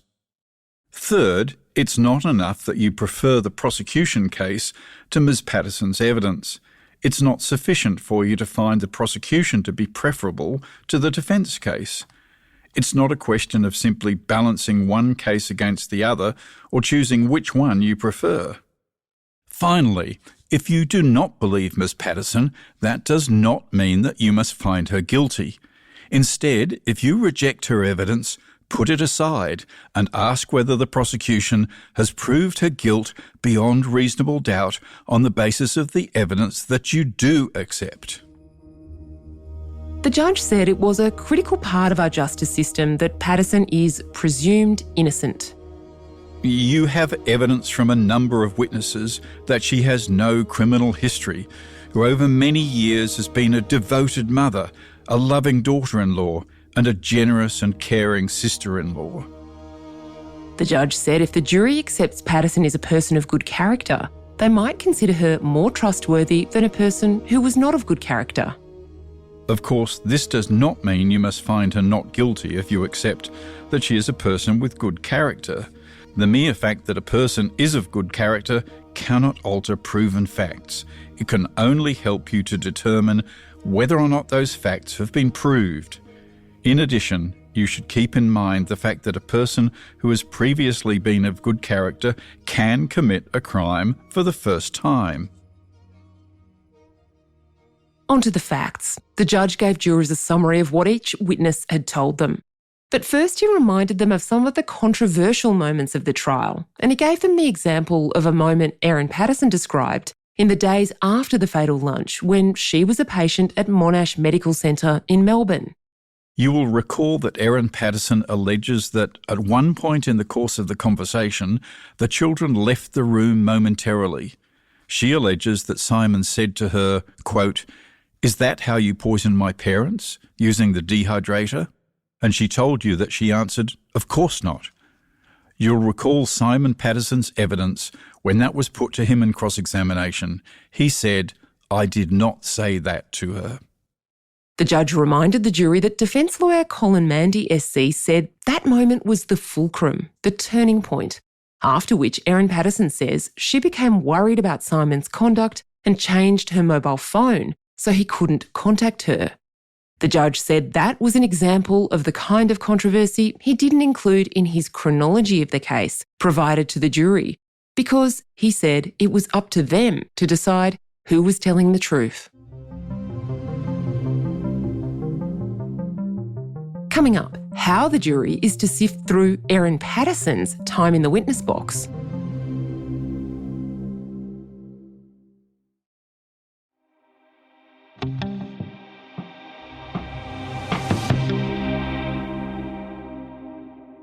The judge took the jury to something called tendency evidence. That's about whether or not she was in the habit of foraging for mushrooms. Patterson told the police when they interviewed her just days after the lunch that she'd never foraged for mushrooms and had never dehydrated food. But at trial, she told the jury this was something she'd been doing since COVID lockdown, when she and the kids would go on walks to the local botanic garden and rail trail. She said she'd pick non-toxic mushrooms and dehydrate them because the mushroom season was short and she wanted to be able to eat them all year round. Here's what the judge said, summing up the defence case about Patterson and her evidence. The defence makes the following arguments. She loved mushrooms, not only according to what she said in evidence, but according to her Facebook friends. The fact the kids don't remember her foraging for mushrooms is consistent with them just being young kids. It wasn't something she did every day. She didn't hide the fact that she'd purchased a dehydrator, instead broadcasting that fact to her Facebook friends, which she wouldn't have done if she was deliberately planning to dehydrate death cap mushrooms to poison her in-laws. She would have not only concealed the fact of the dehydrator, she would have got rid of it once she deliberately dehydrated the death cap mushrooms. It's argued that she gave a consistent account in her testimony and came through cross-examination unscathed. Then the judge summed up the Crown case. The prosecution made the following arguments. The only evidence that she foraged for edible mushrooms came out of her mouth. She's a self-confessed liar. There were no messages to Simon or the Patterson's group regarding foraging for edible mushrooms, no messages to the Facebook friends regarding foraging for edible mushrooms, no books on foraging edible mushrooms found during the searches of her home. She denied being a forager of wild mushrooms. It was argued that claims to have been a forager for edible wild mushrooms is a recent invention because of a realisation on her part the story about the Asian grocery mushrooms didn't add up. And this is how the judge said the jury could use that evidence about whether or not Patterson had a habit of picking and eating wild mushrooms. Having gone through the evidence and the arguments, you must take this evidence into account when deciding whether the prosecution has proved beyond reasonable doubt that the accused deliberately put death cap mushrooms in the beef Wellingtons. If you find that she had a tendency to pick and eat wild mushrooms, including putting them in meals she served to others, or if you think there is a reasonable possibility that she had that tendency, you may consider that it increases the possibilities that the death cap mushrooms ended up in the beef Wellingtons accidentally rather than deliberately. So, if Patterson is telling the truth about foraging now, the judge says the jury might believe her claim it was all a terrible accident.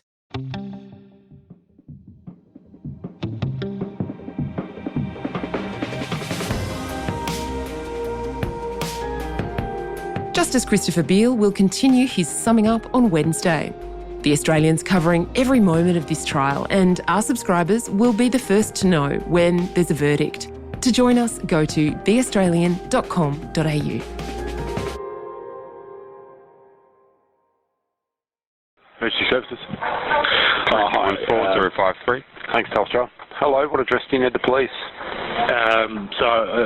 This is Dr. Chris Webster calling from Leongatha Hospital, and I have a concern regarding a patient that presented here earlier but has left the building and is potentially exposed to a fatal toxin from mushroom poisoning, and I've tried several times to get hold of her on her mobile phone. So, before I get all that information in, what address do you need the police to attend, Dr. Chris?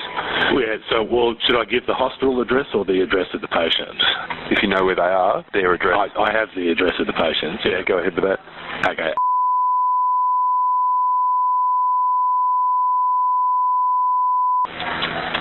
Is that in Leongatha? Leongatha 3953. Thank you. Yeah. So, nearest intersection is that correct? I'd have to get Google Maps up, but yes, I would say that sounds right. That sounds like a street in Leongatha. Yeah. What's her name? So the last name is Patterson, Patterson. First name? Erin, Erin. Do you have a date of birth? 30th of September, 1974. When did she present at hospital? At 8:05 today. Yeah. Mushroom poisoning, you said. Yeah, so there were 5 people that ate a meal on Saturday, and 2 of them are in intensive care at Dandenong Hospital. 2 have just been transferred from Leongatha Hospital to Dandenong Hospital, and Erin presented this morning with symptoms of poisoning. Bear with me.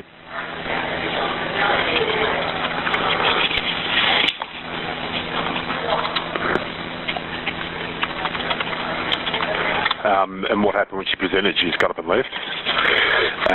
No, there was time for the nurse to begin observations, and I was managing the other critically unwell patient, so I had a brief chat to her about where the mushrooms were obtained, and after that, while I was attending the other patients, the nurse informed me that she had discharged herself against medical advice. So I don't know exactly. Oh, we've got a form here. Hang on, it'll tell me what time she left. No, it doesn't have a time. She left at. So she left at 10 past. She was only here for 5 minutes.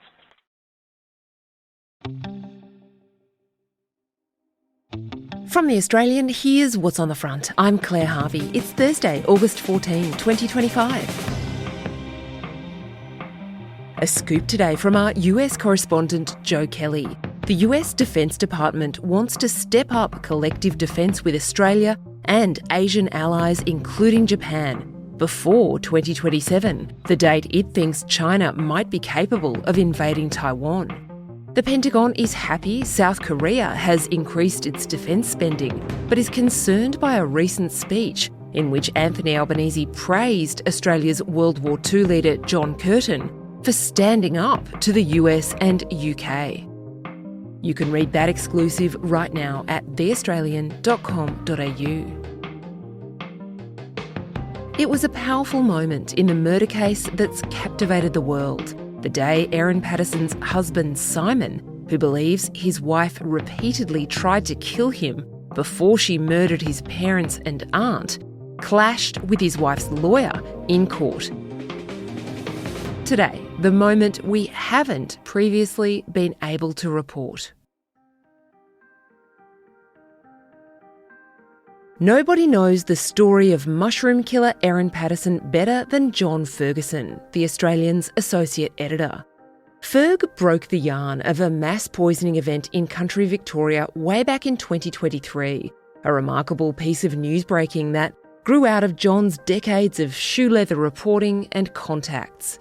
Then John sat through all the pre-trial hearings and the murder trial itself. Erin Patterson was convicted of murdering her husband Simon's parents, Don and Gail Patterson, and his auntie, Heather Wilkinson, by serving them beef Wellington she had deliberately laced with death cap mushrooms. She was also convicted of the attempted murder of Simon's uncle, Ian Wilkinson, the only survivor of that lunch. Today, Ferg is reporting something we haven't previously been able to bring you. A previously suppressed exchange between Simon Patterson and Colin Mandy SC, the barrister representing Erin Patterson.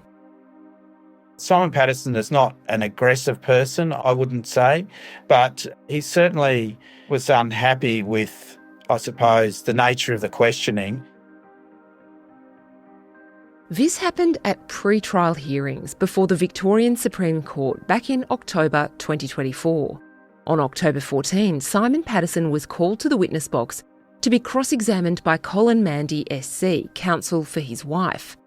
Patterson told Colin Mandy an acquaintance, Jess O'Donnell, had been giving him advice about how to handle the media requests he was getting. We've used voice actors to bring you the exchange from court. Colin Mandy speaks first. And what advice has she given you about the public relations approach? She's advised me to consider what happens after the trial and has suggested I consider how I might tell my story after the court process is finished. Has suggested how you might consider telling your story? Mm-hmm. Does that mean in relation to some kind of publication? That's right. How to communicate in public. Writing a book? That was one suggestion. An extensive interview with a major news network? That's been discussed. Has she indicated to you, well, she's prepared to start investigating those options? Yes. And obviously for financial reward to you? Yes, that would definitely be a part of it. Well, that would be the only reason you were doing it, wouldn't it? Say that again, sorry? That would be the only reason you would be doing it, wouldn't it? That would be the only reason I'd be telling my story in future. Yes. No. What are the other reasons you might have for telling your story in public in the future? I think there are quite a few reasons why that would be a good idea. The local community is grieving because of what happened, and a lot of people are keen to know what happened. And I think informing them of what happened would help with their grief. Another reason is that it's possible that you're here to damage my reputation because you're paid by Erin, and I believe she's tried to harm me. And now you're her mouthpiece. And that will shape the media narrative. That potentially creates a risk to me that I would potentially need to mitigate after the trial's over. For considerable financial reward? There could be considerable financial. That's a potential, yes. What did it reveal for you about how Simon Patterson was feeling at the time? I think it's fair to say that Colin Mandy is a front foot lawyer, and he was doing his job. But what you get in pre-trial tends to be a more robust environment, because with a jury, it was very clear that Simon Patterson, well, he's very much a victim amongst all this. And so victims have to be treated carefully. A little bit different in pre-trial because you don't have a jury. That doesn't mean that Mr. Mandy wasn't respectful or wasn't doing his job. He was. But I think Simon Patterson really took exception to the idea that he would want to have some sort of financial gain out of the misery that had been inflicted upon his family. Colin Mandy didn't come back to this line of questioning in his cross-examination of Simon Patterson during the trial. What do you think we can draw from that? I think a lot of what was said in pre-trial didn't make its way to the actual trial.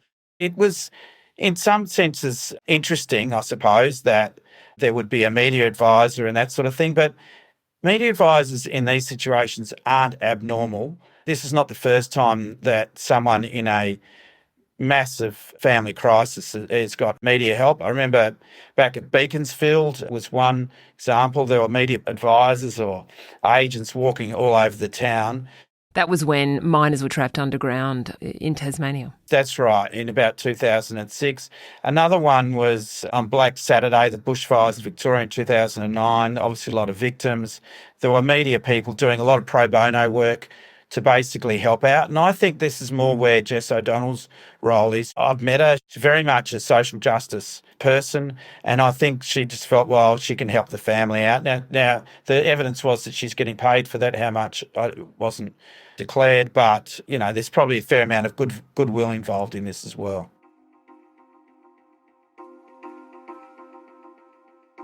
Right up until the beginning of the murder trial, Erin Patterson was also facing other charges related to her alleged attempts to kill Simon, attempting to poison him with things like a curry wrap and pasta. What happened to those charges, John? Why were they dropped? We've never been told, but you and I can talk about what we might think happened. So that was at the beginning of the trial. I think ultimately, and this came out in pre-trial as well, that the prosecution case wasn't as strong as they would have liked, and that they took a decision that they had a strong case on the 3 murder charges plus the attempted murder charge against Ian Wilkinson. So they've, in a sense, rolled the dice and said, we'll go with this because we know we've got a strong case. And they did have a strong case, but under the process, we now know, with the suppressions being lifted and the pre-trial discussions being made public, that it's the totality of the evidence, not necessarily the limited evidence that was put to the jury, that makes it such a compelling, she did it case. Because I think having sat through the pre-trial, it was very hard to think otherwise. However, it wouldn't have surprised me if there had been a hung jury in Morwell, that a small number of people might have thought, well, was there enough evidence there to get it across the line? So I think the prosecution knew they were onto a winner, and that's probably why they chose not to go ahead with the other attempted murder charges. It's a pretty confident move, isn't it, by the prosecution? Because if they had failed on the murder charge, they would be left with a choice to charge Erin Patterson again with the attempted murder charges about Simon Patterson, or to just let it go. I reckon, it's all speculation, but I reckon they would have really struggled to have just let it go, because I think, she's no Lindy Chamberlain. It's very obvious that the jury has done a good job, and it would have been very hard. I think it's a hypothetical, but if she had got off, it would have been very hard for them not to go back and try those Simon charges. The other aspect to that is they did come up with some potentially new evidence about the use of rat poisoning for one of those Simon charges, which was raised in the Court of Appeal, but we weren't given a lot of detail about. So you never know, they may have come up with more information that could have been used against her. Once you know this information, that her husband believed that she was trying to kill him and that he had been in a coma, he'd had to have serious surgery, he was paralysed at one point, it really changes your impression of Erin Patterson, doesn't it? What's been the reaction you've observed from people since we have been able to publish that information? It's really interesting, Claire. We're in this environment where people just believe what they want to believe. I don't think people even bother to avail themselves of the facts. They generally go, well, yeah, she's as guilty as sin, or no, this is a conspiracy. And if you bother to go into all the facts, you go, well, yeah, it's clear, in my view, she's guilty. But if you don't bother to go into the facts, well, you just stick to whatever position you have. It's a modern curse that people very much run down whichever burrow they want to run down and then stay down there, I think. Coming up, another revelatory moment about Simon Patterson's experience.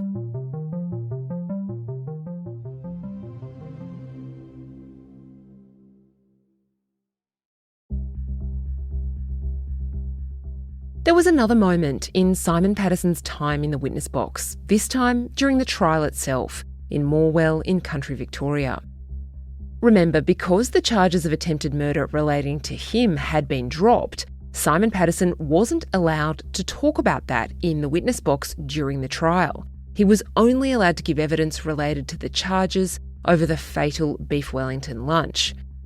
The jury was sent out after Simon Patterson had begun giving evidence because Justice Christopher Beale had an important question for him. The judge asked if Patterson was aware that, as the spouse of an accused person, he had a right to object to giving evidence. The judge wanted to know if Patterson had been made aware of that right. No, I didn't know I couldn't. I didn't know I had the right to object, but I don't object. And also, I have a small request for you, please. The legal process has been very difficult, as a witness especially, and that is why I say it to you without the jury here, especially the way it's progressed in terms of the charges relating to me and my evidence about that, or non-evidence now, I guess. I have to grieve and am grieving a lot about all this stuff here, as I'm sure you can imagine. One thing that is really difficult is not being able to follow what happens. I haven't been, as a witness, and for understandable reasons, I haven't been able to follow along throughout the trial. The judge told Simon Patterson he would be able to follow the trial live stream or sit in the court as soon as he had completed his own evidence. I understand and I appreciate that. Thank you.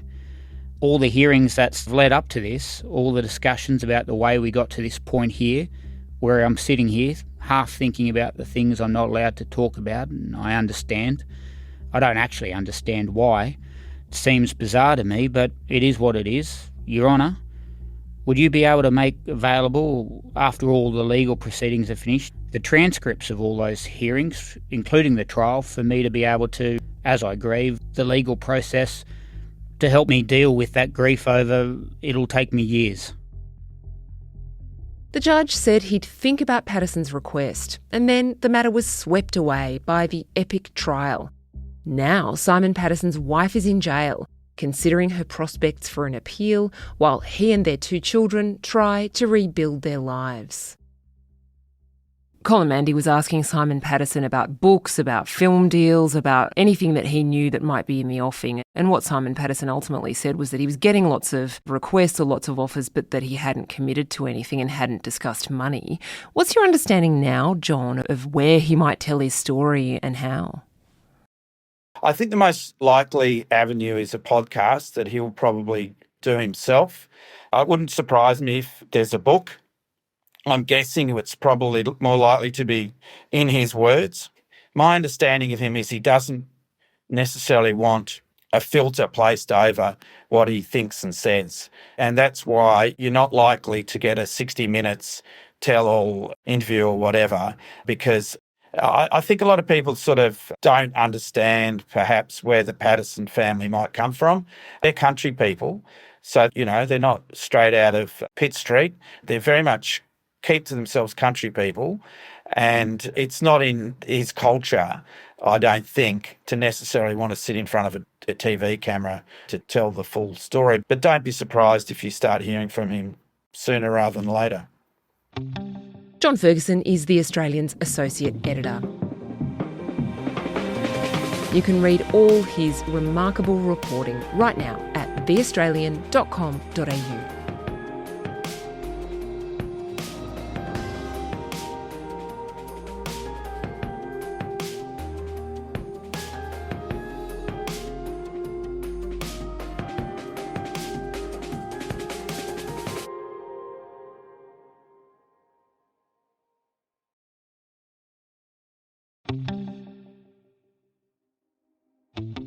From The Australian, here's what's on the front. I'm Claire Harvey. It's Friday, May 2, 2025. It's election eve and The Australian is reporting today Labor has courted Beijing-backed property developers and senior figures in the Chinese Communist Party's foreign influence arm. Anthony Albanese has refused to rule out new taxes, and the coalition released the costings of its policies, showing a deeper projected budget deficit in its first 2 years, but a reduced budget deficit within 4 years. Erin Patterson conducted taste tests where she hid mushroom powder in muffins and fed them to her children. That was part of the evidence in an emotional day of testimony by Crown witness Simon Patterson, Erin's husband. Erin has pleaded not guilty to 3 counts of murder and 1 of attempted murder for feeding death cap mushrooms to Simon's parents, aunt and uncle, something she says was a terrible accident. Today, Simon Patterson describes the breakdown of her marriage and Erin's attempts to get him to come to the fatal lunch.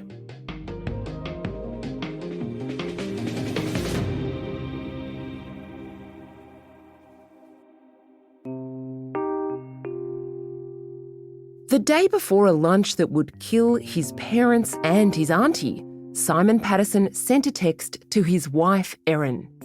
Erin Patterson had invited her husband, from whom she was separated after a rocky marriage, along with his parents, Don and Gail, and aunt and uncle, Heather and Ian. Erin Patterson told Simon Patterson that she had serious health news to share and wanted to talk frankly without the presence of their 2 children. But Simon Patterson, who had declined an earlier invitation to lunch, decided he didn't want to go. In the early evening of July 28, 2023, he sent Erin Patterson this message. Sorry, I feel too uncomfortable about coming to the lunch with your mum, dad, Heather and Ian tomorrow, but I'm happy to talk about your health and implications of that at another time if you'd like to discuss on the phone. Just let me know. 5 minutes later, Erin Patterson replied. That's really disappointing. I've spent many hours this week preparing lunch for tomorrow, which has been exhausting in light of the issues I'm facing, and spent a small fortune on beef eye fillet to make beef Wellingtons because I wanted it to be a special meal, as I may not be able to host a lunch like this again for some time. It's important to me that you're all there tomorrow and that I can have the conversations that I need to have. I hope you'll change your mind. Your parents and Heather and Ian are coming at 12:30. I hope to see you there. That exchange was read to the jury in Erin Patterson's Supreme Court of Victoria trial, where Simon Patterson sat in the witness box across the courtroom from his wife in the dock. Erin Patterson has pleaded not guilty to 3 counts of murder for killing Don and Gail Patterson and Gail's sister Heather Wilkinson. She's also pleaded not guilty to 1 count of attempted murder relating to Simon's uncle Ian, who became seriously ill after the lunch but survived. The Crown alleges she invited the family to her home with murderous intent and served them a meal she knew contained deadly death cap mushrooms. Erin Patterson's lawyer has told the jury she didn't intend to kill anyone, and it was a tragedy and a terrible accident. We've used voice actors to bring you the words spoken in the Supreme Court of Victoria. Simon Patterson. Erin's very intelligent. I guess some of the things that attracted me to her in the first place was definitely her intelligence. She's quite witty and can be quite funny. That was how Simon Patterson began his evidence on day 2 of the trial, telling the jury what made him fall in love with Erin when they met while both working at the local council. She was a qualified accountant and air traffic controller, but she was an animal lover, working as an RSPCA representative at the council. He was a civil engineer. Simon Patterson described a turbulent marriage where Erin would frequently leave him, including when they were driving around Australia in a 4-wheel drive with their baby son. We'd sort of done the northern part of Australia right up to the top of Cape York Peninsula and then got back down to Townsville, and Erin decided, or chose to fly just herself back to Perth. And so, I packed everything up and the baby, and I drove across Australia through the middle, straight back to Perth. When they arrived in Perth, Patterson, who, Simon said, had inherited $2 million from her late grandmother, had organised a rental house for herself and the baby. I organised to stay in an on-site van at a caravan park nearby. I don't know how many months, a few months. What I understood from Erin was that she was struggling inside herself. They got back together and moved to Victoria. Erin decided to buy herself a separate house and move into it. They separated again. Crown Prosecutor Nanette Rogers, SC. Her words are read by a voice actor. How would you describe the relationship? Was it a bit strained? Yeah, it was strained. There was tension in it. I'd organised a family counsellor in Leongatha. I was always keen to have a good relationship, have a good marriage and a good strong family to bring up the kids in. I think it's good to be friends with the person you're married to, and plus I like to have good relationships with anyone, especially my wife. But also partly because it was... So it's really important to me that... Sorry, can I have some tissues, please? Do you want a break? I don't. That's fine. I'm just struggling to answer the question, but I'll get there. Simon Patterson said they'd retained a friendly relationship where they shared custody of their 2 children and shared family holidays together, both in Australia and overseas. But one day in late 2022, about 7 months before the fatal lunch, after he dropped off one of the children at her home, Simon recalled Erin Patterson saying she wanted a serious conversation. She said that she discovered that my tax return for the previous financial year had for the first time noted that we were separated. Before that, we hadn't got the government involved in the fact we were separated at all before then. And so she said that mattered, I think, for the family tax benefit, something of that nature. And she would be obliged to claim child support off me, which had never happened before. And so she pointed that out, and she was upset about it. Simon Patterson said he hadn't intended to describe himself as separated, that it was probably a miscommunication between him and his accountant. He said he offered to amend the tax return. Erin rejected that as a possibility and said she wasn't happy with that. I think it was resolved by us agreeing she would apply for child support. But that, said Simon Patterson, was the end of their friendly relationship. The chatty banter on messages ceased. He said he then began declining requests to pay school fees and medical bills, telling Erin that should be covered by the child support payments. Was she happy or unhappy? Pretty sure she was very upset about that. I was sure she was very upset about that. Simon Patterson said after this, Erin Patterson involved his parents, Don and Gail Patterson, in the discussion about the school fees via a group chat on the messaging app Signal. I think it was pretty clear she was asking for them to be involved. That's my opinion. They responded, encouraging us to resolve it between each other. Asked about Erin Patterson's relationship with his parents, Simon Patterson said, She got on particularly well with Dad. They shared a love of knowledge and the world, and I think she liked his gentle nature. Mum and Dad were really active in maintaining a good relationship with Erin. I think it was mutual. The morning after the lunch, Sunday, July 30, Simon Patterson got a call from his father, Don. He told me that he and Mum had been vomiting and had diarrhoea since, I think it was first light, and then Mum started perhaps an hour later, and that had been continuing throughout the night, fairly frequently. And so they'd called emergency services. Don Patterson told his son Ian and Heather Wilkinson had similar symptoms, Simon Patterson said.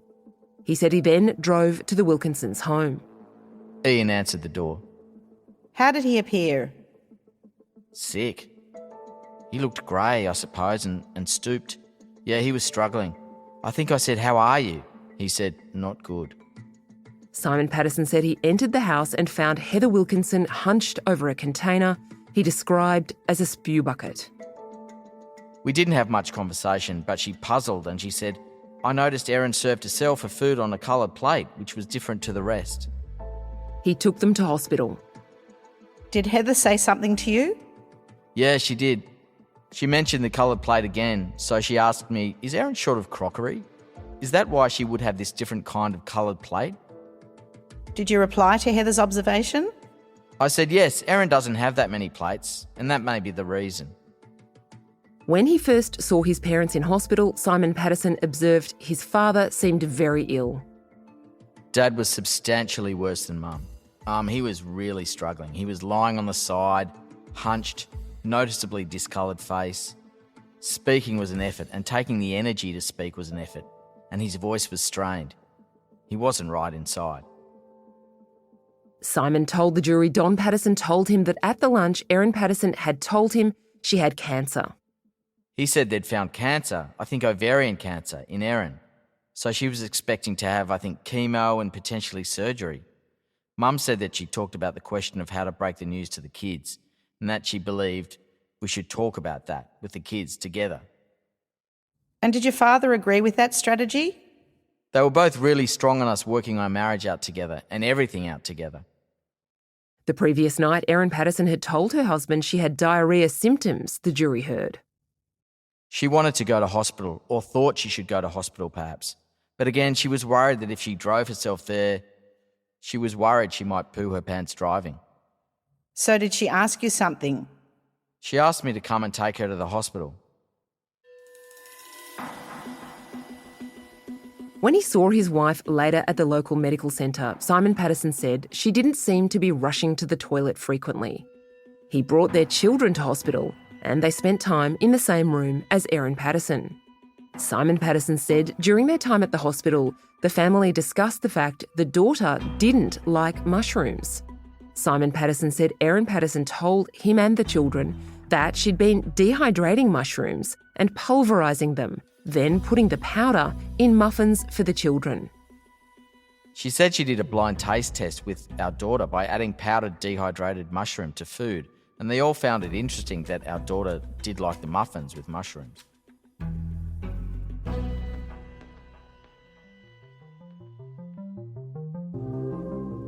Coming up, Erin Patterson's lawyer cross-examines her husband.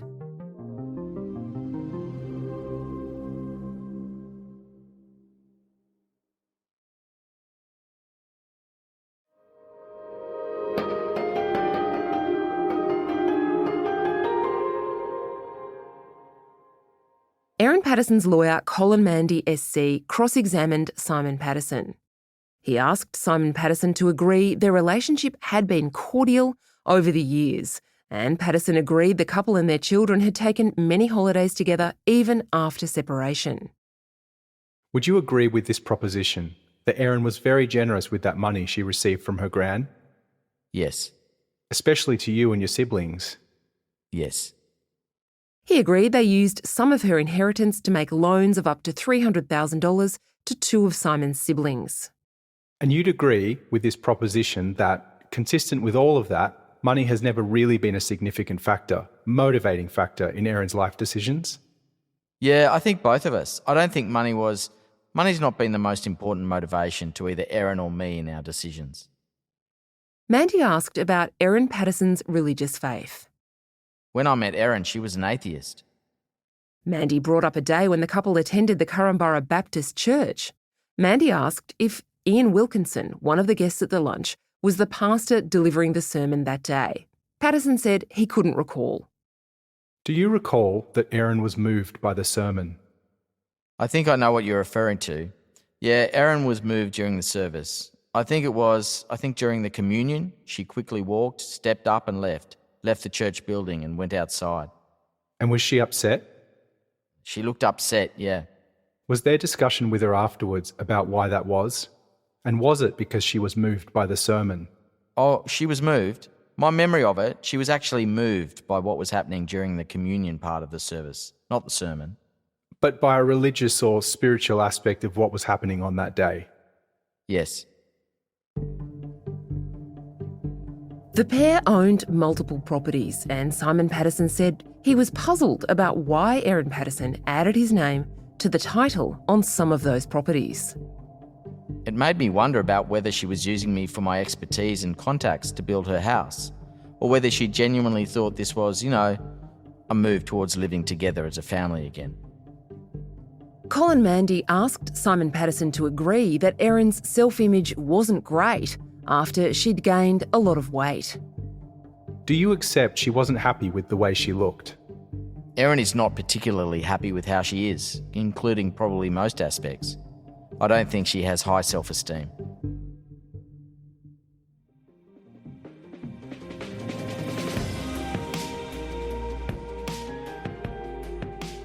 The trial continues. Our reporters John Ferguson and Ellie Dudley are in court, and you can read their reporting all day at theaustralian.com.au.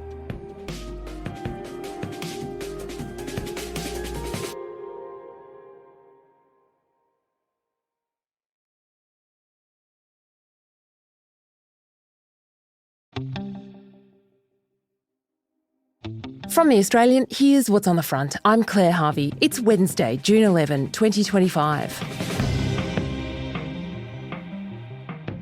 Accused mushroom murderer Erin Patterson says her husband Simon was sarcastic and wrong about his recollections of the days after the fatal lunch, which killed his parents and aunt. Today, we take you inside the Victorian Supreme Court to hear voice actors reenact Patterson's cross-examination by prosecutor Nanette Rogers SC.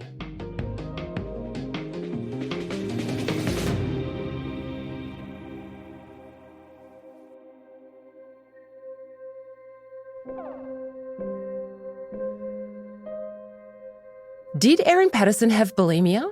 Did she have diarrhea?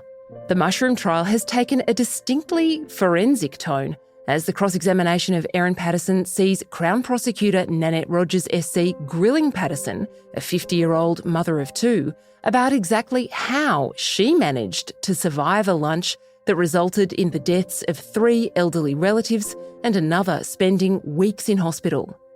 Patterson has pleaded not guilty to 3 counts of murder and 1 of attempted murder over the lunch in July 2023. In her examination in chief, led by her senior barrister Colin Mandy SC, Erin Patterson last week told the jury that after consuming beef Wellington, she vomited. She said at the time this was because she had bulimia. Here's what Patterson told the court last Wednesday. We've used voice actors throughout this episode to bring you the words spoken in court. Patterson said that after her lunch guests left, she got stuck into the orange cake Gail Patterson, one of the guests, had brought. I had a piece of cake, and then another piece of cake, and then another. How many pieces of cake did you have? All of it. How much had been left? Probably a good 2/3 of it was left. And what happened after you ate the cake? I felt sick. I felt over full. So I went to the toilets and brought it back up again. Here's how that went on Tuesday, 10 June, in cross-examination by Nanette Rogers. Your evidence to this jury is that sometime that afternoon on the 29th of July that you caused yourself to vomit, correct? Correct. Is it your evidence that the vomit was partly constituted by the beef Wellington, correct? I have no idea what was in the vomit. At all? Well, how could I? It's vomit. Unless you can see a bean or a piece of corn. Well, you didn't have corn at the lunch. That was an example. I suggest that you did not tell a single medical person that you had vomited after the lunch on the afternoon of 29 July.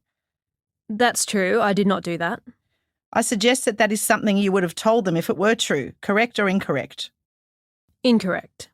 Do you say it's incorrect because of your embarrassment? I say it's incorrect because it's what happened. Rogers probed Patterson's accounts around the time of the lunch that she had eaten about half of her portion, as opposed to in her evidence in chief when she said she'd eaten a small amount, maybe a quarter or a third. I also suggest that for the first time you've told the jury that you vomited after the lunch. Correct. That is the first time I told the jury. I suggest you're trying to minimise how much you ate. No. I suggest that what you've told the jury about only eating a quarter or a third and about vomiting are all lies. No. You're trying to make it sound like the lunch guests ate more than you did, correct or incorrect? No. And you're lying about throwing up or vomiting to try and account for why you didn't get seriously ill, correct?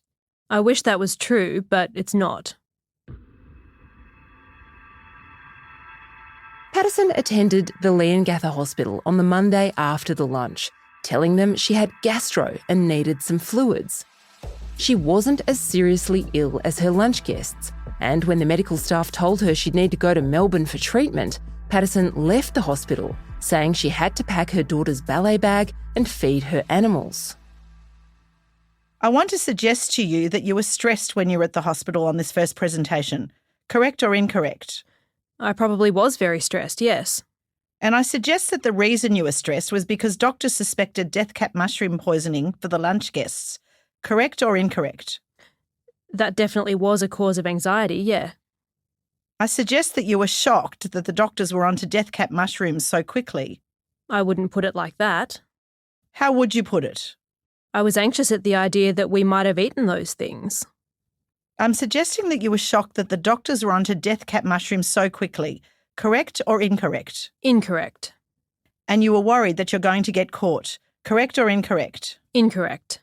And further, that you weren't prepared to answer questions about why death cap mushrooms are in the meal. Correct or incorrect? I don't think anyone ever tried to ask me that question, so I'm not sure what you're referring to. When you left the hospital, you did not make any attempt to collect your children. Correct or incorrect? Correct. You made no efforts to have them collected after you left the hospital shortly after 8:05 a.m. Correct or incorrect? I did eventually. That's why they went to the hospital. Patterson said she'd be back shortly, but the jury has heard she returned more than 90 minutes later. Rogers wanted to know why she would leave, even though doctors had told her they suspected the other patients had suffered death cap mushroom poisoning. Now, I suggest that you knew that your life was not threatened at this point. Agree or disagree? I wouldn't say I knew. I didn't think it was. I suggest that your behaviour at leaving Leongatha Hospital a few minutes after you'd presented there was because you knew that you had not consumed death cap mushrooms. Agree or disagree? I didn't think any of us had, but it wasn't why I was leaving, no. I suggest that you also left when confronted by the fact that medical staff had identified death cap mushrooms as a reason for the illnesses. No, that's not why I left. I suggest you panicked and absconded because you knew that your use of death cap mushrooms in the meal had been uncovered. Agree or disagree? Disagree. Patterson recalled Dr. Chris Webster telling her her two children needed to be taken to a medical facility, but she was reluctant to worry the children. Did he make it clear that your children's lives were at risk? He said they can be scared and alive or dead. That's what he said. Did he make it clear that your children's lives were at risk? I guess. He made it clear that he thought they might be at risk. In the face of that, on your evidence, you were reluctant to tell the children. I was trying to make sense of what was going on and what Dr. Webster was saying to me, and I thought, they can be scared and alive or dead. I thought that was a pretty bizarre thing to say. And it wasn't just what he said, but he was yelling it at me is what I thought. I've since discovered that's his inside voice, but at the time I thought he was yelling at me. So yeah, it was all making me quite anxious.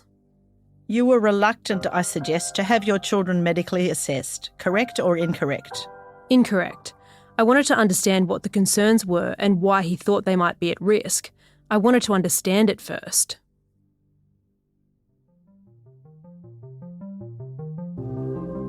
Coming up, Patterson says her sarcastic husband is wrong.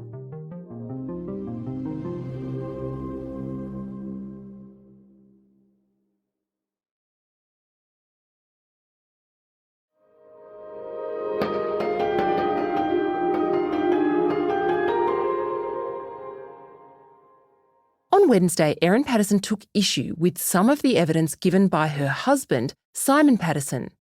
Nanette Rogers asked if she recalled Simon Patterson's evidence that his wife told him that when she went home to feed the animals, she'd laid down on the floor and fallen asleep. Do you deny saying that you fell asleep for about 45 minutes to Simon Patterson? Yeah, I do. Is your evidence that you lay down for a bit when you got home? For a while. What time did you lie down? No idea. How long did you lie down for? I don't know. That's untrue, isn't it? No. It's untrue that you lay down. No. Surely that's the last thing you would do in these circumstances. Might be the last thing you'd do, but it was something I did. After you'd been told by medical staff that you had potentially ingested a life-threatening poison, isn't the last thing that you would do is to lie down in those circumstances? They didn't tell me it was life-threatening.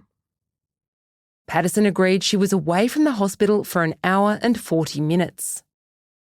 I suggest that in this period of time you were trying to work out how to manage the situation that you now found yourself in. Correct or incorrect? Incorrect. You had not expected doctors to detect the death cap mushroom poisoning so quickly. Correct or incorrect? Incorrect.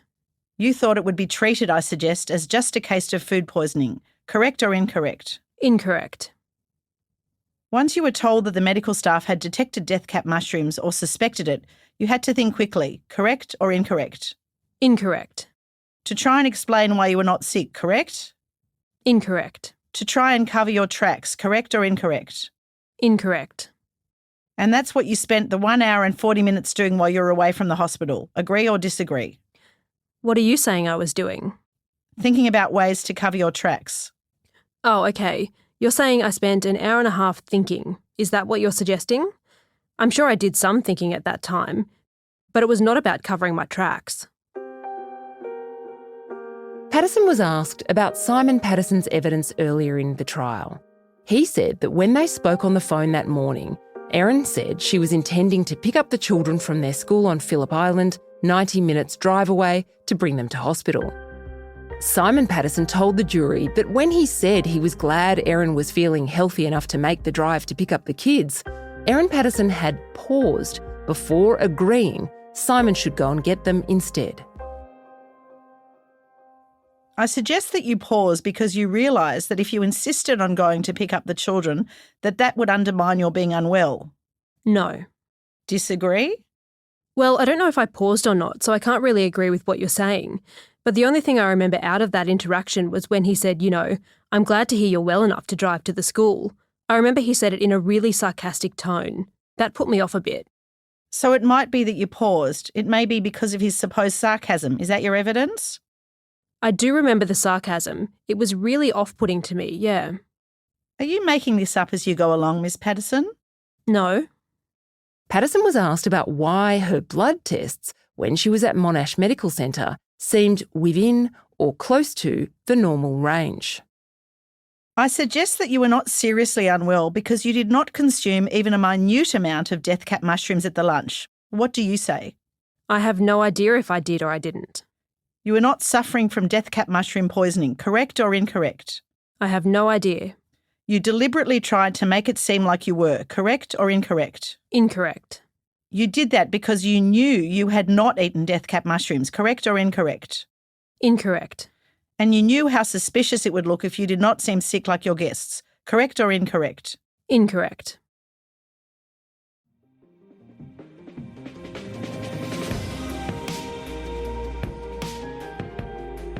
The trial continues, and you can follow our coverage live at theaustralian.com.au and right here on The Front.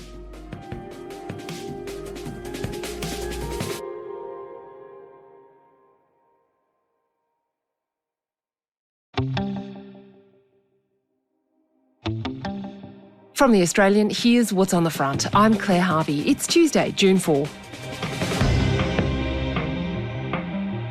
Working from home is a critical path to growing productivity in the economy of the future. That's the Coalition's surprise new position. It's a turnaround from the disastrous election campaign bid to curtail work from home rights, which senior Liberals say helped lose them the election. But the opposition says it's keen to fight Labor on other industrial changes, like same job, same pay laws.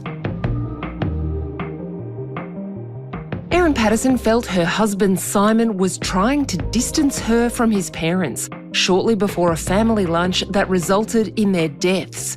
That's the evidence given by Erin Patterson herself from the witness box in the Victorian Supreme Court at Morwell. Patterson is pleading not guilty to 3 counts of murder and 1 of attempted murder after hosting a family lunch, which left 3 elderly relatives dead. She says it was a terrible accident and a tragedy that she served a beef Wellington laced with deadly death cap mushrooms. The Crown says it was murder. Today, Erin Patterson's evidence.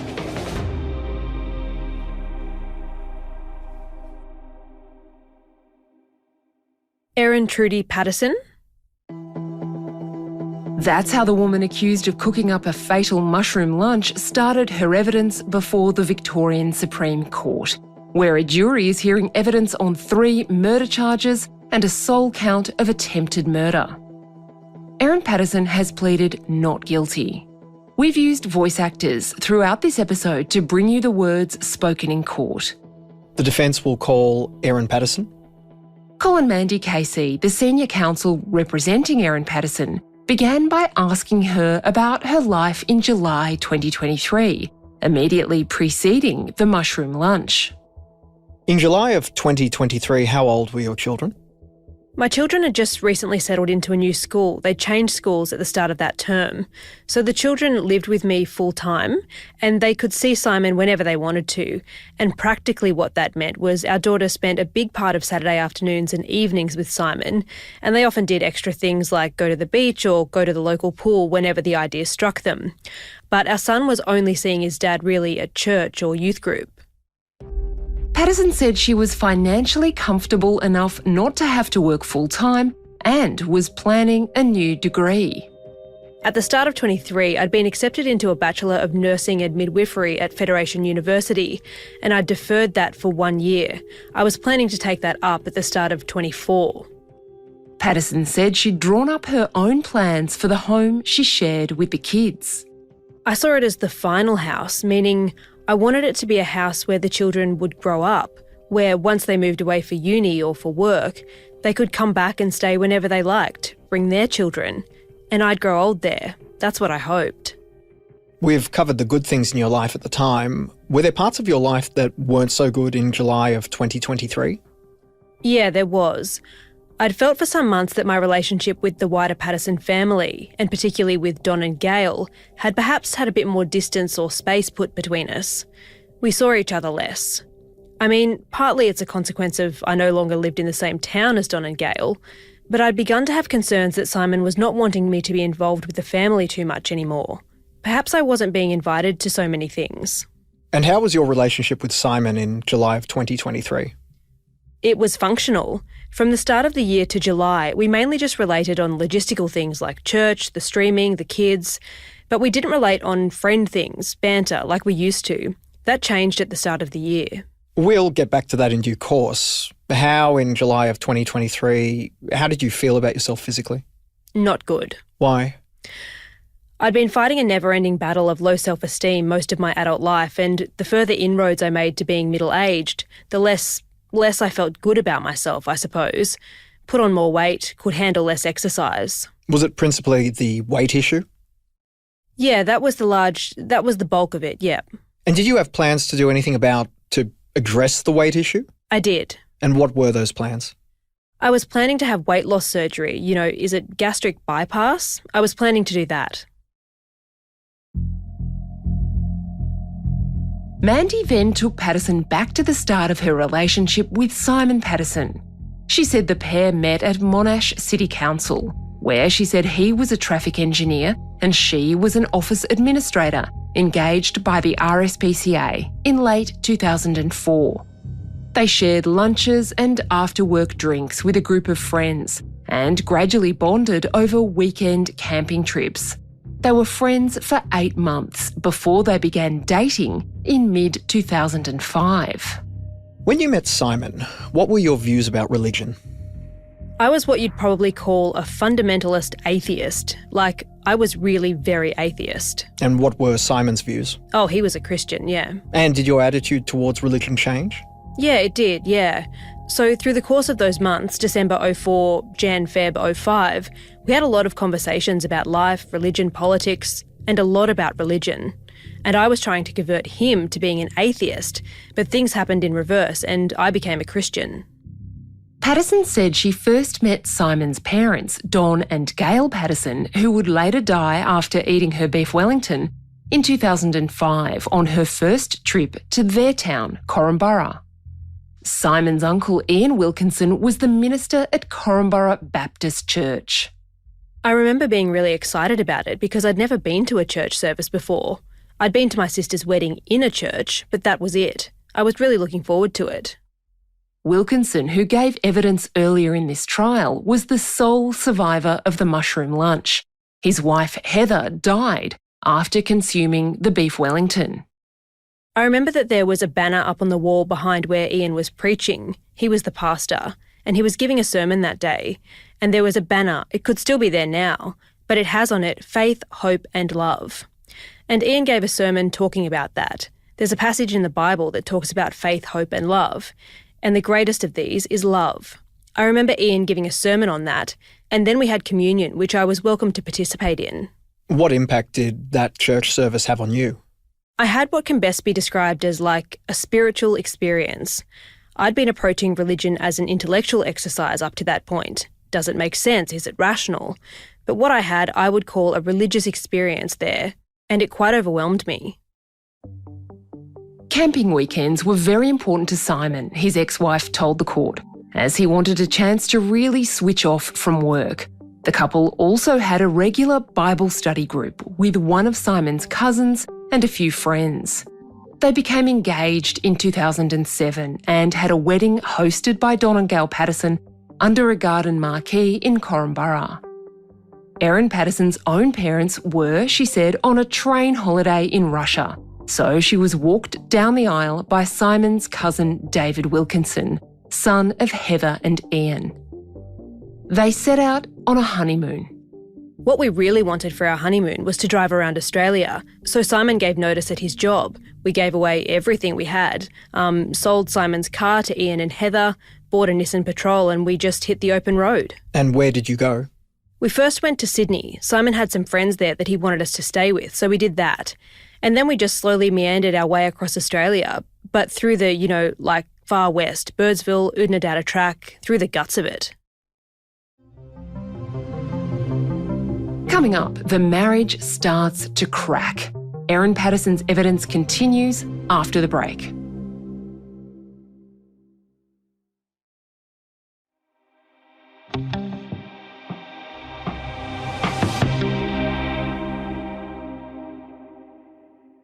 After their big holiday, the newlyweds settled down in Perth. Simon was pretty keen to keep travelling and I was pretty keen to stop for a while and put down roots. I was keen to start having babies, I guess, for want of a better way to phrase it, so we did. Their first child, a boy, was born in early 2009. I'm asking this for a reason, how was his birth? How were you after giving birth? His birth was very traumatic. For what reason? It went for a very long time, and they tried to get him out with forceps and he wouldn't come out, and he started to go into distress and they lost his heartbeat. So they did an emergency caesarean and got him out quickly. Now, as a result of that caesarean, you had to stay in hospital for a few days. Yeah, it was 16 years ago, so I'm not sure exactly how long, but it was probably roughly a week. My son was in the neonatal ICU for a while. And how was it that you ended up leaving the hospital?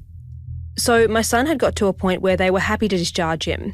He was off oxygen, he was off the feeding tube, and they said he could be discharged to go home with Simon, but they wanted me to stay. They didn't think I'd healed quite well enough from the surgery, and they wanted me to stay. And I wanted to go with my son. So I remember having a conversation with Simon about it, and I was really upset, and I said, I don't want to stay here by myself. I want to go home with our son. And Simon said to me, you can just do it. Let's just leave. Did that involve you discharging yourself against medical advice? Yeah, it did. Don and Gail Patterson came to stay and the extended family rented an Airbnb out of town.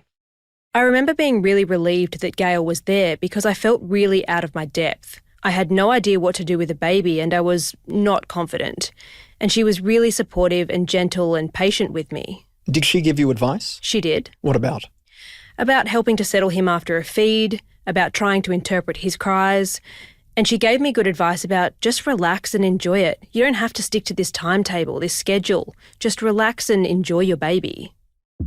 When the baby was a few months old, they set out again for a trip around the top half of Australia, back in the Nissan Patrol and off to the Gibb River Road, then the Tanami Track, up to Tennant Creek, across to Cairns and down to Townsville. And how were you feeling in November of 2009 in terms of all that travelling you'd been doing? It had been a good holiday, but I'd had enough. I wanted to sleep in a real bed. And it was getting harder to camp with the baby. Like when we started off, he was 3 months old. He slept a lot. I remember joking at the time that I couldn't remember his eye colour because his eyes were never open. Like, he slept a lot. So when we first started travelling, like, we could time our long drives with these 3-hour naps that he had. But by November, he was standing up and crawling and not sleeping a lot. It was a lot harder. I'd had a gutful. Did you and Simon talk about that? Yes, we did. And what was the agreement that you came to? The agreement we had was that I flew back to Perth and Simon followed with the baby in the patrol. Once back in Perth, the couple split, reunited, and then had periods of separation until about 2015. I would say that even though obviously our relationship was struggling to cause a separation, it was really important to both of us to cooperate about our son and make it as easy on him as possible, as easy as the separation of his parents can be. Yeah, that was our priority. And was there any conflict between you as to how to look after him? No, there wasn't. There must have been some tension to cause the separations. Yeah, of course, there was. What was that about? Primarily what we struggled with over the course of our relationship, if we had any problems at all, it was we just couldn't communicate well when we disagreed about something. We could never communicate in a way that made each of us heard or understood, so we would just feel hurt and not know how to resolve it. But that kind of tension didn't extend to how to look after your son. No, it didn't, because we both just loved him, didn't want him to... They were adult problems. They were not problems for a child. Your Honour, is that a convenient time? That's how lawyers with one eye on the clock signal to the judge that they can wrap up for the day.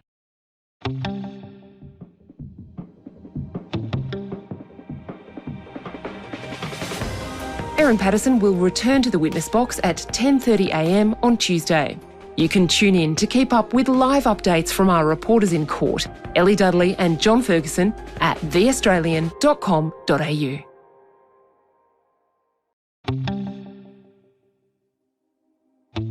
From The Australian, here's what's on the front. I'm Claire Harvey. It's Thursday, May 15, 2025. A whistleblower tried to warn the NDIS a disability care provider was sending untrained staff out on the job a year before it was investigated for possible fraud. Cocoon SDA says it's done nothing wrong. That's an exclusive, live now at theaustralian.com.au. A mushroom expert asked to analyse the remains of a fatal beef Wellington lunch kept the leftovers in her fridge at home. That's part of the expert evidence as the Erin Patterson murder trial digs into exactly how 3 people died after a family meal. Erin Patterson is pleading not guilty. Today, where Erin Patterson's defence lawyers are going with detailed evidence about mushrooms. The infinite variety of mushrooms. That's where the Erin Patterson murder trial is going deep, with expert evidence about exactly what deadly mushrooms look like and how they might be similar or different in appearance to perfectly innocuous ones. There are millions of mushrooms in regional Victoria. Who knew? Some are poisonous, some are not poisonous, some have bumps on their caps, some don't have bumps on their caps, some are white, some are brown, some are yellow, some are green. There are lots of mushrooms in Victoria. Ellie Dudley is the Australian's legal affairs correspondent and she's covering the trial in Morwell in Victoria's Latrobe Valley. The Crown case is that Erin Patterson deliberately cooked death cap mushrooms in a beef Wellington she served to 4 elderly relatives on July 29, 2023. She's pleaded not guilty and her defence says it was a terrible accident. Ellie, I believe you're now qualified for a degree in mycology after sitting through several days of this evidence about mushrooms. Yeah, I think I'm considering a career change, Claire. Goodbye journalism, hello mycology. But yeah, look, I know all about the buttery colibia, the Springfield cap, the shaggy parasol, honey mushrooms, and of course, most importantly, death cap mushrooms. Ellie, we won't know until the defence's closing statement exactly where they're going to take this, but we do know that Erin Patterson's lead defence counsel, Colin Mandy SC, told the jury on day one the deaths were a terrible tragedy. Here's a voice actor reading Colin Mandy's words. The starting point for you is that Erin Patterson is innocent of this charge. So as you listen to the evidence, you should consider when it comes to that fundamental issue of Erin's intention, did she have a motive to kill? So where has the mushroom evidence taken us so far, and what do the defence lawyers want to know from these expert witnesses? So what Defence Counsel Sophie Stafford was doing today with mycologist Tom May was showing him photos of death cap mushroom lookalikes and asking for him to identify similarities, I guess, with death cap mushrooms. So things like them having a smooth top, them having a cup at the bottom of the stem, things like that, and identifying the fact that he couldn't definitively say, based off a photo, whether these were death cap mushrooms or if they were other mushrooms entirely. Tom May gave some evidence about the smell of death cap mushrooms. What's the significance of that? Well, at some point, Erin Patterson told one of her doctors that the mushrooms had an extremely strong smell. And Tom May today gave evidence that he has dried out death cap mushrooms before. He said they've got quite a bitter, sweet smell when they're first picked, but once they're dried out, he said they've got an extremely unpleasant smell. We heard from another mycologist, Camille Trong, who told the jury she was asked to analyse some leftovers that had been obtained from Erin Patterson's home. That was happening as doctors were trying to work out what was wrong with Erin Patterson's lunch guests, her elderly relatives, Don and Gail Patterson and Ian and Heather Wilkinson. It's a real contrast, isn't it, between the urgency and sort of rising panic of the doctors back at the hospital and Camille Trong's quite painstaking and careful examination of the leftovers she'd been given. Yeah, the jury is being painted a very interesting image of all these doctors running around various hospitals with poor people who are dying in front of them. And then you've got Camille Trong in her home where the beef Wellington leftovers ended up with tweezers, gloves, a microscope, sort of painstakingly examining these very finely chopped mushrooms that had been sent to her in an urgent taxi from the Monash Medical Centre. Part of that evidence, which was quite interesting, is that Camille Trong said that she didn't find any death cap mushrooms in the sample that she had been sent. She said the only mushrooms that she found were mushrooms that you'd typically find in a grocery store. She also said she told authorities when they were asking about what potentially could have poisoned these people that she didn't think it was likely to have been death cap mushrooms. Why not? She said that it was unlikely because death cap mushrooms hadn't been spotted in the area. The other part of that is she was told by Laura Muldoon, who's the emergency registrar at the Monash Medical Centre, that she had been told by Erin Patterson that the mushrooms had been bought from a supermarket and also from a Chinese grocery store. And Camille Trong told the court that it was probably impossible that death cap mushrooms could have been bought from a store because they grow in the wild and they can't be cultivated. Dr. Tom May, whose alter ego, of course, is Funky Tom, he's one of the people who posted these images of death cap mushrooms on the iNaturalist website. When he was in the witness box, Ellie, did he seem to indicate that it was easy to tell a death cap mushroom from any other kind of mushroom? He wasn't very definitive when he was identifying death cap mushrooms. So he works for effectively the Poisons Hotline in Victoria. And so when he is sent an image, he isn't definitive when describing it as a death cap mushroom or not. He says that some of its features can be highly consistent with death cap mushrooms, things like that smooth top, the yellowish cap, the lump on the bottom of the stem. So he drew comparisons between death cap mushrooms and death cap mushroom lookalikes, and he said that when looking at an image, he would be hesitant to say that that mushroom is a death cap mushroom, but that would be a different scenario, say if he was out in the field and he was with a bunch of field workers or students and he saw a death cap mushroom, he said that he would be much more likely to be definitive in that instance. Here's what prosecutor Nanette Rogers told the jury in her opening right at the beginning of this trial. Erin Patterson's browsing history showed she had looked at a website, iNaturalist, where experts and amateurs can share the location of wildlife they've spotted in the bush. And that's where the phone records come in. Patterson's phone was pinging cell towers, Rogers told the court, in areas where iNaturalist users had earlier reported death caps. In April 2023, a retired pharmacist named Christine McKenzie observed death cap mushrooms on a walk with her husband and grandson in the township of Lock, about 28 kilometres from Leongatha, where Patterson lived. We've used a voice actor to bring you Nanette Rogers' words spoken in court. She collected and disposed of every example of death cap mushrooms that she could find. She did this because she knew how dangerous they were. She posted 4 photographs of this sighting to the iNaturalist website page using her username, ChrisMCK, which geotagged the discovery location. Rogers said on 28 April, Patterson bought a Sunbeam dehydrator. On that morning, 2.5 hours before she bought the dehydrator, the accused mobile service data from her phone suggests that she travelled to and remained in the Lock area before returning to Korumburra. 3 weeks later, mycologist Tom May posted on iNaturalist that he'd found death cap mushrooms at Nielsen Street, Outram, pinpointing the location to within 20 metres of where he found the mushrooms. May used the handle Funky Tom. The very next day, the accused mobile service data suggests that she travelled to and remained in the Lock area at around 10 a.m. before returning to Leongatha.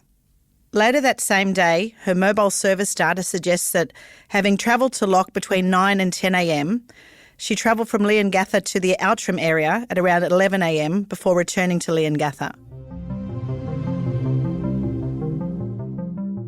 Coming up, another mushroom death and why authorities fear more people are at risk.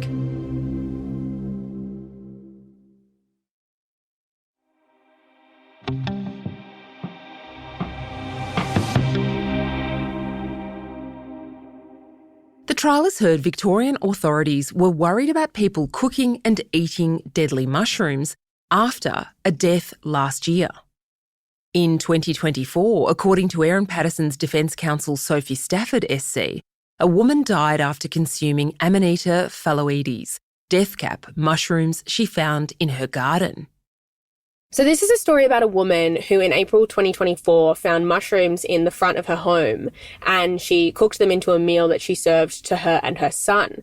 Now, when they ate them in April 2024, they went to bed that night, completely fine, woke up the next morning, no issues, off they went. A month or so later, she found mushrooms again and again showed them to her son, again made them into a meal that both she and her son ate. But this time at about 2 a.m. that night, she woke up unwell. She was going to the bathroom. Her son came and checked on her and she was very unwell. He fell unwell as well at about 6 a.m. They both ended up in hospital the next day. She died and he survived. And it was later found by the coroner that it was due to death cap mushroom poisoning that both of these people fell ill and how the mother ended up eventually dying. Sophie Stafford SC, who is Erin Patterson's barrister, told the court that both those mushrooms, the innocuous ones that didn't make the mother and son sick and then the ones that apparently killed the mother, were growing in the same spot in that front yard. Now, the mycologist Dr May said he'd been asked by the Victorian Department of Health to advise on how to respond to coronial recommendations that arose from that case, including that there should be more public health messaging about the dangers of consuming wild mushrooms. Did we hear whether that had happened, that there had been more public health messaging? Dr May indicated that the Victorian Department of Health was very concerned about what to do after this mother died after eating wild mushrooms that she had found on her property.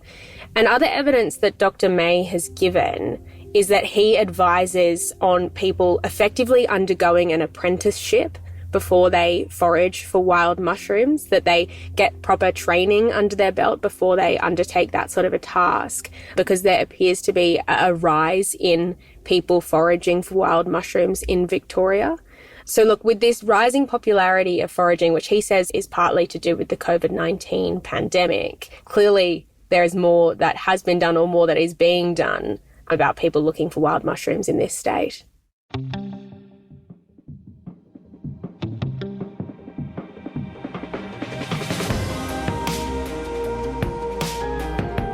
Ellie Dudley is the Australian's legal affairs reporter. You can follow her live coverage and read our colleague John Ferguson's analysis and reporting every day at theaustralian.com.au.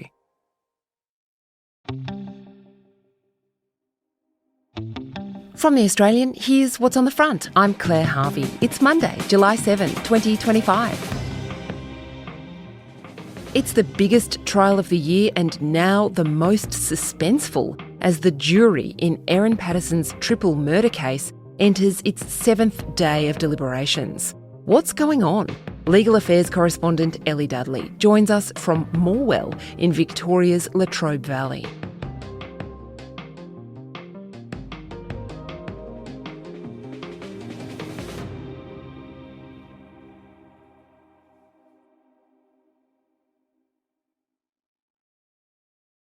There's a ritual every morning in the Victorian town of Morwell. As the morning fog clears and the temperature creeps up past zero and into low single figures, a crowd of people traipses towards the courthouse. Lawyers, journalists, magistrates, registrars, cops and regular people accused of crimes.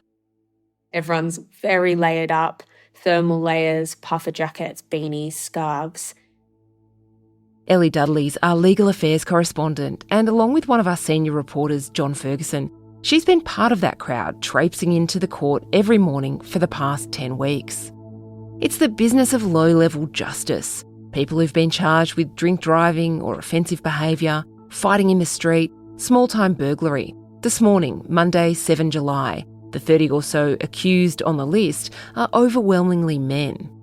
But the most recognisable accused before the Latrobe Valley Law Courts is a woman, Erin Patterson, a 50-year-old mum of two from the nearby town of Leongatha, who's accused of a crime that's being followed around the world, allegedly poisoning her estranged husband's 4 elderly relatives with death cap mushrooms she allegedly foraged from the bases of oak trees around this very woodland.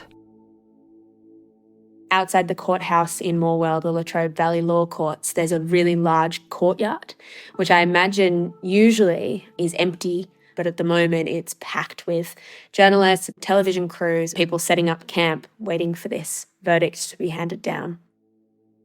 Patterson has pleaded not guilty to 3 counts of murder and 1 of attempted murder. The trial was initially set down for about 6 weeks, but these things never quite go to plan. And after 2 months of evidence and a couple of weeks of legal discussion, the judge and lawyers for both sides summing up, the jury was sent out to deliberate. Ellie, everyone I know is full of curiosity about the jury's deliberations, so today we're going to ask and answer some of the big questions. First, what happens when the jury reaches a verdict? So even when the jury reaches a verdict, they've been told that there's a buzzer in the room that they're currently deliberating in. They press that buzzer and that sends a note to the staff of the judge to let the judge know that a verdict has been reached. It's the same process if the jury has a question that they want to ask of the judge based on any of the evidence that's been put before them throughout this trial. Okay, and if it's guilty, what will be the next step? The next step will be sentencing. We know that when it comes to sentencing hearings, they're often quite drawn out. The judge, I imagine, will want to hear victim impact statements, and then Judge Christopher Beale will come to a decision on how she should be sentenced and how long she'll spend in prison. What about if it's not guilty? She walks free. So I imagine that it would be quite a frenzy if she walks straight out the front of the courthouse on the day if she is found not guilty. She'll be able to go home. We've seen photos already of her house in Leongatha that's been wrapped up in a thick black tarpaulin-y sort of material. It seems like it's been wrapped possibly multiple times to prevent anyone taking any photos, perhaps, if that was the intention of her, if she were to be found not guilty and if she were to return home. So what do we know about what's been happening in that jury room? Oh, Claire, it's the $1 million question. As a journalist who's been down there for a long time, everyone's asking, when are they going to come back? What do you think they're thinking? But obviously we don't know. So they're being sequestered. They have no contact with the outside world. They're in a complete, total media blackout. They get transported from their accommodation, where they're all staying together at a hotel, to court from Mondays to Saturdays, where they sit and deliberate from 10:30 to 4:15 with an hour and 15-minute lunch break in the middle of the day where they can't return a verdict. And then they get transported back at night. And so they're not deliberating on Sundays, but they are deliberating Monday to Saturdays, meaning that we could get a verdict at any time on Monday through Saturday. The judge, Christopher Beale, sent the jury out on Monday. Here's a voice actor reading what he told the jury then. You should only discuss the case with each other, and you should only do that when you are all together in the privacy of the jury room here in court. Don't discuss when you're at the hotel. Don't get into little groups and have discussions about the case. On Monday morning, the jury begins its 7th day of deliberations. Is that unusual? No, it's not unusual, particularly in a case like this when they have seen so much evidence. This was a trial that was supposed to last for 4 to 6 weeks, and I think we got almost up to 10 weeks of evidence for them to look at. So no, it's not unusual, and we can also see that in past cases that have been decided. So Kelly Lane, who was accused of murdering her baby, the jury took 6 days to convict her.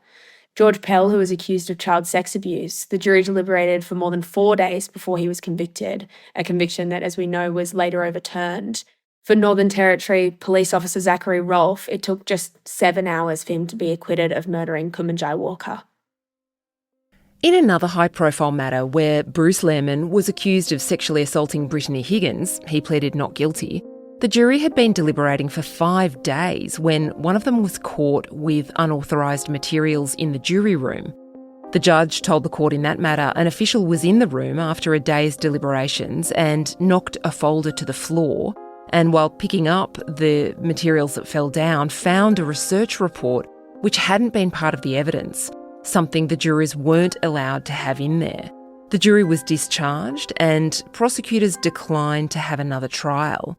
So even now, I guess, Ellie, we can assume the jury's under close scrutiny? Yeah, so there are jury keepers in this case. So their job is just as it sounds, it's to keep the jury and to ensure that they help them facilitate reaching a decision without any external influences on that decision except for the evidence that is in front of them. The judge also did give a warning to the jury not to reveal how their numbers were falling. Here's a voice actor reading the judge's words. There's one thing that must not appear in any question that you ask, and that's the numbers. I don't want to know about it. I don't want to hear about it. Sometimes a jury returns to court and tells the judge they just can't get to a unanimous verdict. Now, in Victoria, on some offences, a judge can accept a majority verdict, but not murder. It has to be unanimous. If a jury is deadlocked, the judge can come in with something called a black direction. That's named after a High Court decision that said judges can tell a deadlocked jury to go back into the jury room and keep going. The High Court said a juror who holds out and goes with his or her conscience is not breaching his or her oath. That's a legitimate way of serving justice. So if Justice Beale gives a black direction, he'll be careful not to put pressure on any juror to crumble and go with the majority. After the break, the big question of motive the jury must decide.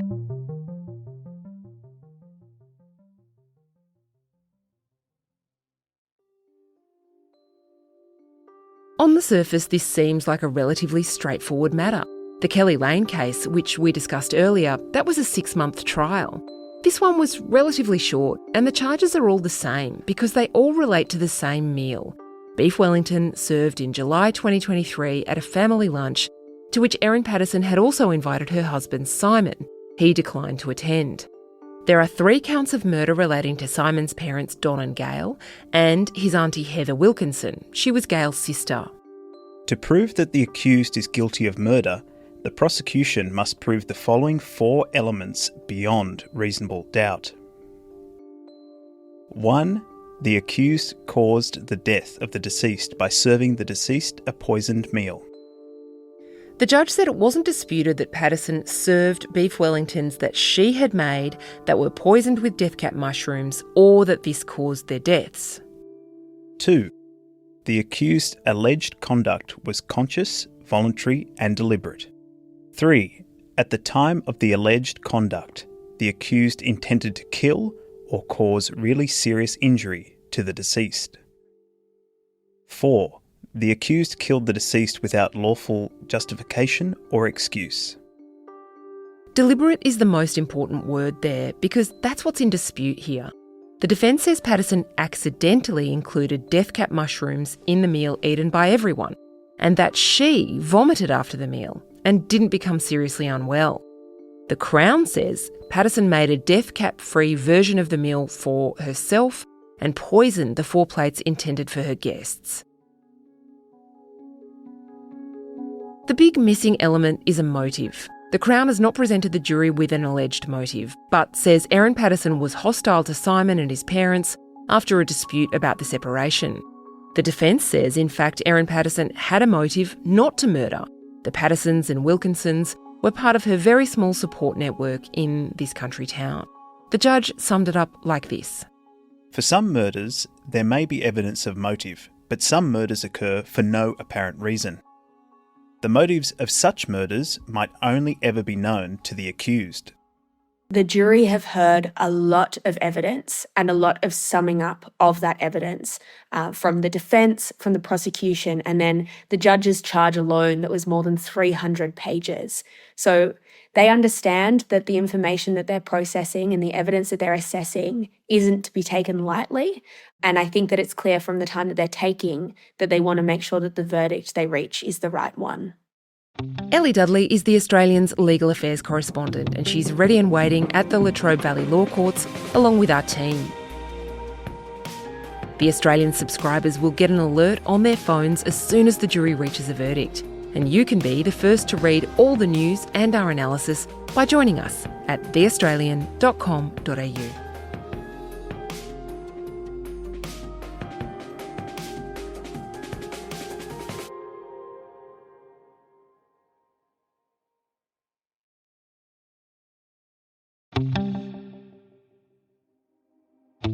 From The Australian, here's what's on the front. I'm Claire Harvey. It's Tuesday, July 1, 2025. Nations prepared to pony up on defence spending could receive new missiles from the US ahead of Australia. The revolutionary weapons are in hot demand, but the growing gulf between Canberra and the White House means Australia could miss out.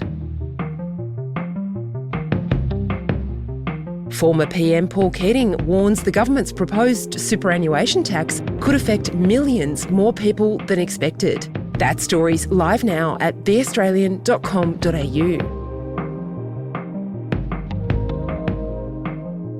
It's decision time for Erin Patterson. The jury in her Victorian Supreme Court murder trial has started deliberations. She's pleading not guilty to 3 murder charges and 1 of attempted murder related to a deadly family lunch at her home in 2023. So, did she have a motive to murder? That's today's episode.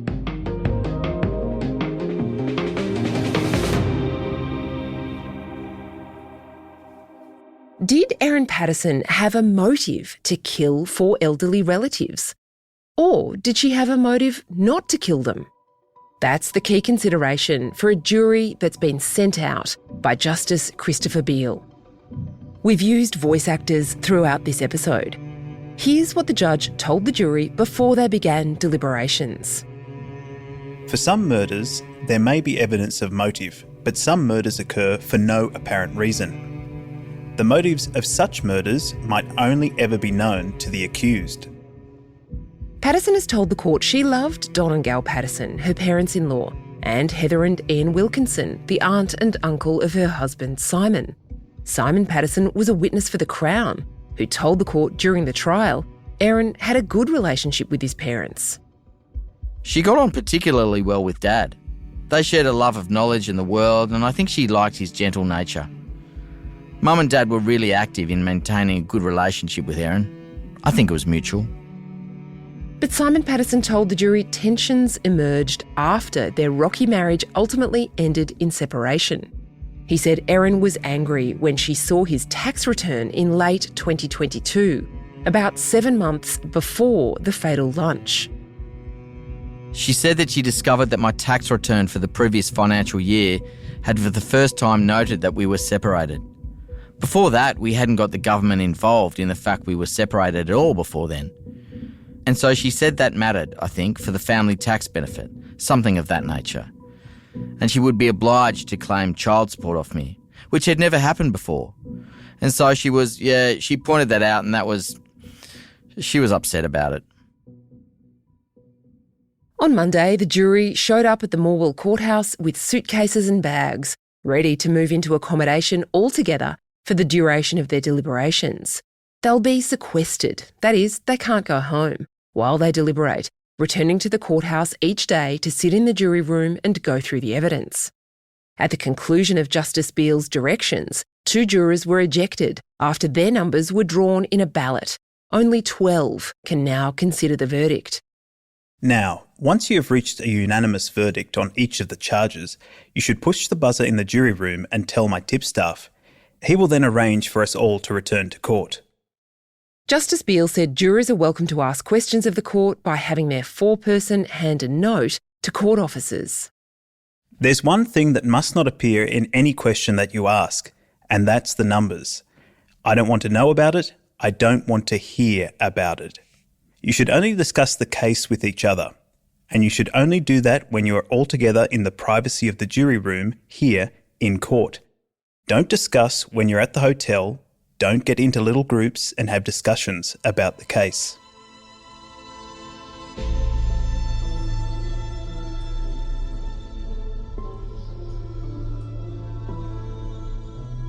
To prove that the accused is guilty of murder, the prosecution must prove the following 4 elements beyond reasonable doubt. 1. The accused caused the death of the deceased by serving the deceased a poisoned meal. The judge said it wasn't disputed that Patterson served Heather, Don and Gail beef Wellingtons that she had made that were poisoned with death cap mushrooms, or that this caused their deaths. 2. The accused's alleged conduct was conscious, voluntary and deliberate. 3. At the time of the alleged conduct, the accused intended to kill or cause really serious injury to the deceased. 4. The accused killed the deceased without lawful justification or excuse.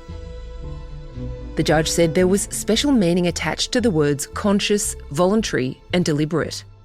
The term conscious excludes the acts of an unconscious person, such as a sleepwalker. It's amazing sometimes what sleepwalkers can do. He said voluntary means the accused must be in control of her actions. This excludes the acts of a person operating in one of the number of rare mental states where the mind loses control of the body's actions. And the term deliberate excludes accidental acts. Deliberate is the most important word because that's what's in dispute here. The defence says Patterson accidentally included death cap mushrooms in the meal eaten by everyone and that she vomited after the meal and didn't become seriously unwell. The Crown says Patterson made a death cap-free version of the meal for herself and poisoned the 4 plates intended for her guests. In relation to Ian Wilkinson, the man who survived, although he spent weeks in hospital, Patterson faces a different charge, attempted murder. That means the requirements are slightly different.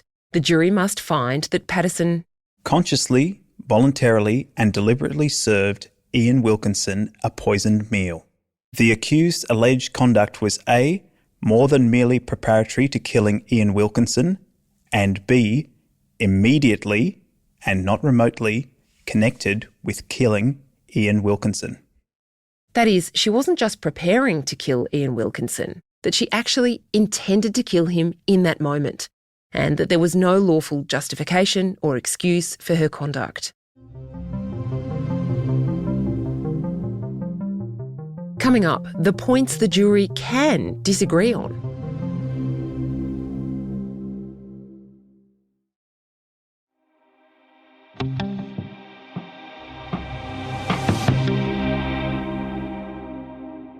Justice Beale told the jury they have to agree, but not completely. In relation to each charge, your verdict, guilty or not guilty, must be unanimous. However, This requirement does not mean that you must all reach your verdict for the same reasons. On Monday, he rattled through the main elements of the way the Crown and defence summed up their cases on that crucial question of motive. He started with the Crown's Dr. Nanette Rogers, who he said put it like this. Sometimes internal motivation is only known to the person themselves.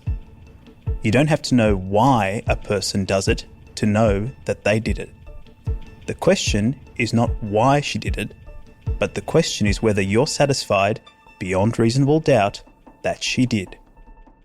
The judge quoted Nanette Rogers telling the jury about Simon's recollection of Don and Gail Patterson being dragged into the dispute over money, and that the accused had told others Simon had become nasty.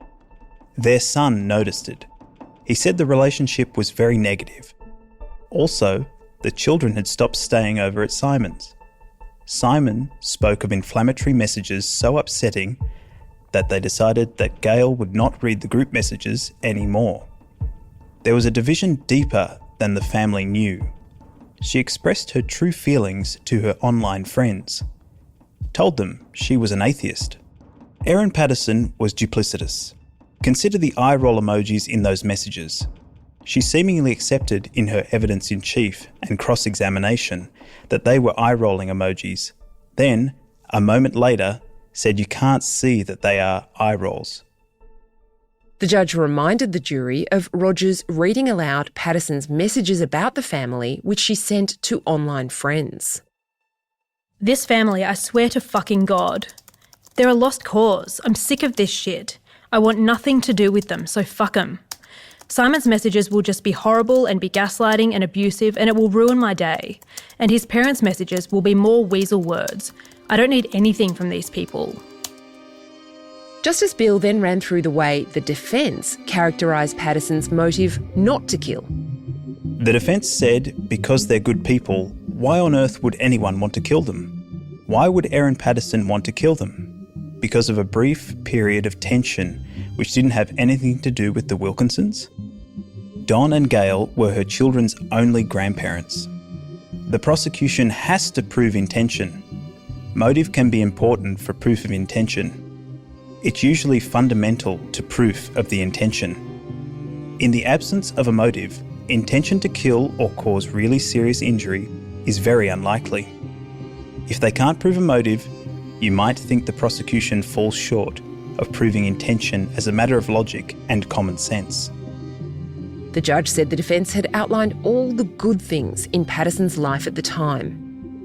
Big, beautiful new house, newly landscaped garden, effectively sole custody of her 2 children, comfortable financially, looking forward to returning to study. If she carried out a murder, she would inevitably attract suspicion. Focus would be on the cook very quickly. He reminded the jury the defence had taken issue with the Crown's suggestion. Patterson might have thought it would all be mistaken for food poisoning. Pretty rare to get 4 people dying from a case of food poisoning. An investigation was inevitable. A careful murderer would know the spotlight would be on her as soon as these people were hospitalised. She had good reason not to harm them. She will lose the people who support her and her children, and she'll lose her children.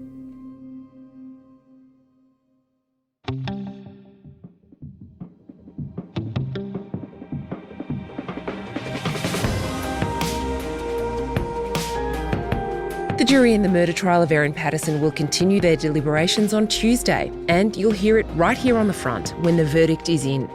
Our subscribers at theaustralian.com.au have been following every twist and turn, and they'll be reading and watching the best analysis of this and all the big stories. Join us at theaustralian.com.au. It's a tragedy what's happened.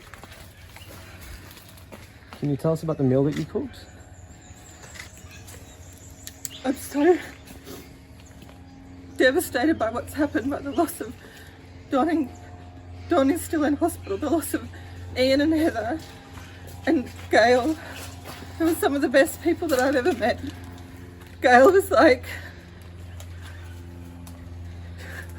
Take your time. Gail was the mum that I didn't have because my mum passed away 4 years ago. And Gail's never been anything but good and kind to me.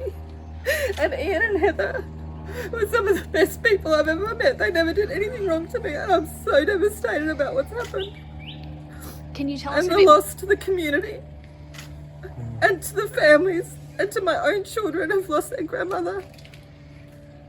Can you tell us a bit more about the lunch? What I can tell you is that I just can't fathom what has happened. I just can't fathom what has happened. That Ian and Heather have lost their lives, and Gail has lost her life, and Donna's still in hospital, and I pray that he pulls through, because my children love him. And you must be pretty shaken up by this as well. I'm devastated. I love them.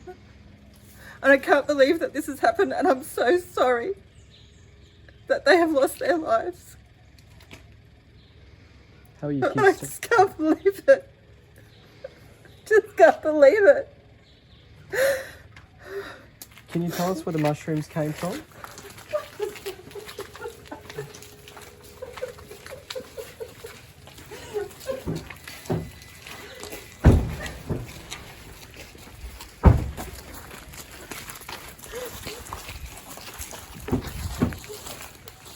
Were they picked from the property area? I'm just asking to leave me alone now, please.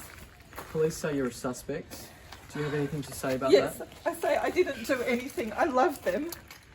And I'm devastated that they're gone. And I hope with every fibre of my being that Don pulls through.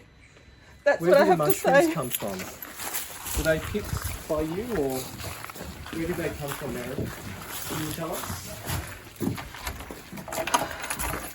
What meal did you cook them? Did you eat the same meal, Erin? From The Australian, here's what's on the front. I'm Claire Harvey. It's Thursday, May 1, 2025. Big Business says they're worried the Albanese government will keep going with industrial relations reform if re-elected, highlighting what they say would be an $18 billion hit to the economy if Labor implements universal portable leave for casuals. That would allow low-paid workers in sectors like disability, aged care and cleaning to carry their entitlements for long service, sick and carers leave to multiple employers. The federal election is 2 sleeps away, and you can read all our scoops and analysis 24/7 at theaustralian.com.au. It's a rumble in the crumble, a high-stakes battle between 2 celebrity cooks, Nagi Maihashi and Brooke Bellamy. Maihashi says recipes including chocolate caramel slice were lifted from her wildly popular recipe Tin Eats empire for Bellamy's book, Bake with Brookie. Bellamy denies any plagiarism. Erin Patterson served a mushroom meal that killed 3 elderly relatives and made another seriously ill. The Crown says it was murder. Patterson says it was all a terrible accident, and that in the aftermath, Patterson behaved in ways that might make her look guilty simply because she was panicking. Today, The Front's Kristen Amiot with all the detail.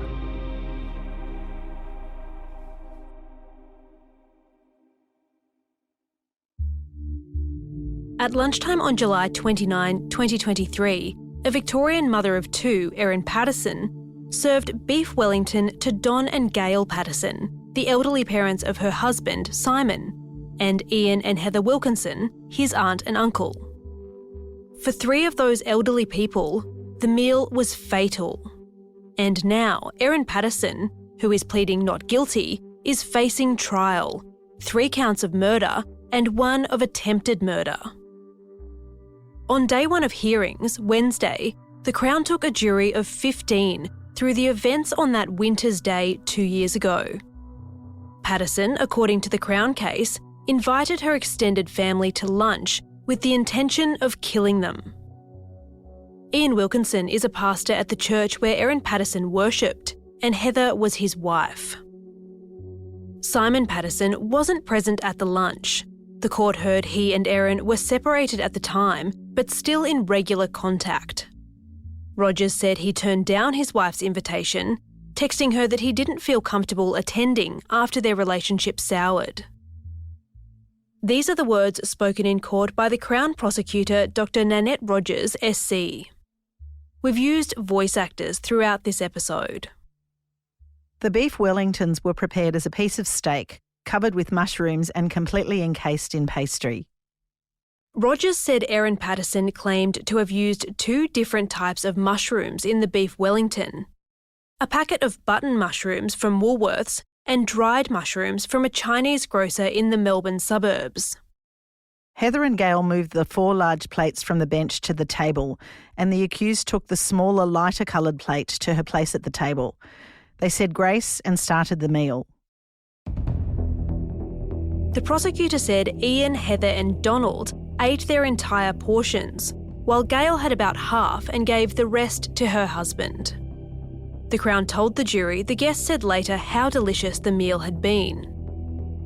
After some catching up, Rogers said Erin Patterson told the group she'd been diagnosed with ovarian cancer, something both Crown and Defence now agree was not true, and asked for their advice on whether to tell her children. They prayed for her well-being before leaving the Leongatha home. That evening, the symptoms began: severe vomiting and diarrhoea. While waiting for an ambulance to collect them from their home the next morning, Rogers said the pastor's wife, Heather Wilkinson, asked Simon Patterson a question. Unprompted, Heather said, "I noticed that Erin put her food on a different plate to us. Her plate had colours on it. I wondered why that was." By August 5, Heather Wilkinson and Gail and Donald Patterson were dead, suffering multiple organ failure. All were diagnosed with Amanita mushroom poisoning, the death cap. Ian Wilkinson, the pastor, now a widower, survived.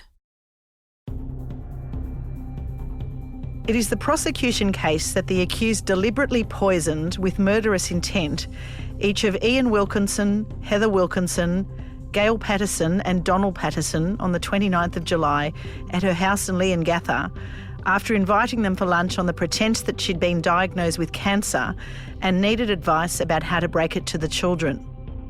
It is also the prosecution case that A, the accused did not consume death cap mushrooms at the lunch, and that she pretended she was suffering the same type of illness as the lunch guests to cover that up. This is why we say she was reluctant to receive medical treatment for death cap mushroom poisoning. B, the accused did not really feed the leftovers of the poisoned beef Wellington to the children. This is why she was reluctant to have the children medically assessed, because she knew that, like her, they had not eaten any poisoned food. C, the accused lied about getting death cap mushrooms from an Asian grocer. The accused disposed of the dehydrator, which contained death cap mushroom remnants, to conceal what she had done. But why? Rogers told the jury the Crown did not have to prove what Patterson's motive was, or even if she had one. What you will have to focus your attention on is whether you are satisfied beyond reasonable doubt that the accused committed the charges on the indictment, not why she may have done so. Patterson has always denied any wrongdoing and has pleaded not guilty. Later in this episode, you'll hear the defence case. The court heard the first time Erin Patterson complained of feeling unwell was on the morning of Sunday, July 30, the day after the lunch, when she spoke with her husband on the phone. She said she'd been experiencing diarrhoea at regular intervals from the evening of the 29th, a claim the prosecutor told the court is refuted by eyewitness and CCTV evidence. The court heard Erin Patterson drove her son to his flying lesson on the Sunday afternoon and wasn't observed stopping to use the toilet with any regularity. The accused is captured on CCTV entering the public toilet at the service station and exiting 9 seconds later, before she selected the products from the store. When she did present at an urgent care clinic on the morning of Monday, July 31, 2 days after the lunch, Rogers told the jury Erin Patterson was extremely reluctant to be admitted to hospital. Doctors at Leongatha Hospital had only just learned the Wilkinsons and the Pattersons may have been poisoned by death cap mushrooms. So they voiced their concern she should be assessed as soon as possible. Amongst this discussion, the accused repeatedly said she needed to leave. She said, "I haven't come prepared to be admitted to hospital and I was just coming to be checked." She said she needed to go and sort her kids and that she needed to go home and pack for hospital. She was adamant that she would not stay. Against the advice of doctors and nurses, the Crown says Erin Patterson signed her own discharge form and left, telling them she'd be back in 20 minutes. It was only when one of the doctors informed Erin Patterson of his plan to get the police involved that she returned to the hospital and agreed to be assessed. Dr. Foote assessed the accused and she formed the impression that the accused was moderately dehydrated and appeared to have a gastrointestinal type illness. The prosecutor also said Patterson didn't appear to appreciate the urgent need for her children, aged 9 and 14 at the time of the alleged murders, to be tested. The accused responded that the children had not been present for the lunch, but had eaten some of the leftovers the next day. The accused said that the mushrooms had been scraped off as the children did not like mushrooms. The accused became teary and said she didn't want to involve her kids. She did not appear to be concerned so much about the children's health, but rather about stressing them out. Dr. Webster was blunt and said, "They could be scared and alive or dead." At the same time Erin Patterson was being transferred to the Monash Medical Centre for treatment, police went through her bins and retrieved a bag of leftover beef Wellington, which was taken to experts at the Royal Botanic Gardens in Melbourne for analysis. No evidence of death caps was found in the leftovers. Both Erin Patterson and her children were kept at the Monash Medical Centre for observation overnight. The Crown says Erin Patterson started using a new phone from around mid-January of 2023 and that she had 2 SIM cards on the go.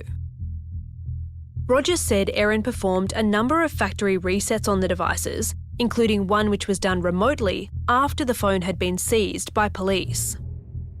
The prosecutor said Erin Patterson's browsing history showed she'd looked at a website, iNaturalist, where locals had reported death cap mushrooms growing in April and May of 2023. And that's where the phone records come in. Patterson's phone was pinging cell towers, Rogers told the court, in the areas where the iNaturalist users had reported death caps. In approximately March, April and May 2023, the accused started posting messages in the Kelly Lane group chat about dehydrating mushrooms. Kelly Lane is a former Australian water polo player who was convicted of murdering her newborn daughter in 1996. The prosecutor said Erin Patterson was a member of a group on Facebook where members discussed the case and had struck up online friendships with some of them. The accused explained in the chat that she'd been dehydrating mushrooms, blitzing them into powder and hiding powdered mushrooms in everything. This included putting powdered mushrooms into chocolate brownies without her children knowing. Police alleged Erin Patterson disposed of a food dehydrator at a nearby landfill on August 3, but it was collected by police the next day. Her fingerprints were later identified on the appliance, and it was determined it contained death cap mushroom residue. But at an interview conducted by police on August 5, Patterson told police she'd never dehydrated food. The Crown prosecutor said an expert review of Erin Patterson's medical records showed it was unlikely she'd been poisoned at the lunch on July 29 and that she'd never been diagnosed with cancer. It is the prosecution case that the accused used the false claim that she had serious medical issues to ensure and to explain why the children would not be present at the lunch on 29 July. Coming up, Erin Patterson's defence to the charges.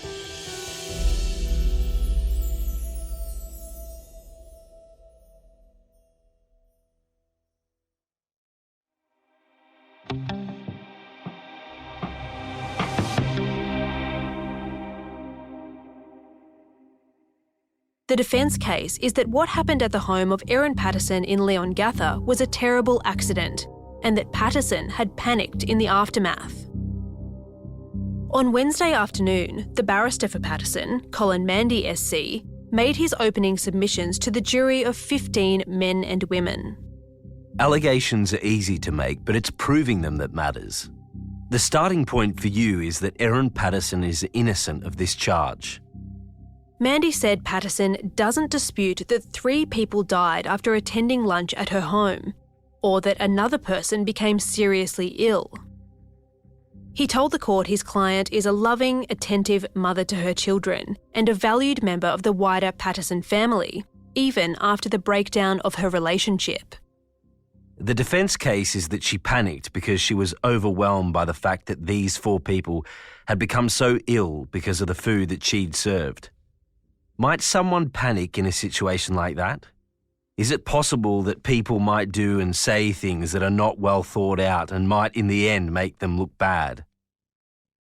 So as you listen to the evidence, you should consider when it comes to that fundamental issue of Erin's intention, did she have a motive to kill?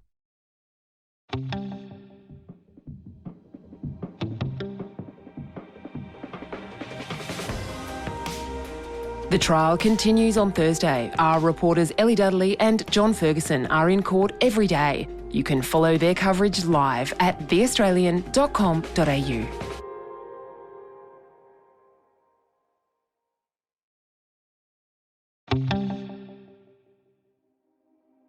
From The Australian, here's what's on the front. I'm Claire Harvey. It's Friday, May 23, 2025. Victoria Police directed anti-Israel protesters to gather outside a Melbourne synagogue before a violent clash in 2023. That's an exclusive live at theaustralian.com.au right now. Gangster Johnny Regan attempted to murder a famous whistleblowing brothel keeper. That's the startling new revelation in a fresh episode of our investigative podcast, The Gangster's Ghost, live today at gangstersghost.com.au. Episodes 1 and 2 of The Gangster's Ghost are now free to listen wherever you get your podcasts. It's the ripping yarn of how one of Australia's most notorious criminals turned into a monster and why his gangland assassination is still a cold case. Just search The Gangster's Ghost wherever you're listening. The Crown case in the Erin Patterson triple murder trial is racing towards a conclusion, and the jury's heard Facebook messages extracted from Erin Patterson's phone, which allegedly called her ex-husband a deadbeat and his parents a lost cause. Erin Patterson is pleading not guilty to 3 counts of murder and 1 of attempted murder. Today, how the case against Erin Patterson is playing out.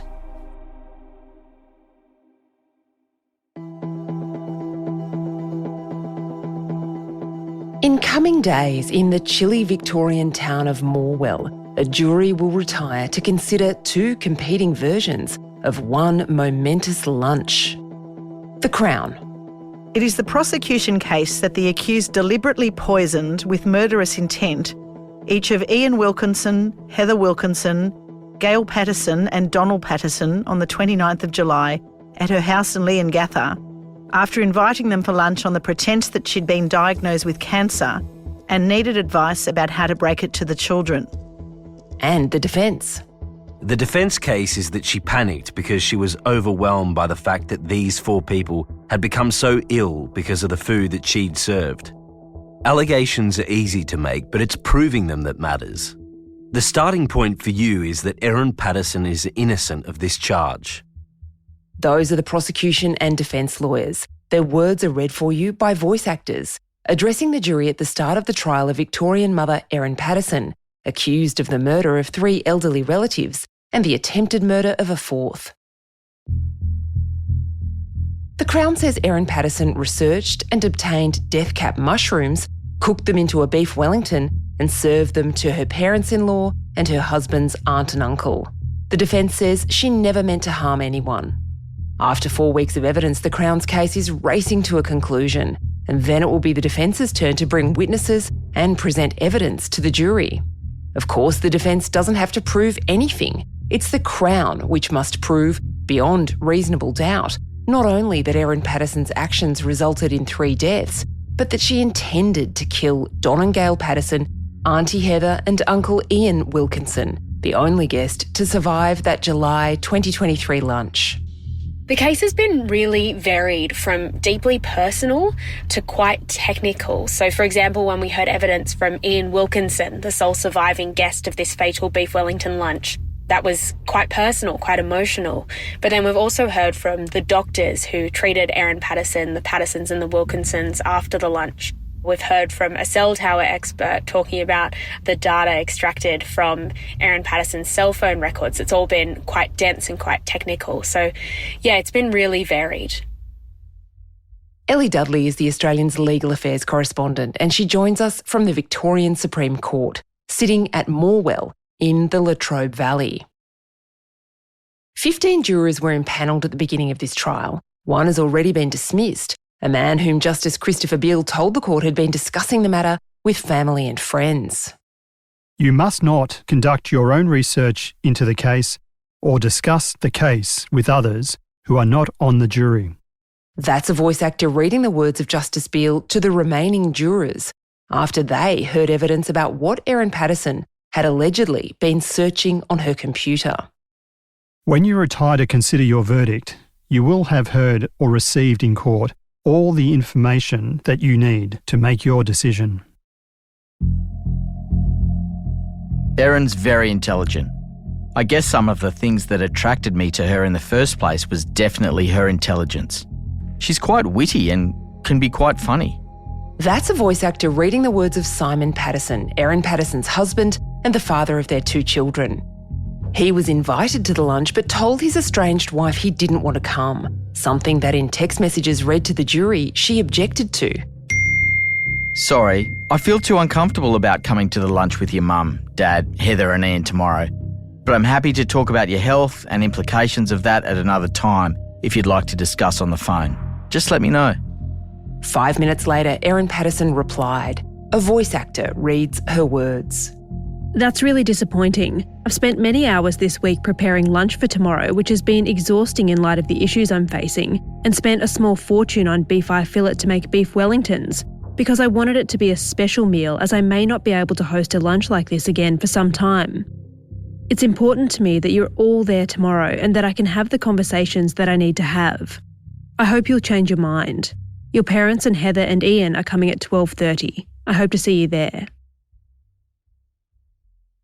Simon Patterson was a really interesting witness. At times, he appeared to be quite joyful, and at other times he got very emotional, particularly when talking about his parents on their deathbeds after this beef Wellington lunch. He spoke about his troubled marriage with Erin Patterson, about how they split for good in 2015, despite the earlier parts of their relationship being marred by shorter separations. But he said that their relationship was quite amicable when they split in 2015. They still went on family holidays together, they co-parented their children. He said that they would text back and forth about politics, they would make jokes with one another. But then in 2022, that all changed when he says accidentally listed himself as separated on his tax return. And Erin Patterson became upset by that and asked him to start paying her child support in a formal capacity. So while doctors were frantically trying to treat these patients in hospital, on July 31st, 2023, so 2 days after the lunch, the leftovers of the meal were sent in an urgent taxi to a research scientist at the Royal Botanic Gardens of Victoria called Camille Truong. They were sent to her in her office, but due to a miscommunication, she had gone home and they ended up getting taken to her home by one of her colleagues. And what she did was she put on gloves, she carefully removed the leftovers from the packaging that they were sent to her in. She used tweezers and under a microscope, she analysed this leftover meal. Ian Wilkinson, the sole survivor of the lunch, recounted in close detail his account of how everything went down, from Erin Patterson plating up the individual serves of beef Wellington to the conversation they had over the meal. Here's a voice actor reading Ian Wilkinson's words. I believe that she was saying she had cancer. It wasn't an impression. She plainly said that she had some sort of cancer. She said that she was very concerned because she believed it was very serious, life-threatening. She was anxious about telling the kids. She was asking our advice about that. I thought this is the reason that we'd been invited to the lunch. Simon Patterson told of the frantic events of the morning after the lunch when he spoke to his parents and then his aunt and uncle, realising they were all seriously unwell. He took his aunt and uncle to hospital, and then doctors and nurses began the frantic process of trying to work out what on earth was wrong with them. And in the days after the lunch, Erin Patterson's red car was captured on CCTV, driving to the Coonawarra transfer station and landfill. She got out of the driver's door, she walked around the back of the car, she opened up the boot, and she took out what was a large black device from the back of the car and walked it into a big green corrugated iron shed. The jury was also shown an image of what they were told was the device taken out of the bin in that shed, which was a black dehydrator. Coming up, the Facebook messages allegedly extracted from Erin Patterson's phone.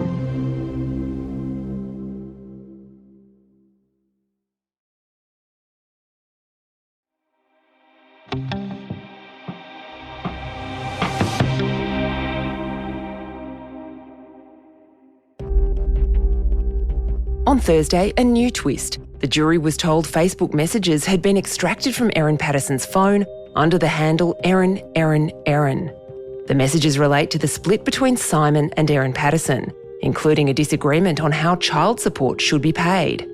Simon's dad contacted me this morning to say that he and Gail had tried to talk to Simon about the matters I raised and to get his side, but he refused to talk about it other than to signal he disagreed with what I said.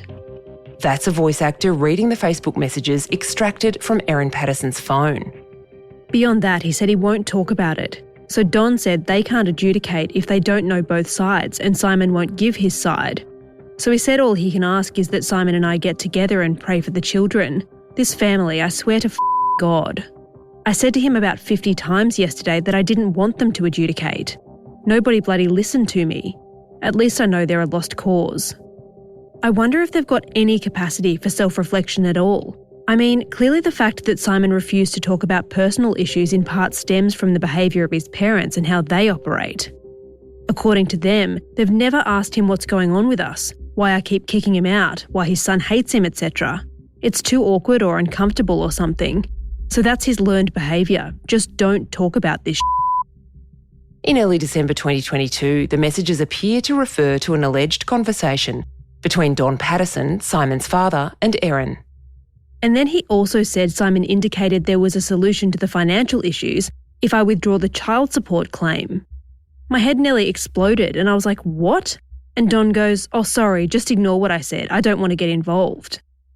So anyway, I sent a group message to them all last night saying how Simon's behaviour is unconscionable and asking me to withdraw the child support claim is wrong and disadvantages me and his children, and how dare he, etc. Don messages to say he and Gail don't want to get involved. I'm sick of this I want nothing to do with them. I thought his parents would want him to do the right thing, but it seems they're concerned about not wanting to feel uncomfortable and not wanting to get involved in their son's personal matters are overriding that. So them. And in a message allegedly sent the next day, December 7, 2022, his parents sent me a message yesterday afternoon and Simon sent me one last night. But I've read neither and I don't think I will. I don't want to hear it. Simon's will just be horrible and be gaslighting and abusive and it'll ruin my day. And his parents' message will just be more weasel words. By refusing to hold Simon to account, they've made it clear his word means more than mine, so that speaks volumes, even if they claim they haven't taken sides. They've had Simon for tea every night for 3 months and never once picked up the phone to me since the separation, asking if I'm okay and need help. So that tells me their choices. Simon wants to walk away from his responsibilities too. Well, that's his choice. Then an alleged mention of the financial arrangements. His mum was horrified that I'd claimed child support. Why isn't she horrified? Her son is such a deadbeat that I had no choice but to claim.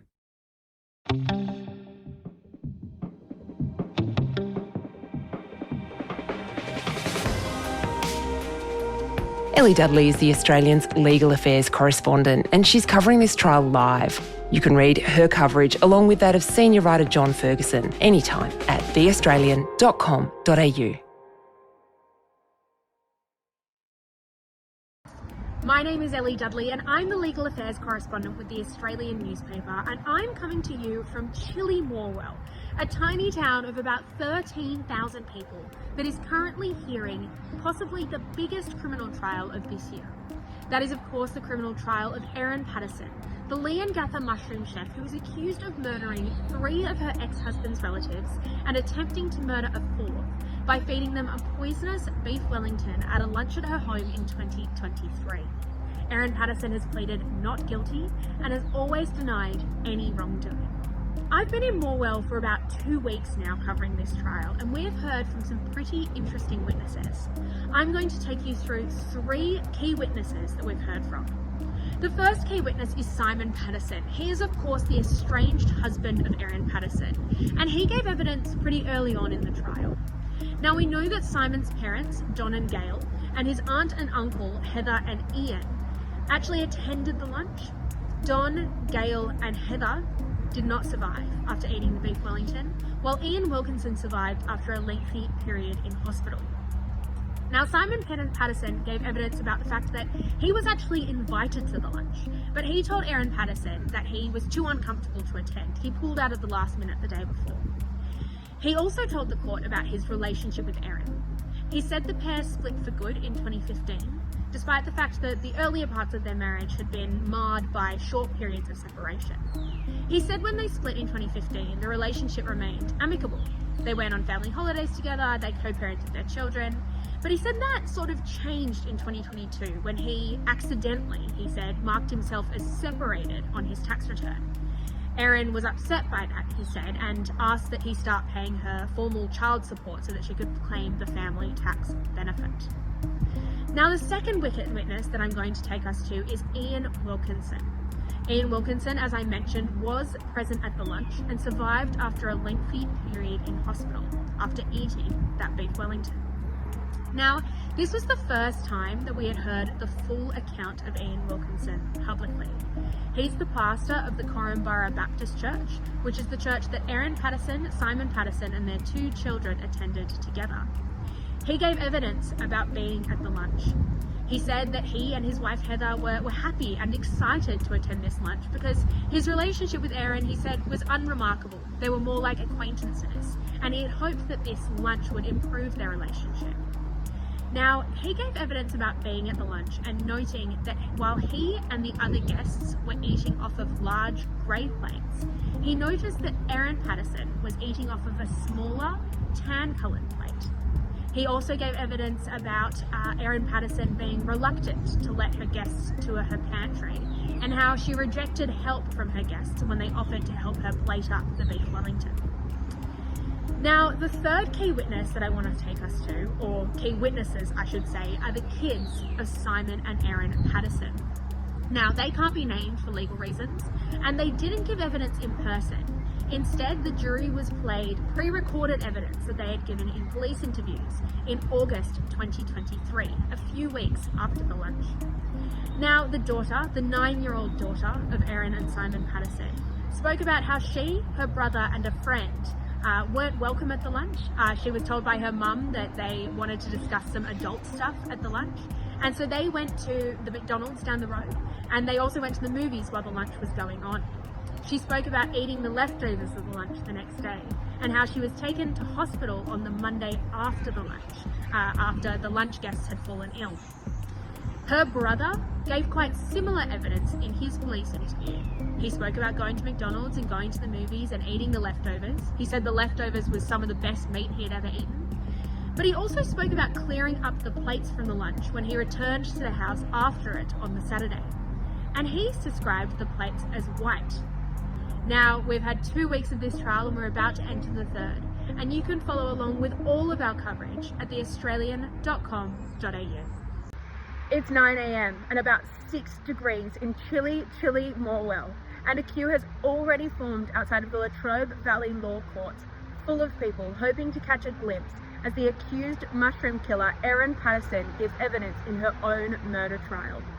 Some people in line have been there since 5 a.m. and have travelled distances to watch this trial. Erin Patterson has been accused of murdering 3 of her estranged husband's relatives with a poisonous beef Wellington laced with death cap mushrooms at a lunch in her home in mid-2023. She's also been accused of the attempted murder of a 4th relative, Ian Wilkinson, who ate the meal but survived after a lengthy stay in hospital.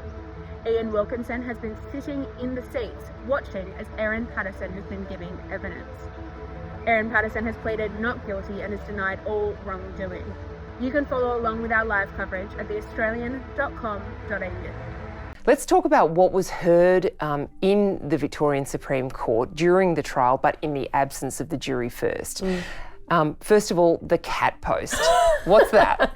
We've got to start with the cat post. So as part of the Victorian Supreme Court trial, we heard a lot about Erin Patterson's presence online. We know that she had multiple Facebook accounts, she had a lot of online friends, and there was a post that she made on Facebook talking about how mushrooms had poisoned her cat. Basically an SOS post saying, "Help, I've accidentally poisoned my cat with mushrooms." Now, the bizarre thing about that post is that Erin Patterson didn't have a cat.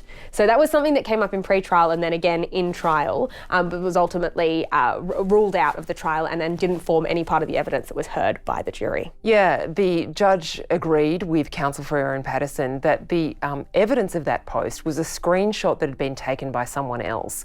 The original post on Erin Patterson's phone, for example, hadn't been located.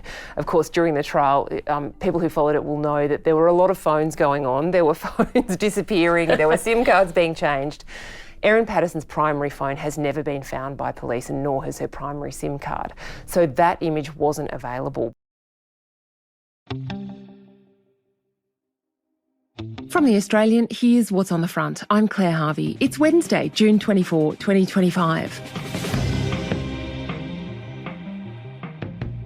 Almost 3 million low-paid workers are getting a pay rise. The wage bump announced by the Fair Work Commission works out to be about $32 a week for those on the minimum wage. A controversial so-called super tax is potentially up for negotiation. The Prime Minister says he wants to work with the coalition on real tax reform, and that means potential changes to the unrealised capital gains tax, which would hit Australians with super balances over $3 million. Those stories are live right now at theaustralian.com.au. A weeping Erin Patterson says she regrets expletive-ridden text messages she sent about her former in-laws, who died after eating a beef Wellington she prepared in 2023. She's pleading not guilty to 3 counts of murder and a single count of attempted murder, and she's giving evidence in her own defence in the Victorian Supreme Court. Today, what happened when Erin Patterson was asked about the mushroom lunch for the first time in court?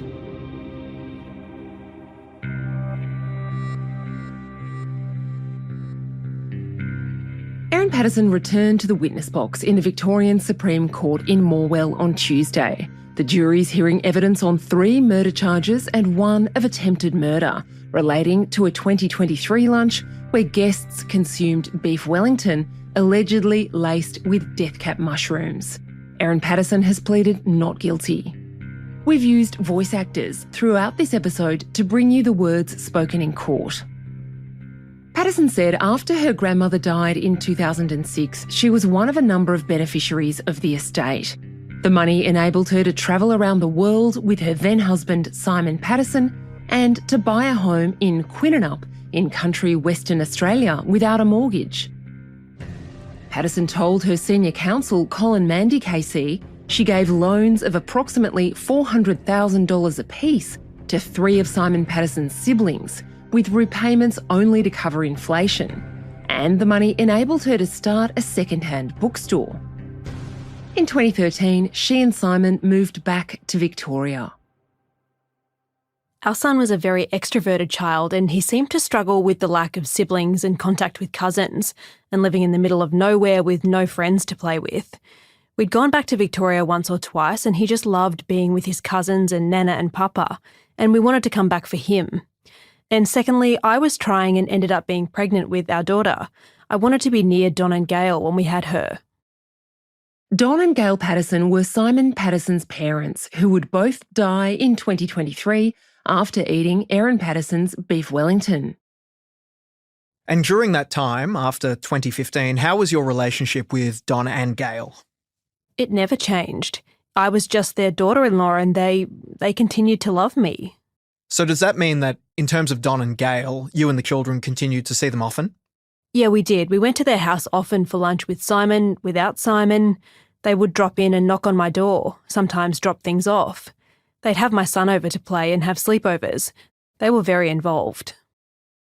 Mandy asked Patterson about Heather and Ian Wilkinson, who was the pastor at Corumburra Baptist Church.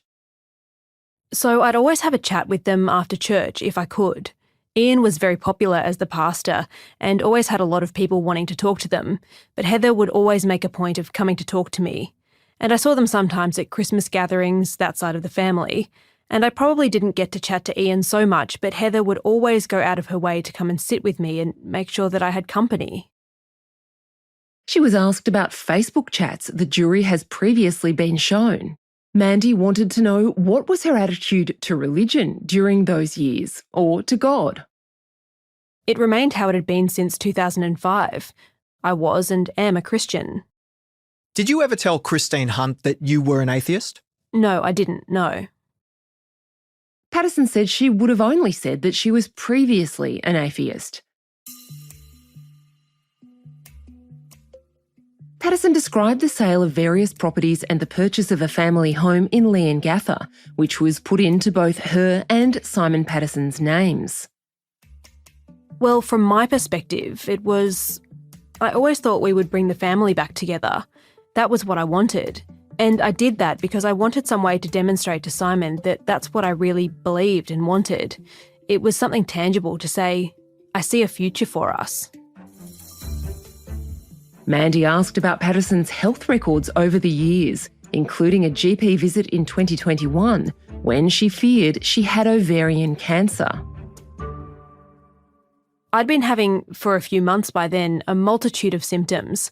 I felt very fatigued, I had ongoing abdominal pain, I had chronic headaches. I put on a lot of weight in quite a short period of time and had, my feet and my hands seemed to retain a lot of fluid. Now, the notes indicate this.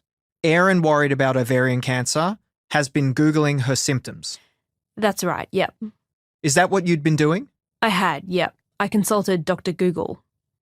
Patterson said she'd struggled to get any health professional to listen to her concerns about her baby daughter too. So right from when she was born, I thought there was something wrong. She cried a lot, but not normal crying. I'd already had one baby by then and I knew what to expect.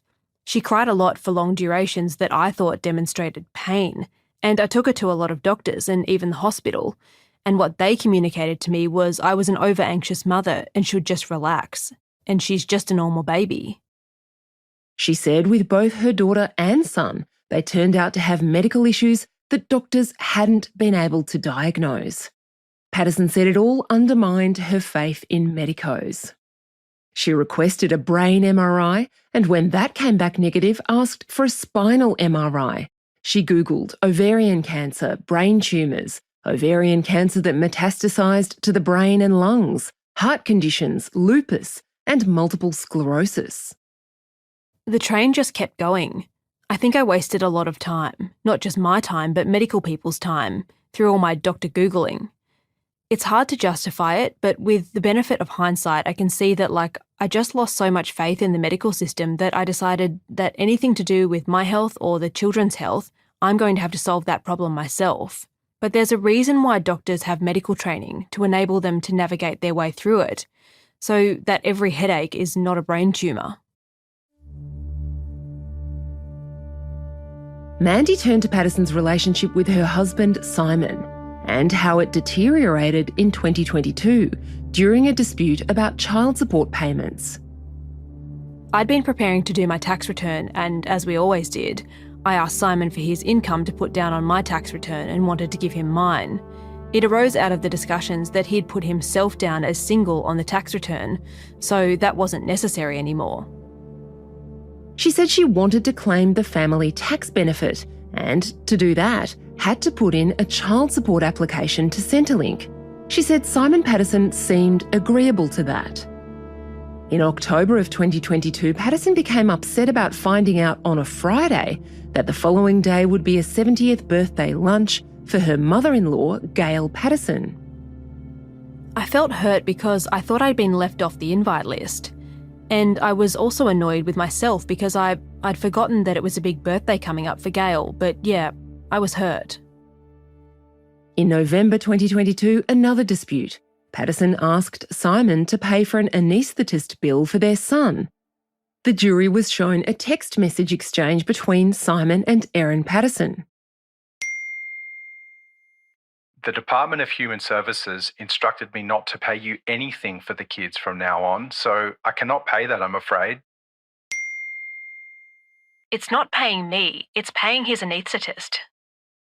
On December 5, it flared up again during a discussion about their son's pocket money. You can cancel your pocket money transfer since the Department of Human Services told you not to pay for anything for the kids anymore. In court, Erin Patterson said, "It looks like I was being a little bit petty in that response by the last sentence. I was clearly using his words back to him. I was being a bit petty."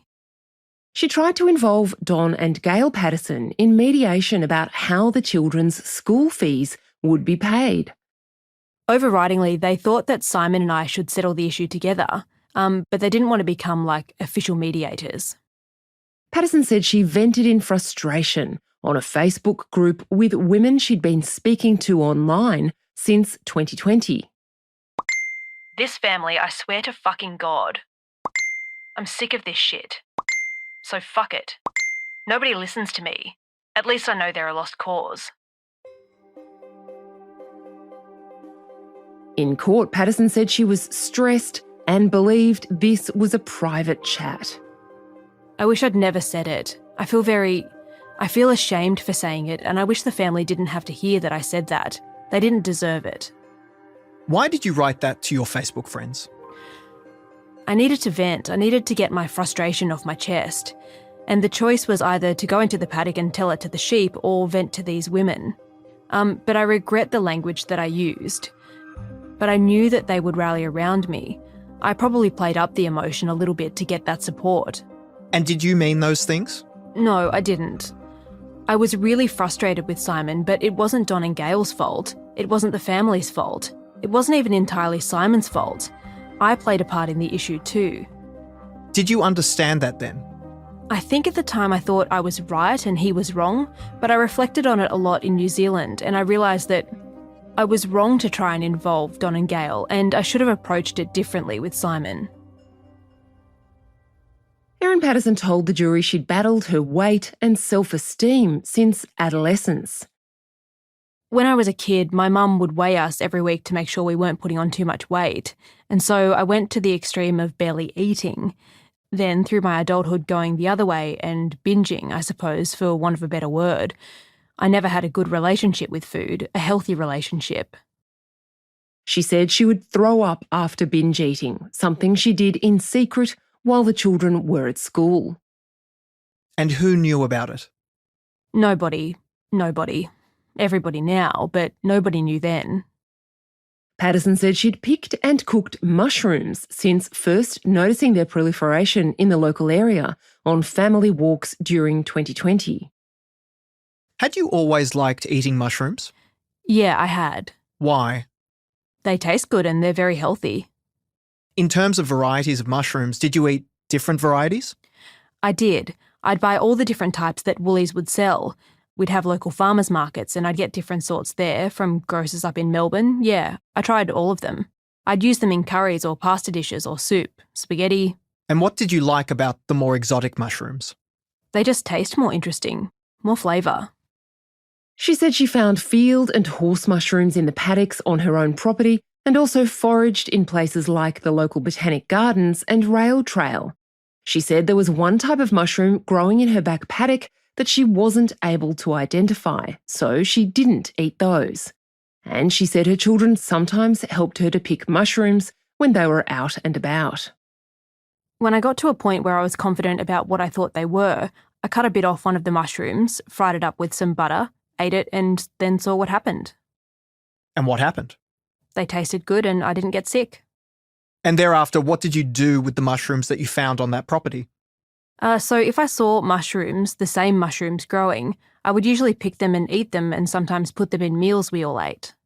You said you put them in meals we all ate. Does that mean you and the children? Yep. How did you put them in the children's meals? What did you do? I chopped them up very, very small so they couldn't pick them out. Coming up, Patterson is asked for the first time in court about the fatal lunch.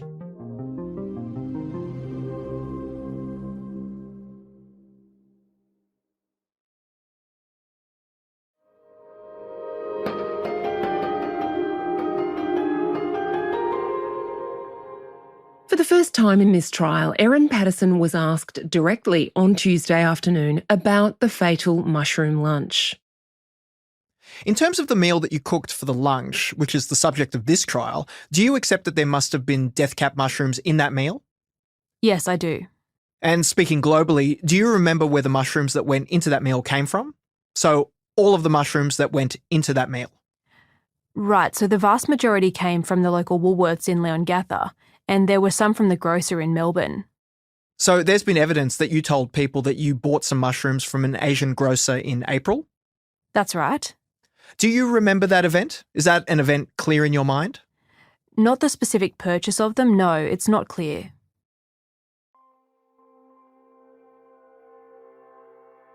Patterson said she remembered going to an Asian grocer in the April school holidays when she and the children were staying at Mount Waverley, but that she had also done so on previous occasions.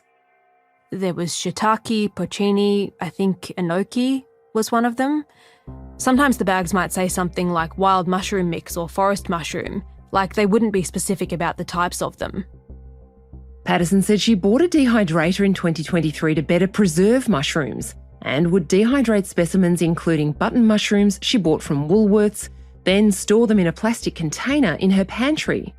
The jury heard she made a social media post that said, So, fun fact, dehydrator reduces mushroom mass by 90%. Colin Mandy took her back to the mushrooms she bought from an Asian grocer in April 2023. I remember that I was going to use them the day that I bought them, but they were very pungent. I didn't think that would be a great smell for what I was making, so I just put them in a container and put them in the pantry at that point. And what happened to that container in the pantry? So I took the container back home to Gibson Street when we went home.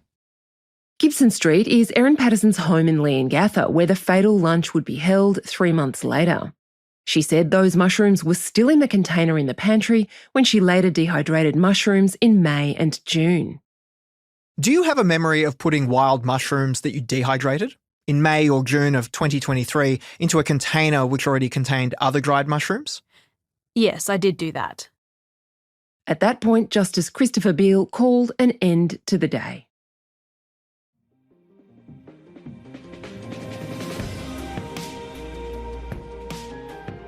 Erin Patterson will return to the witness box on Wednesday, June 4 at 10:30am. You can follow proceedings live, reported by our colleagues Ellie Dudley and John Ferguson from the courtroom, by joining our subscribers at theaustralian.com.au.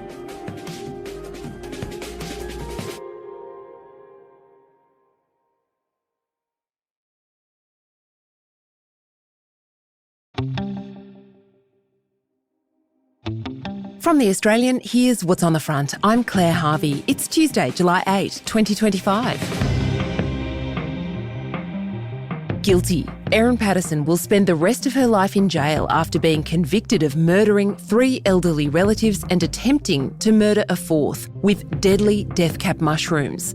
She's already been in jail for 18 months, something the jury, which heard her case, didn't know before convicting her on Monday. Today, why Patterson's decision to give evidence sealed her fate. There's a reason accused people don't usually give evidence. It's a massive risk to take, a threefold gamble that the accused is smarter than the Crown prosecutor, capable of charming a jury, and telling the truth. In Erin Patterson's case, none of those were true.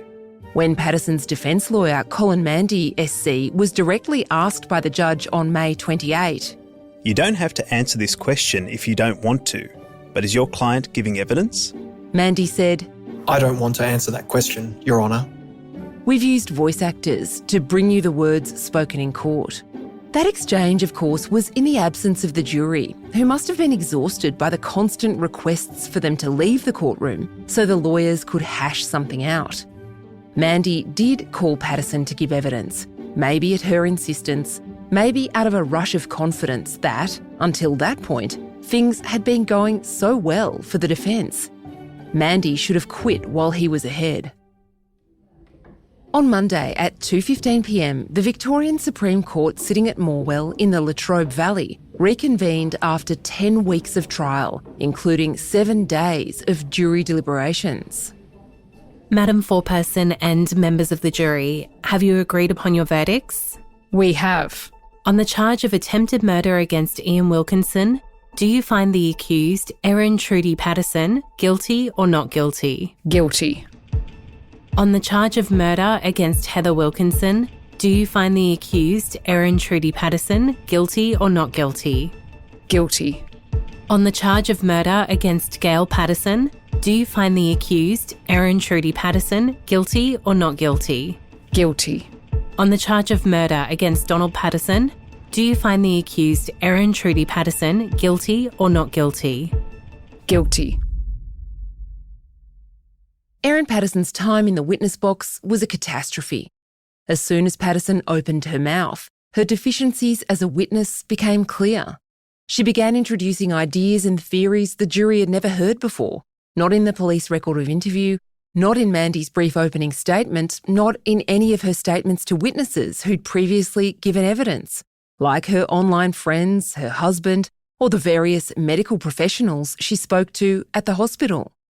The Crown's case was that Erin Patterson faked a cancer scare to lure her husband and his elderly relatives to her house in the absence of the children for that lunch.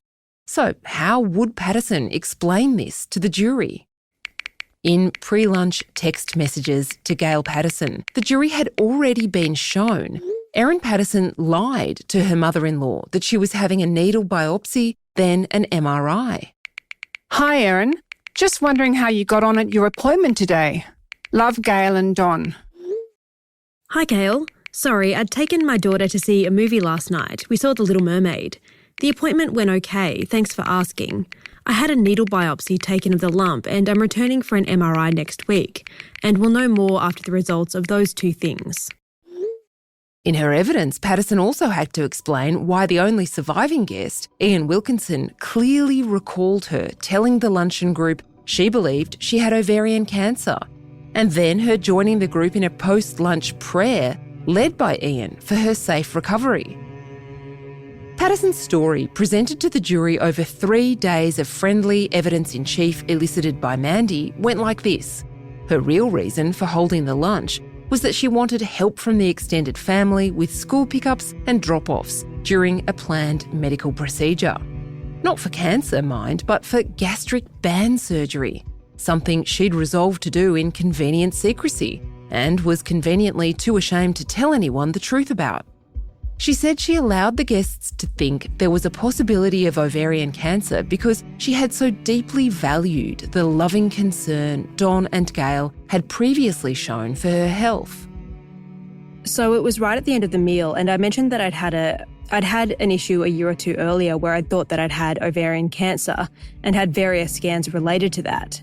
And then, I'm not proud of this, but I led them to believe that I might be needing some treatment in regards to that in the next few weeks or months. And do you remember what you said about that in any more detail?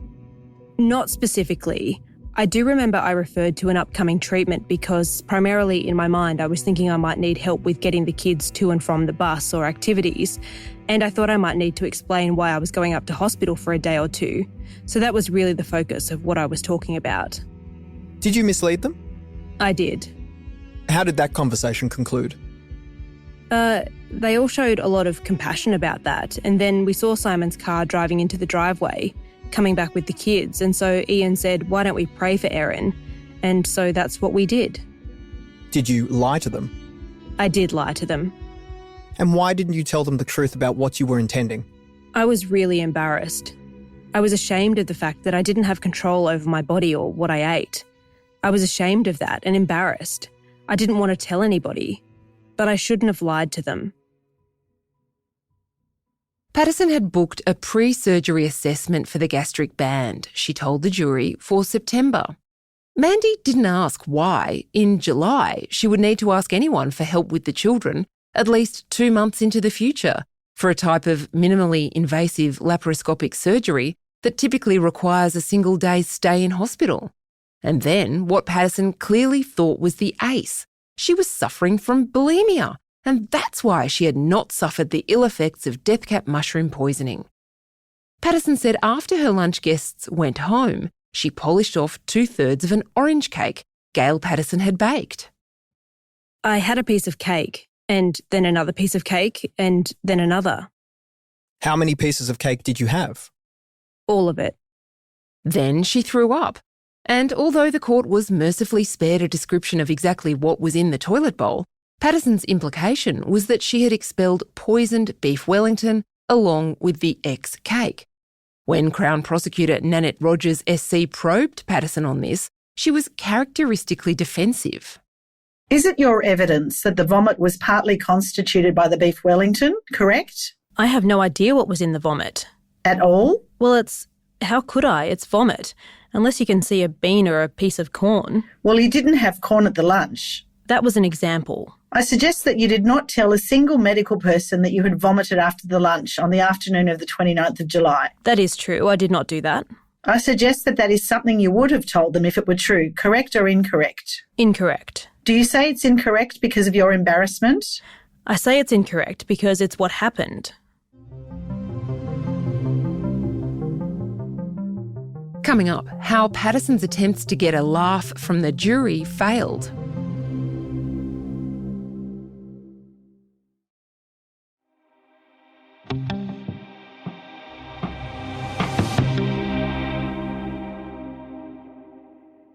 Before entering the witness box, Patterson had sat through the entire trial, watching from the dock.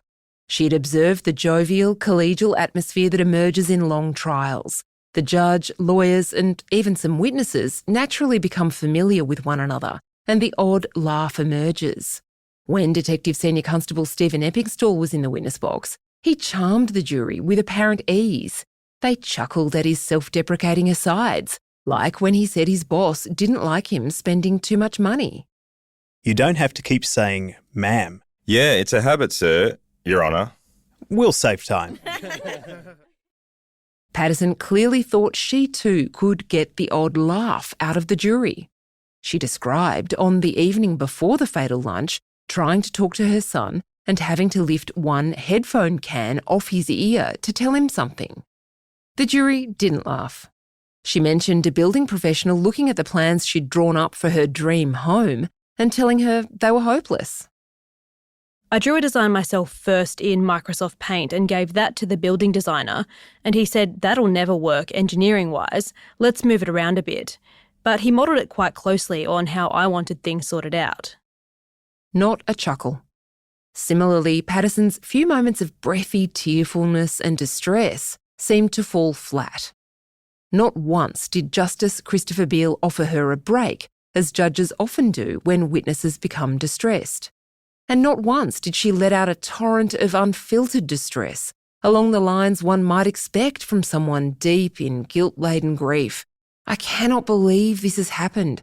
I haven't slept a full night since July 2023. I will never recover from my terrible mistake. Patterson kept her composure. Even when her voice quavered, she was fully in control. It's easier to seem reasonable and friendly in examination in chief. You'd have to be a pretty terrible witness to get into a fight with your own barrister. But Patterson then tried to foot it with the senior Crown prosecutor, Nanette Rogers, in cross-examination. Cross-examination, as well as an opportunity to elicit evidence, is also a chance for the barrister to try and extract revelatory behaviour from the witness. An angry snap, a tantrum, tears. Patterson stayed completely calm. On June 10, under cross-examination, she continued coolly insisting she could not remember ever visiting the iNaturalist website, despite searches on that site for death cap mushrooms on her computer. Who lived in your house on the 28th of May 2022? Myself and my 2 children. Are you suggesting it was your son? I'm not suggesting anything. Are you suggesting it was your daughter? I'm not suggesting anything. By not giving anything, Patterson gave Rogers exactly what she needed. the same flat, calm demeanour she exhibited after poisoning her family. Patterson's defence case was that she panicked after accidentally lacing the food with death caps. But in the witness box, she showed she wasn't a panicker at all. She was testy and snippy. You knew that if you told police the truth, then you would be immediately suspected by police of being involved in a poisoning event. That's probably true, yes. I suggest that you had been dehydrating death cap mushrooms on or after the date of the purchase of the dehydrator to put into the beef Wellingtons you served your 4 guests at the lunch. Agree or disagree? Can you ask that again, please? But before you do, I'm sorry to interrupt, but the microphone, it covers your face and it makes it hard for me to fully... I lip read a little bit. Another new piece of information for the jury who'd never heard from Patterson or anyone else that she was hearing impaired. This persnickety, argumentative Patterson was very different from the patient-devoted mother who'd presented herself in evidence in chief. She was more like the Erin Patterson who emerged in the Facebook Messenger chats the jury had also seen. The one who wrote things like, "This family, I swear to fucking God." She used eye-rolling emojis to describe her reaction to Don Patterson's suggestion she and Simon pray for God's help in sorting out their problems. Then in the witness box tried to deny they were eye rolls. Cold, snarky, too smart by half, cynical, a liar. That's who the Crown said Erin Patterson really was. Turned out the jury thought so too.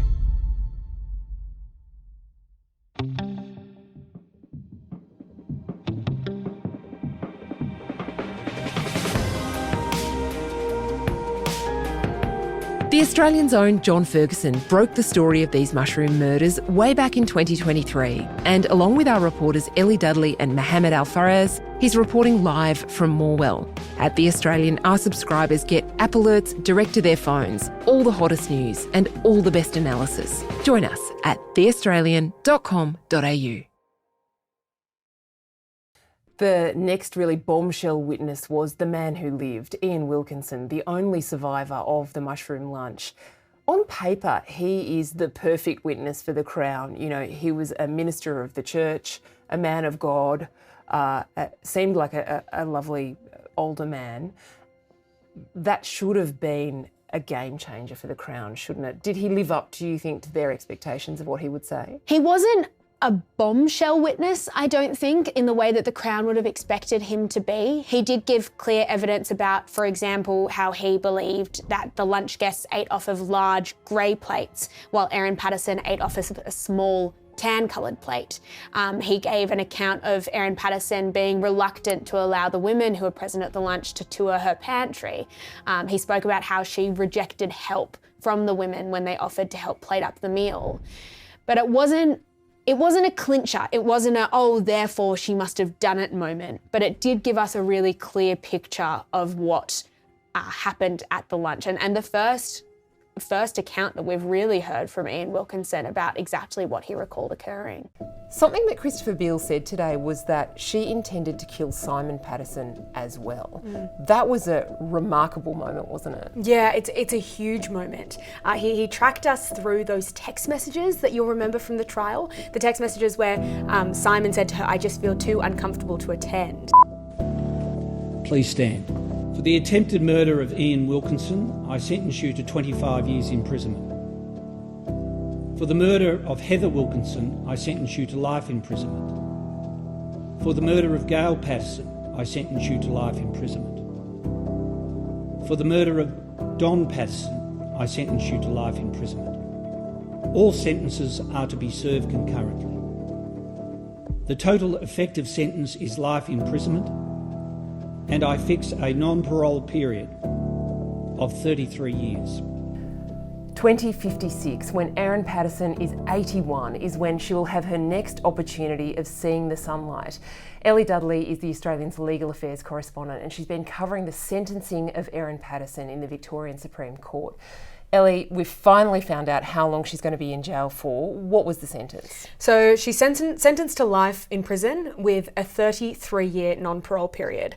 So the sentencing was always going to be not about whether she was going to spend life in prison. That was already sort of a given. The prosecutors had said that she deserves life in prison, and even the defence lawyers, Erin's lawyers, had said that she deserves life in prison. The question was whether or not she was going to get a parole period, whether or not she was ever going to be released from prison, seeing the sun again, or whether the judge was going to say, no, you know what, this offending is too grave, it is too serious, there is too much of a risk to the community, and therefore we're going to keep you locked up for life. So she was granted that 33-year non-parole period today. So if she does ever leave prison, she'll be 81 years old. Yeah, Colin Mandy, SC, Erin Patterson's defence barrister, has really done a sterling job throughout this trial in having material excluded that was prejudicial to her, and in sentencing submissions he did it again. He elicited a lot of evidence, particularly from a senior official of Victoria's Corrections Department, about just how tough Erin Patterson is doing it in jail. And Mandy brought things out of this corrections official that I don't think she was even intending to say, that she is in a cell by herself where she has just a tiny concrete yard. She can communicate with one other prisoner who's her next door neighbour, but that person has a terrorism offence and has also been convicted of assaulting other people in prison. So she's alone. She's doing this time tough. And that's the central part of what the judge found is a reason for what he described as clemency, that she's essentially going to serve the rest of this sentence in solitary confinement. That is regarded as, internationally regarded as a punishment kind of above and beyond what our society has agreed upon, which is the deprivation of liberty. So she did well out of today, probably as well as she could have, I think. Yeah, and he said that solitary confinement should be a weighty consideration, but he said that the non-parole period should not be read as a detraction from how serious the offending was of Erin Patterson. So this non-parole period, Claire, what would Erin have to do in order to see sunlight again? Well, demonstrate remorse for a start, which is something she has never done. And the judge took that into account today. She's never admitted that she did this deliberately. Her claim has always been that this was an accidental poisoning, a terrible accident. To get to a parole board in 2056, she'll be 81 by the time those hearings begin. She'll have to do what prisoners always have to do, demonstrate some level of understanding of their offending, that they're no longer going to be a risk to the community. We often see offenders who have been convicted of violent crimes come before the courts where they've had to participate in a course in jail. So a sex offenders course, a violent offenders course, perhaps a drug and alcohol rehabilitation course. Those might not apply to Erin Patterson, but they're are going to have to be demonstrations that she understands the severity of her offending and that she's not going to do it again. He said too that because she's a violent offender, and it was quite stark hearing that phrase applied to her, she is the main reason for her incarceration is protection of the general public. You gave evidence at your trial that had Simon attended the lunch, you would also have served him a beef Wellington. I accept the evidence of Ian Wilkinson that you served your guests their meals on 4 grey plates, while your individual beef Wellington was on a smaller, orangey tan coloured plate, a fact that Heather also commented on to Ian and Simon the next day. Something that Christopher Beale said today was that she intended to kill Simon Patterson as well. That was a remarkable moment, wasn't it? Yeah, it's a huge moment.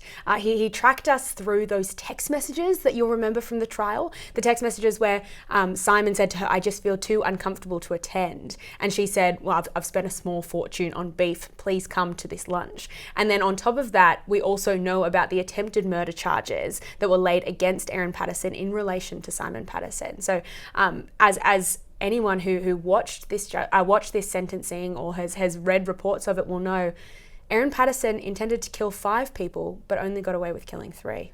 It was really interesting hearing the judge set out in such an organised and tidy way the events that he considers significant, wasn't it? Because during the trial, there were mobile phones going everywhere and SIM cards and beef Wellington in one bin and something being diagnosed by a scientist. And I don't know about you, but I lost track of kind of what was important and what was not. Yeah. And we'll never know what the jury thought because they only have to say guilty or not guilty. So in his sentencing, Justice Christopher Beale set out where he believes it started, and that was the 16th of July, 2 weeks before the lunch, when she invited Simon Patterson, his parents, and his aunt and uncle to this lunch.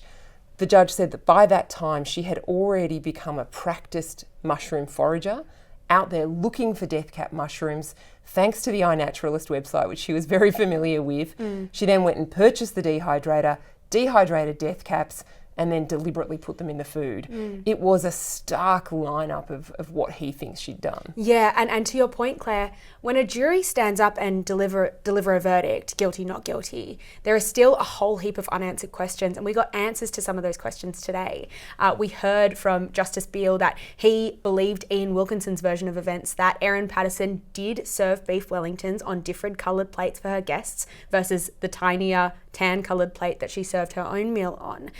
He accepted Ian Wilkinson's version of events in relation to Erin Patterson telling her guests that she had been diagnosed with cancer. When Erin Patterson was giving evidence during trial, she said that she never said that she had a diagnosis of cancer. She said she might have alluded to it or said that she was unwell when she wasn't. So there were a lot of answers that we were finally given today. Another one was his description of her handing the police a dummy phone. That was this beautiful moment of clarity where we'd heard about phone A and phone B and SIM card 1 and SIM card 2. And Erin Patterson has never admitted, and I don't think really in the witness box was properly asked what she did with phone A, her main phone, which is the reason why a lot of evidence didn't make it into the trial. Yeah, so frustratingly for the police, there's an entire phone somewhere that's probably got evidence in it of photos and text messages or whatever that is, and they'll never be able to access it or never understand where that phone even ended up. Yeah, and phones don't just disappear. I mean, we're left to assume that Erin Patterson threw it into a river or took it to the Coonawarra tip where she was a frequent flyer. She in Justice Christopher Beale's reasons, Erin Patterson is just a cold-hearted killer who wanted to kill more people than she actually successfully did. I will conclude my account of key aspects of the victim impact statements with what Don and Gail's son Matthew had to say about your betrayal of trust. Quote, Erin was embraced as part of the Patterson family. She was welcome and treated with genuine love and respect in a way she did not appear to experience from her own family. Her actions represent a profound and devastating betrayal of the trust and love extended to her. Having regard to the aggravating circumstances of your offending and the victim impact statements, I have no hesitation in finding that your offending falls into the worst category for the offences of murder and attempted murder. There was another moment that I thought was very stark and very powerful when the judge read into the record some of the victim impact statements that we hadn't been allowed to hear. He read about Ian and Heather Wilkinson's son David describing their mother begging for water and not being allowed to have any because the doctors and nurses didn't want to impede their attempts to treat her. And Ian Wilkinson's lips turning black. God, it was horrifying, wasn't it? Yeah, it was completely horrifying. And on top of that, he made reference to Ian Wilkinson's victim impact statement from when we heard it a couple of weeks ago now. Those will remember that Ian Wilkinson forgave Erin Patterson and said that she'd now become a victim of his kindness. And Justice Beale in that moment directly addressed Erin and said, you would be wise to heed this forgiveness and to heed what Ian Wilkinson is saying. That's something that the parole board will come back to, I would say, Yeah. in 33 years. Worth taking a note for Erin Patterson. Yeah. If I was on the parole board and they do have community representatives, I would be asking, have you sought forgiveness? Have you tried to show remorse for your conduct? You can read all of our coverage on the Erin Patterson triple murder trial on theaustralian.com.au, and if there is an appeal, we'll bring you all of the news there. My name is Ellie Dudley, and I'm the legal affairs correspondent with the Australian newspaper, coming to you from the Latrobe Valley Courthouse. A courthouse in regional Victoria, home to possibly the biggest criminal trial of this year.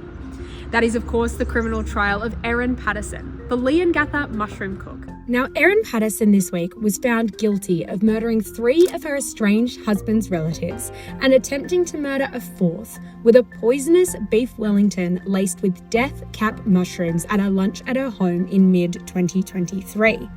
The prosecution, during trial, said she foraged for death cap mushrooms in the Gippsland region.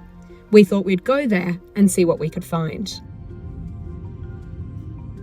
Now, we've heard throughout this trial that sightings of death cap mushrooms were posted to the iNaturalist website in the months leading up to the fatal beef Wellington lunch.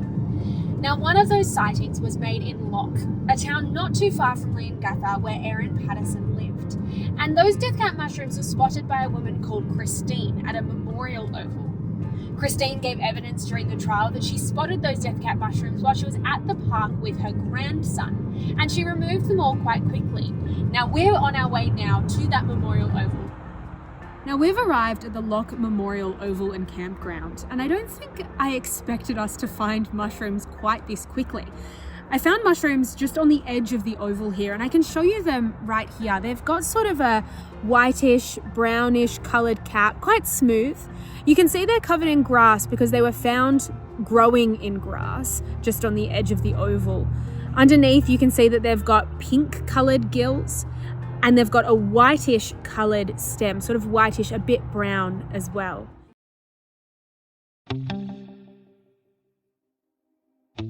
From The Australian, here's what's on the front. I'm Claire Harvey. It's Thursday, June 19, 2025.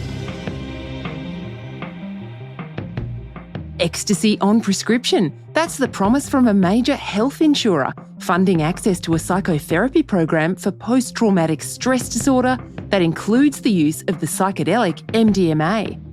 That story's live now at theaustralian.com.au.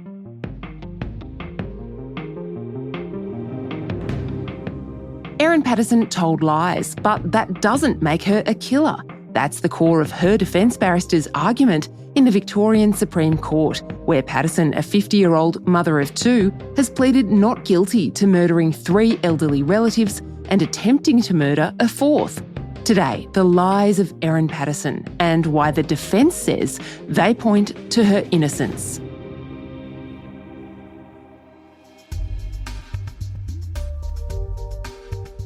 Erin Patterson told lies in the aftermath of a family lunch that left 3 dead and another gravely ill. She lied about owning a dehydrator. She lied about foraging for mushrooms. She failed to tell the truth about her plans for the future.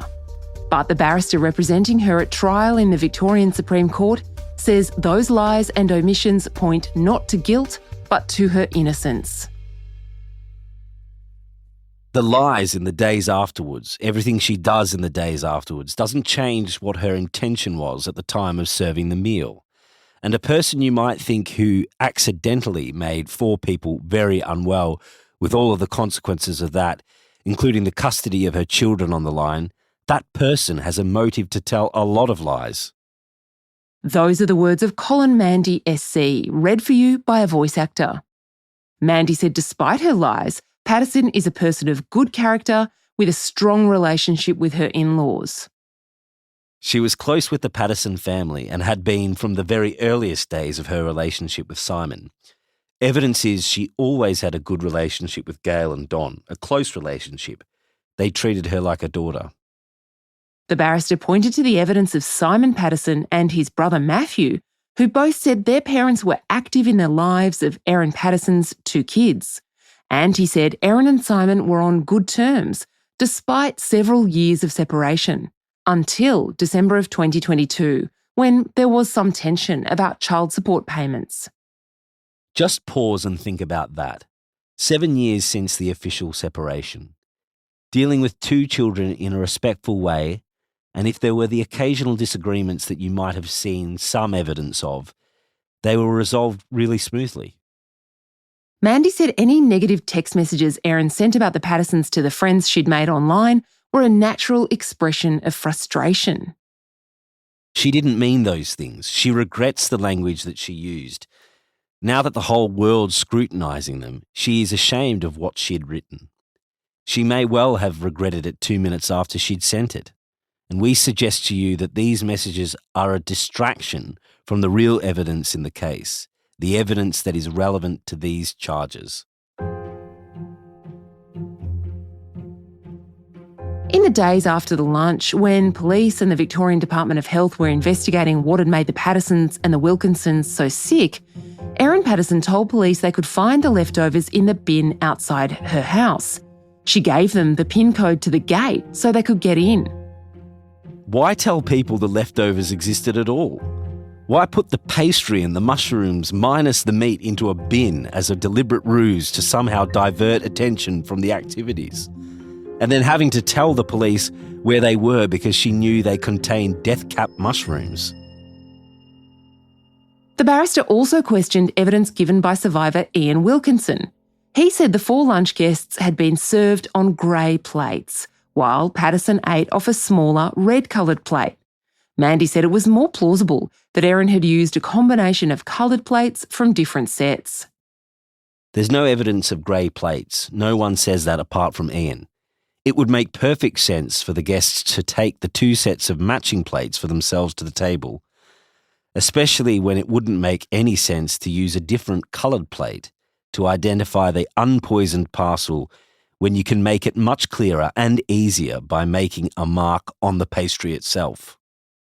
The prosecution alleged Erin Patterson used posts made on iNaturalist to locate death caps growing near her home. But Mandy said computer records showed Patterson visited the relevant pages for less than a minute. So this was not a person carefully studying this information, doing research about it. This was not a deep and abiding interest in this subject matter. It was passing attention in exactly the same way as many of us would do on our own devices.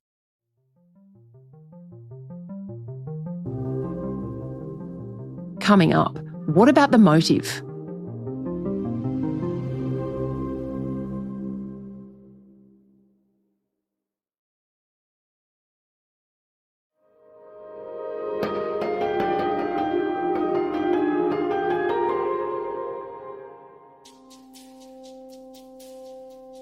The Crown hasn't suggested to the jury a motive for Erin Patterson's alleged murder and attempted murder. Prosecutor Nanette Rogers did draw the jury's attention, however, to Patterson's distance from her husband Simon's family and her attempt to draw Don and Gail Patterson into her disagreement with their son about child support. Colin Mandy, acting for Patterson, says not only is there no motive to kill her children's grandparents and great aunt and uncle, but in fact Erin Patterson had a motivation to keep them alive. Our submission is there was no venom in their relationship and no difficulty in the relationship between Erin and Don and Gail. And if there had been, there were plenty of witnesses who got called in this case by the prosecution who could have been asked to comment on it. The Crown's case is that Patterson invented a cancer diagnosis to lure the relatives to a lunch when her real motivation was to poison them. The prosecution rubbished Patterson's claim that she didn't have cancer, but she was expecting surgery for a gastric bypass or liposuction. She said she was embarrassed to admit the real reason at the lunch, where she was asking for their support in managing the kids while she was out of action. She had a problem with binge eating. She was feeling embarrassed, guilty, depressed. The jury heard evidence that the clinic she'd booked into, the Enrich Dermatology Clinic, didn't offer gastric bypass, although it did at the time offer liposuction.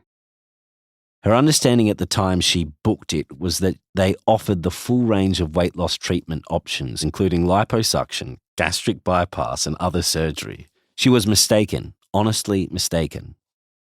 Patterson told Gail Patterson before the lunch that she had a lump on her elbow, and she told the jury that in the past she'd had unfounded worries about cancers, including of the ovaries and the brain. It was not so much the lump on her elbow that was important, but the attention, the love, the kindness that she was getting from her support network. Erin often thought she had issues with her health that ended up going nowhere, that were never confirmed or diagnosed. That's not made up. That's not a lie. It's there for everyone to see in her medical records and the conversations that she had with other people, including Simon. She didn't have anyone else in the world. That's not a lie. That's the truth. She still had a great relationship with Don and Gail. That's the truth. And Simon might have been isolating her a bit from the wider Patterson family. Also probably true. And at the very least true that she felt that way about it.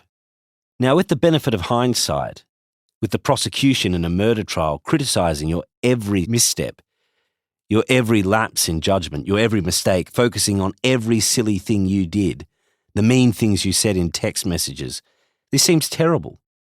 It's terrible lies exposed for the whole world.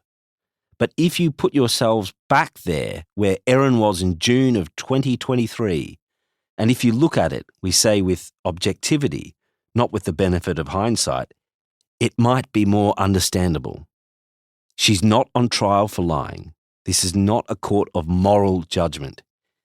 You shouldn't take the leap from this lie about a lump on her elbow to finding her guilty of triple murder.